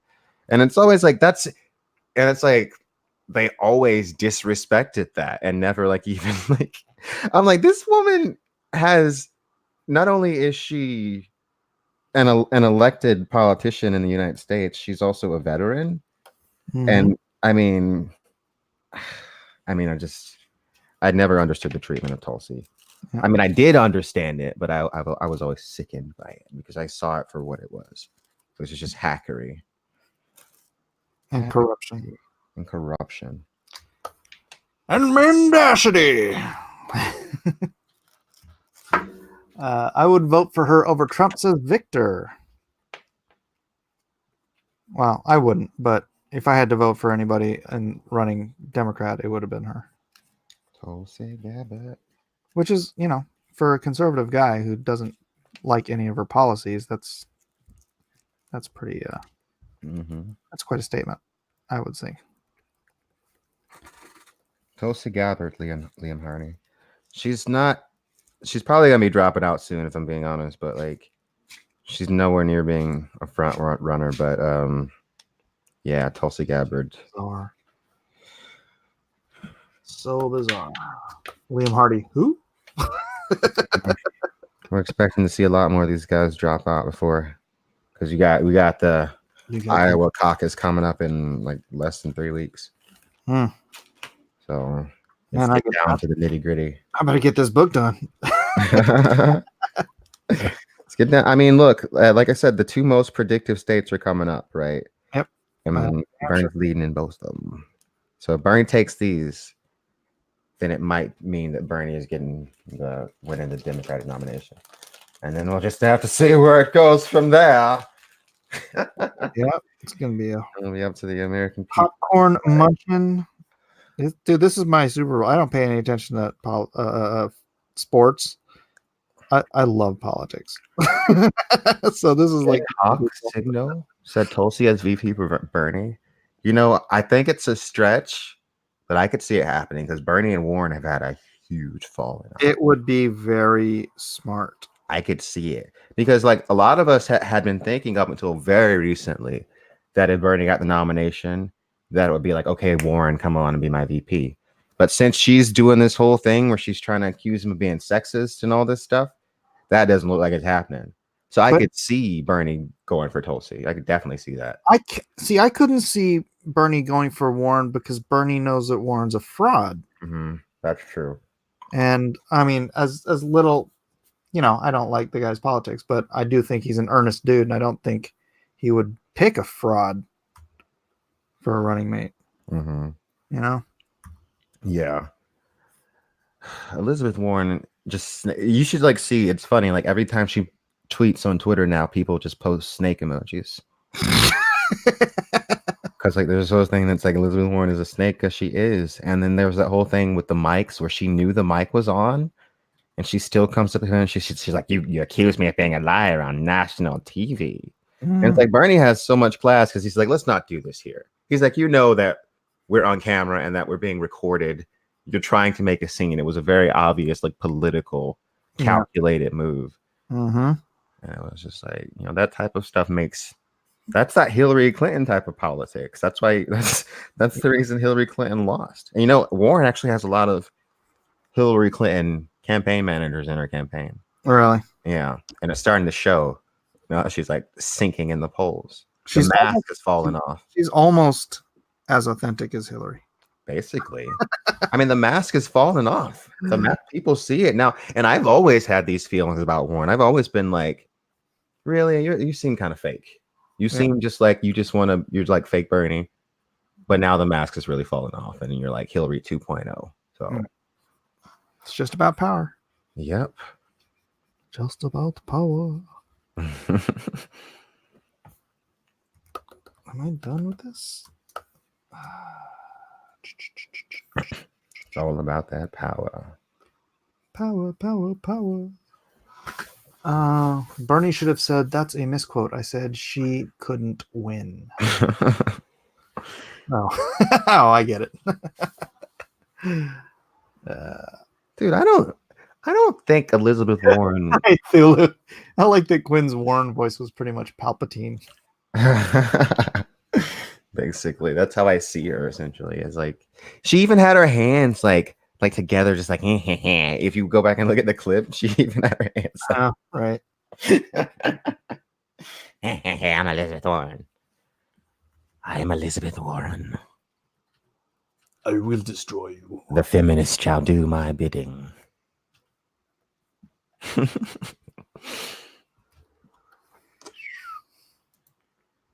Oh,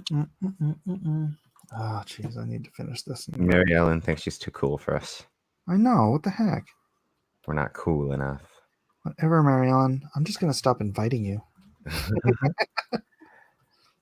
Throwing me that shade like I'm not cool enough. Ah, crap.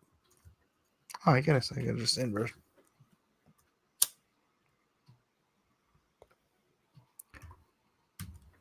She is so awkward. Who's awkward? All of these Northeast. Warren, I would assume they're talking about. Elizabeth Warren. Oh, yeah. You see that dance that she did recently? Oh, the cringe. No. Why is Bernie the only Democratic candidate who doesn't do like cringy dances? Like Pete Buttigieg did that. Kamala Harris did it. It's like, don't do that. Like no one. It just shows that you're like really out of touch. It's like, hello, fellow children. Come dance with me. Come dance with me and get on with the hippity hop.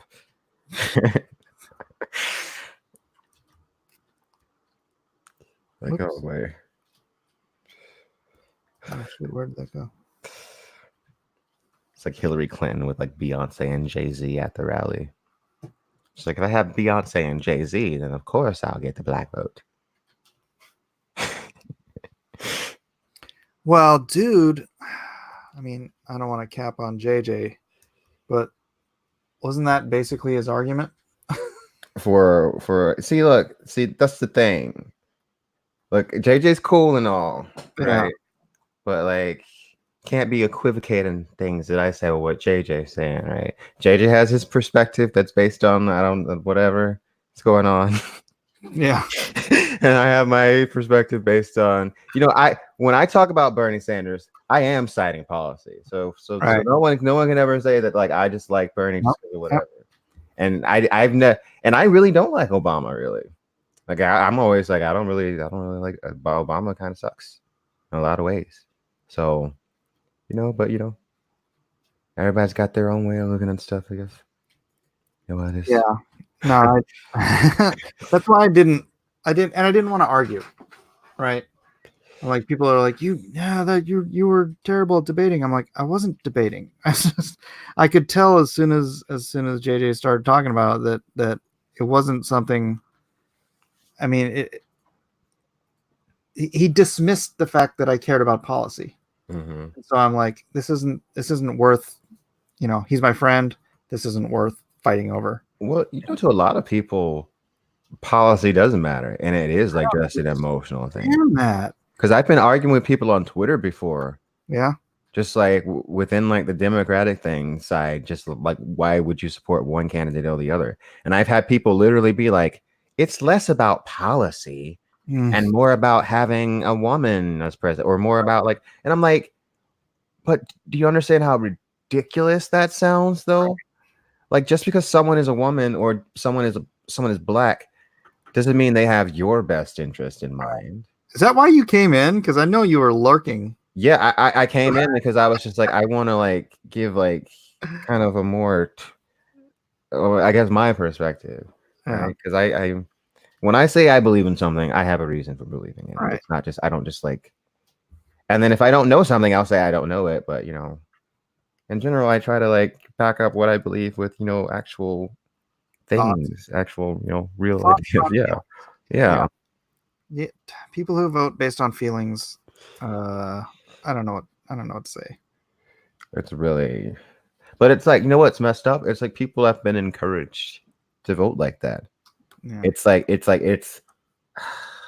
really a mess.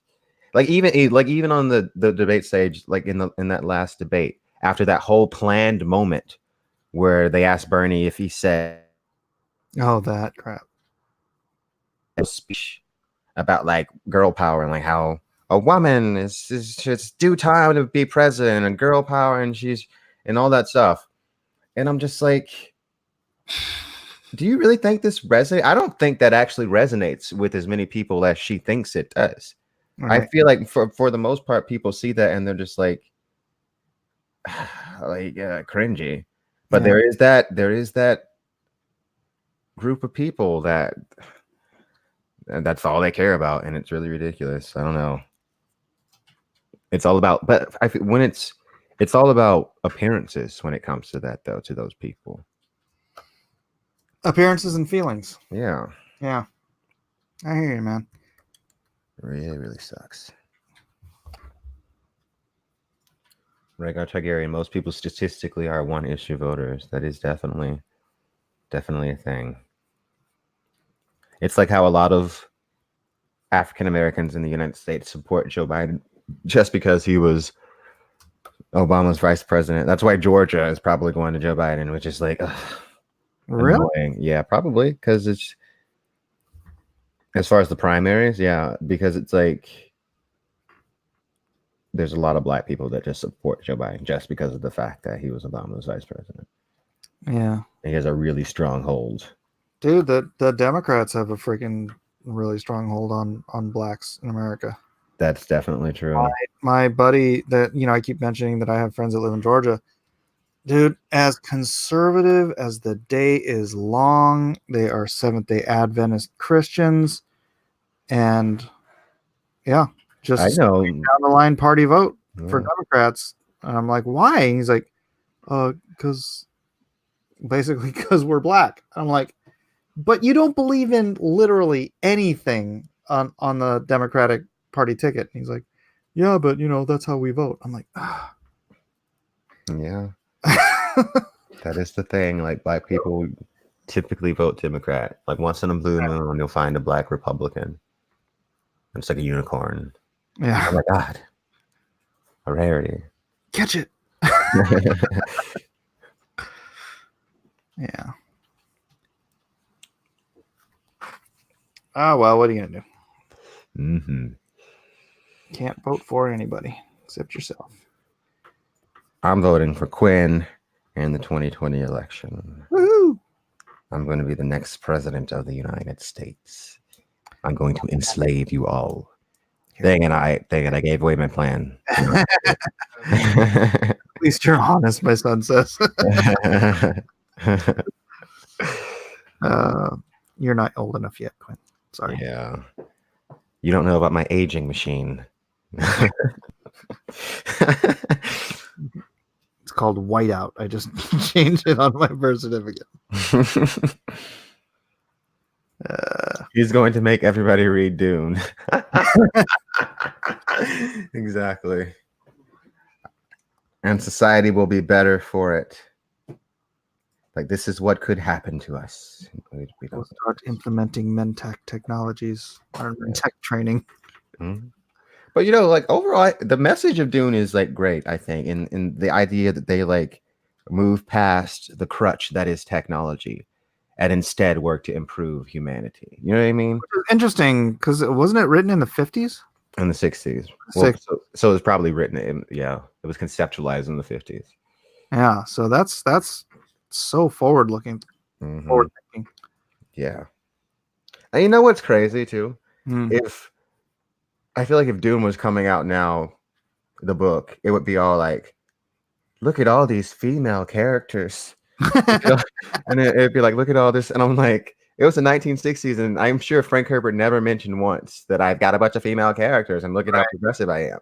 He just did it because he just wrote characters. Yep. But yeah, and when in the 60s was it? Because it was 1965. Wow, yeah. Which means he would probably started writing it in the late 50s, early 60s. He did 6 years of research before he started writing. There it is. Yeah. Maybe he sparked the women's movement. I don't know, man. It's like, I mean, you look at those, especially those like those final 2 books. Mm-hmm. It's just all the lead characters are females. It's like those books are about the Bene Gesserit sisterhood. So it's like that's just like there's a few male characters, but it's like, and I'm sure like Frank Herbert wasn't thinking about that one way when he wrote it. That's just the way the story unfolded. He had the sisterhood, and it's like I'm going to tell their story. But it's cool though when you get to those later books and you see the inner workings of the sisterhood, because previously up to that point they've been very mysterious. Like you hear references to like the things like Chapter House, which is like their headquarters, but you never see it. And then like those later books, you finally get to see it, and they've got like this whole hidden planet. It's really cool. And you learn about like their hierarchy, the Mother Superior. There's a lot of interesting things going on. But you said the Kevin J. Anderson books aren't that good. I mean, a lot of people don't like them. I mean, they're not Frank Herbert level of like philosophy and like crazy. This is like altering your subconscious mind, but they're not like trash. As some people really, really, really, really despise them. Really? But I feel like they are decent science fiction. So that's my opinion on them. All right. And he ended the series because like Frank Herbert died and left the books on like a crazy cliffhanger. And at least they came in and ended it, even if I don't necessarily agree with like some of their interpretation of what was supposed to happen, but at least he provided an ending to Dune. Right. Yeah. Sort of like Sanderson. Yes, exactly. Oh, I think Sanderson probably did a better job though with ending Wheel of Time. then, because I think Robert Jordan probably also had a lot more notes. Yeah, and his wife was editing everything. So Yeah, so whereas like Frank Herbert's, his son finished the books, and they were based off of quote unquote notes that we've never seen. And do they really even exist? So we don't even know if they actually exist, because there's a lot in those books that's like, this doesn't seem very accurate, like what Frank Herbert intended. But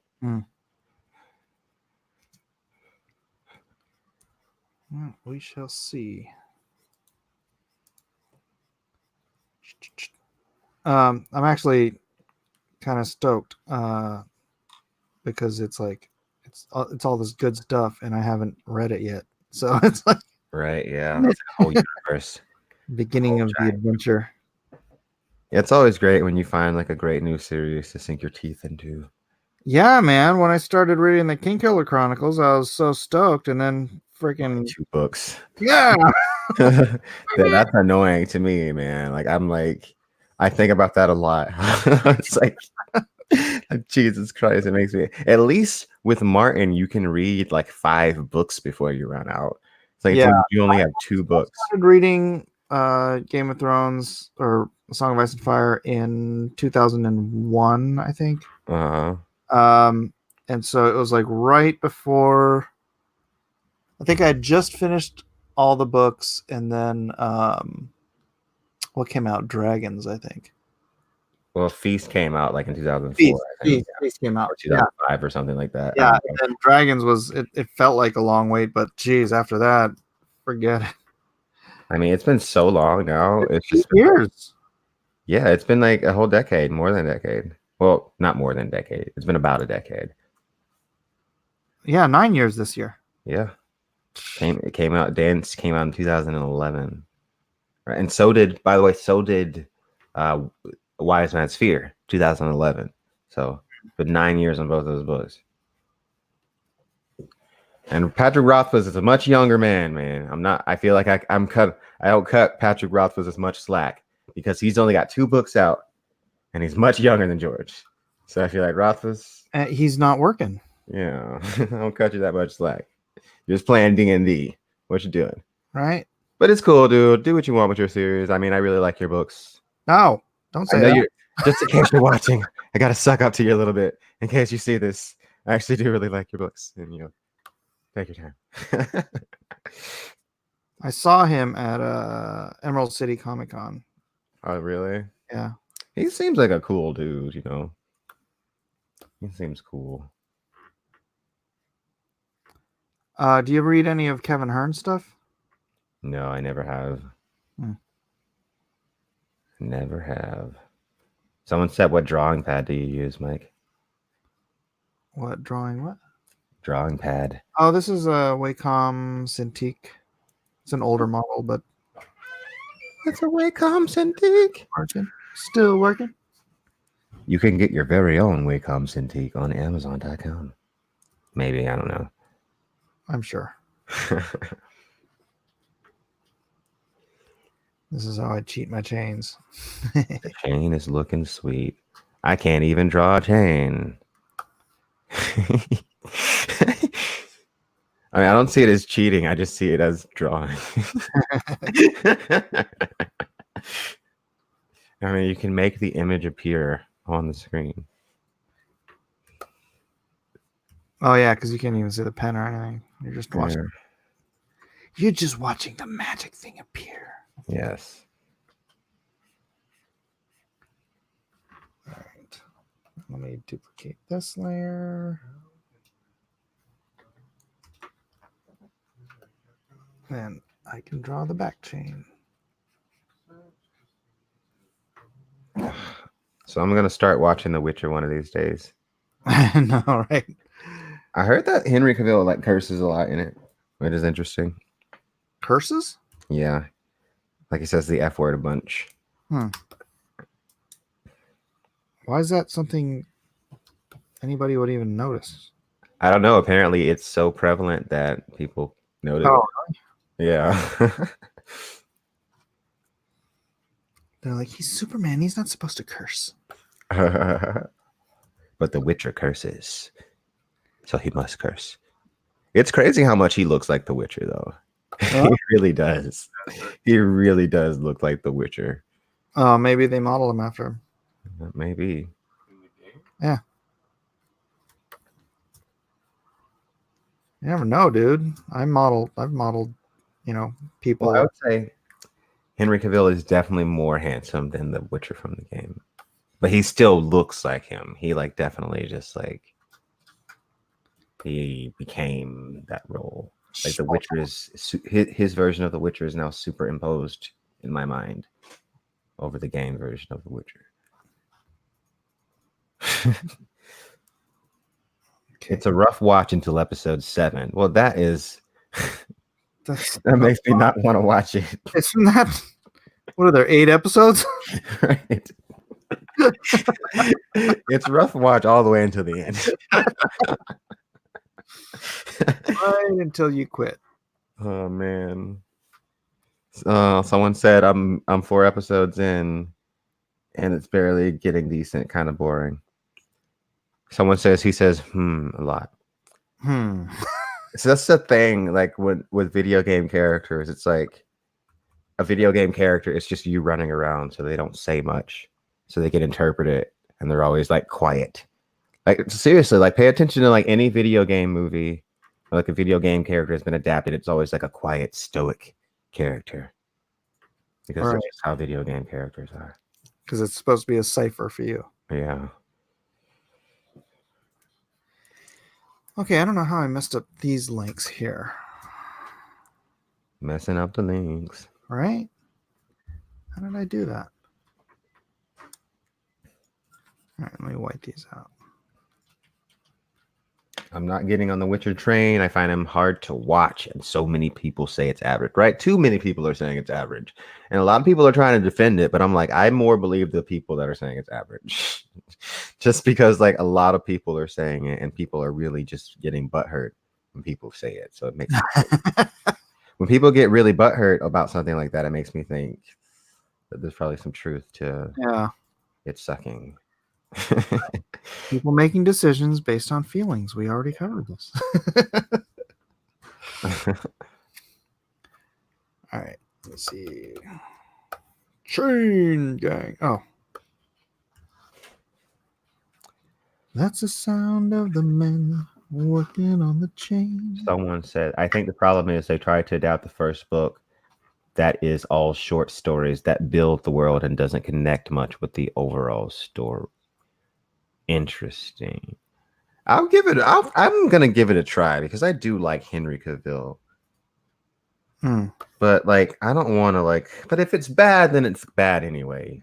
It's true. So, God, is it gonna be painful? Like I don't want to watch anything that's gonna be painful to watch. Painful.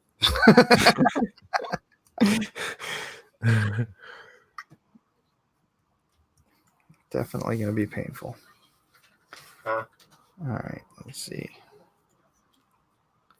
Hot sauce. What are you making? Hot sauce and cheese. Oh, beaned it? Yeah. All right. I already started it. All right. Well, I'm done with this panel, I think. What is that? Why is there a big white line there?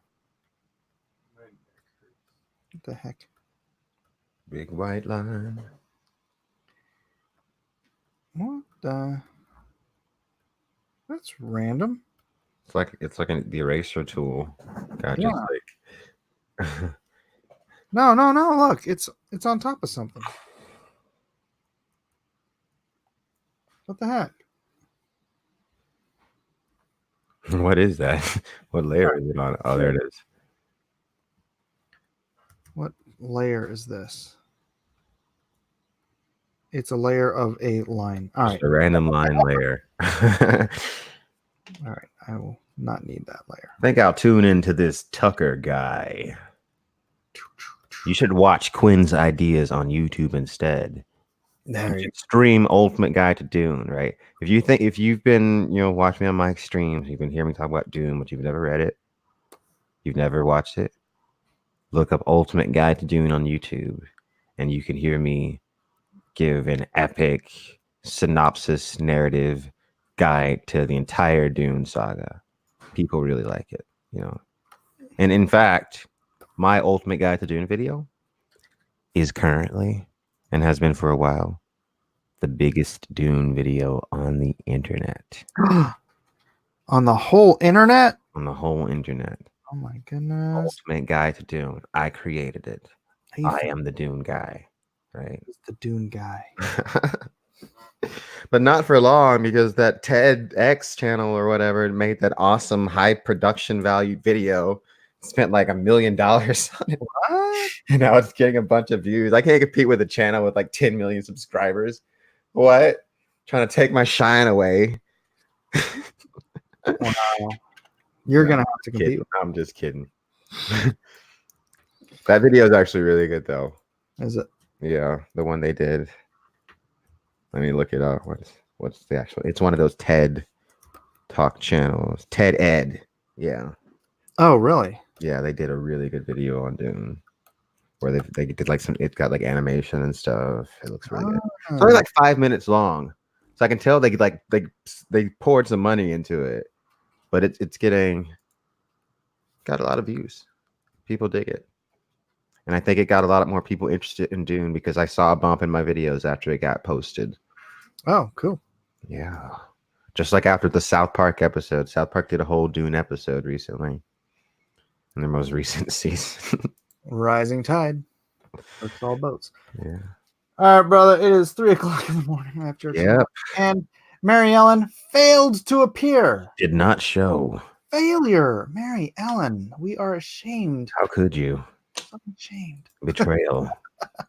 All right. Thanks everybody for being here. Quinn, tell people why they need to sign up for Tadia. Sign up for Tadia because it's a horror story about witches and mythology. And yeah, sign up. It's great. And I'm really excited about it. And, you know, we're building up a really big email list. You know, it's doing really well. And, you know, get put on that email list to get, you know, special perks that won't be available later on. And, you know, to get updates that won't be available to the public. So, yeah. That's right. Link in the description and also link in the chat. Awful Redneck Gaming posted it. All right. And again, you're on my channel. So I hope you're subscribed. I'm so tired. And if you're not, do subscribe and then check out my comic, LoneStarComic.com. Thanks everybody for being here. We'll see you Monday. Fat, drunk, and stupid is no way to go through life, son.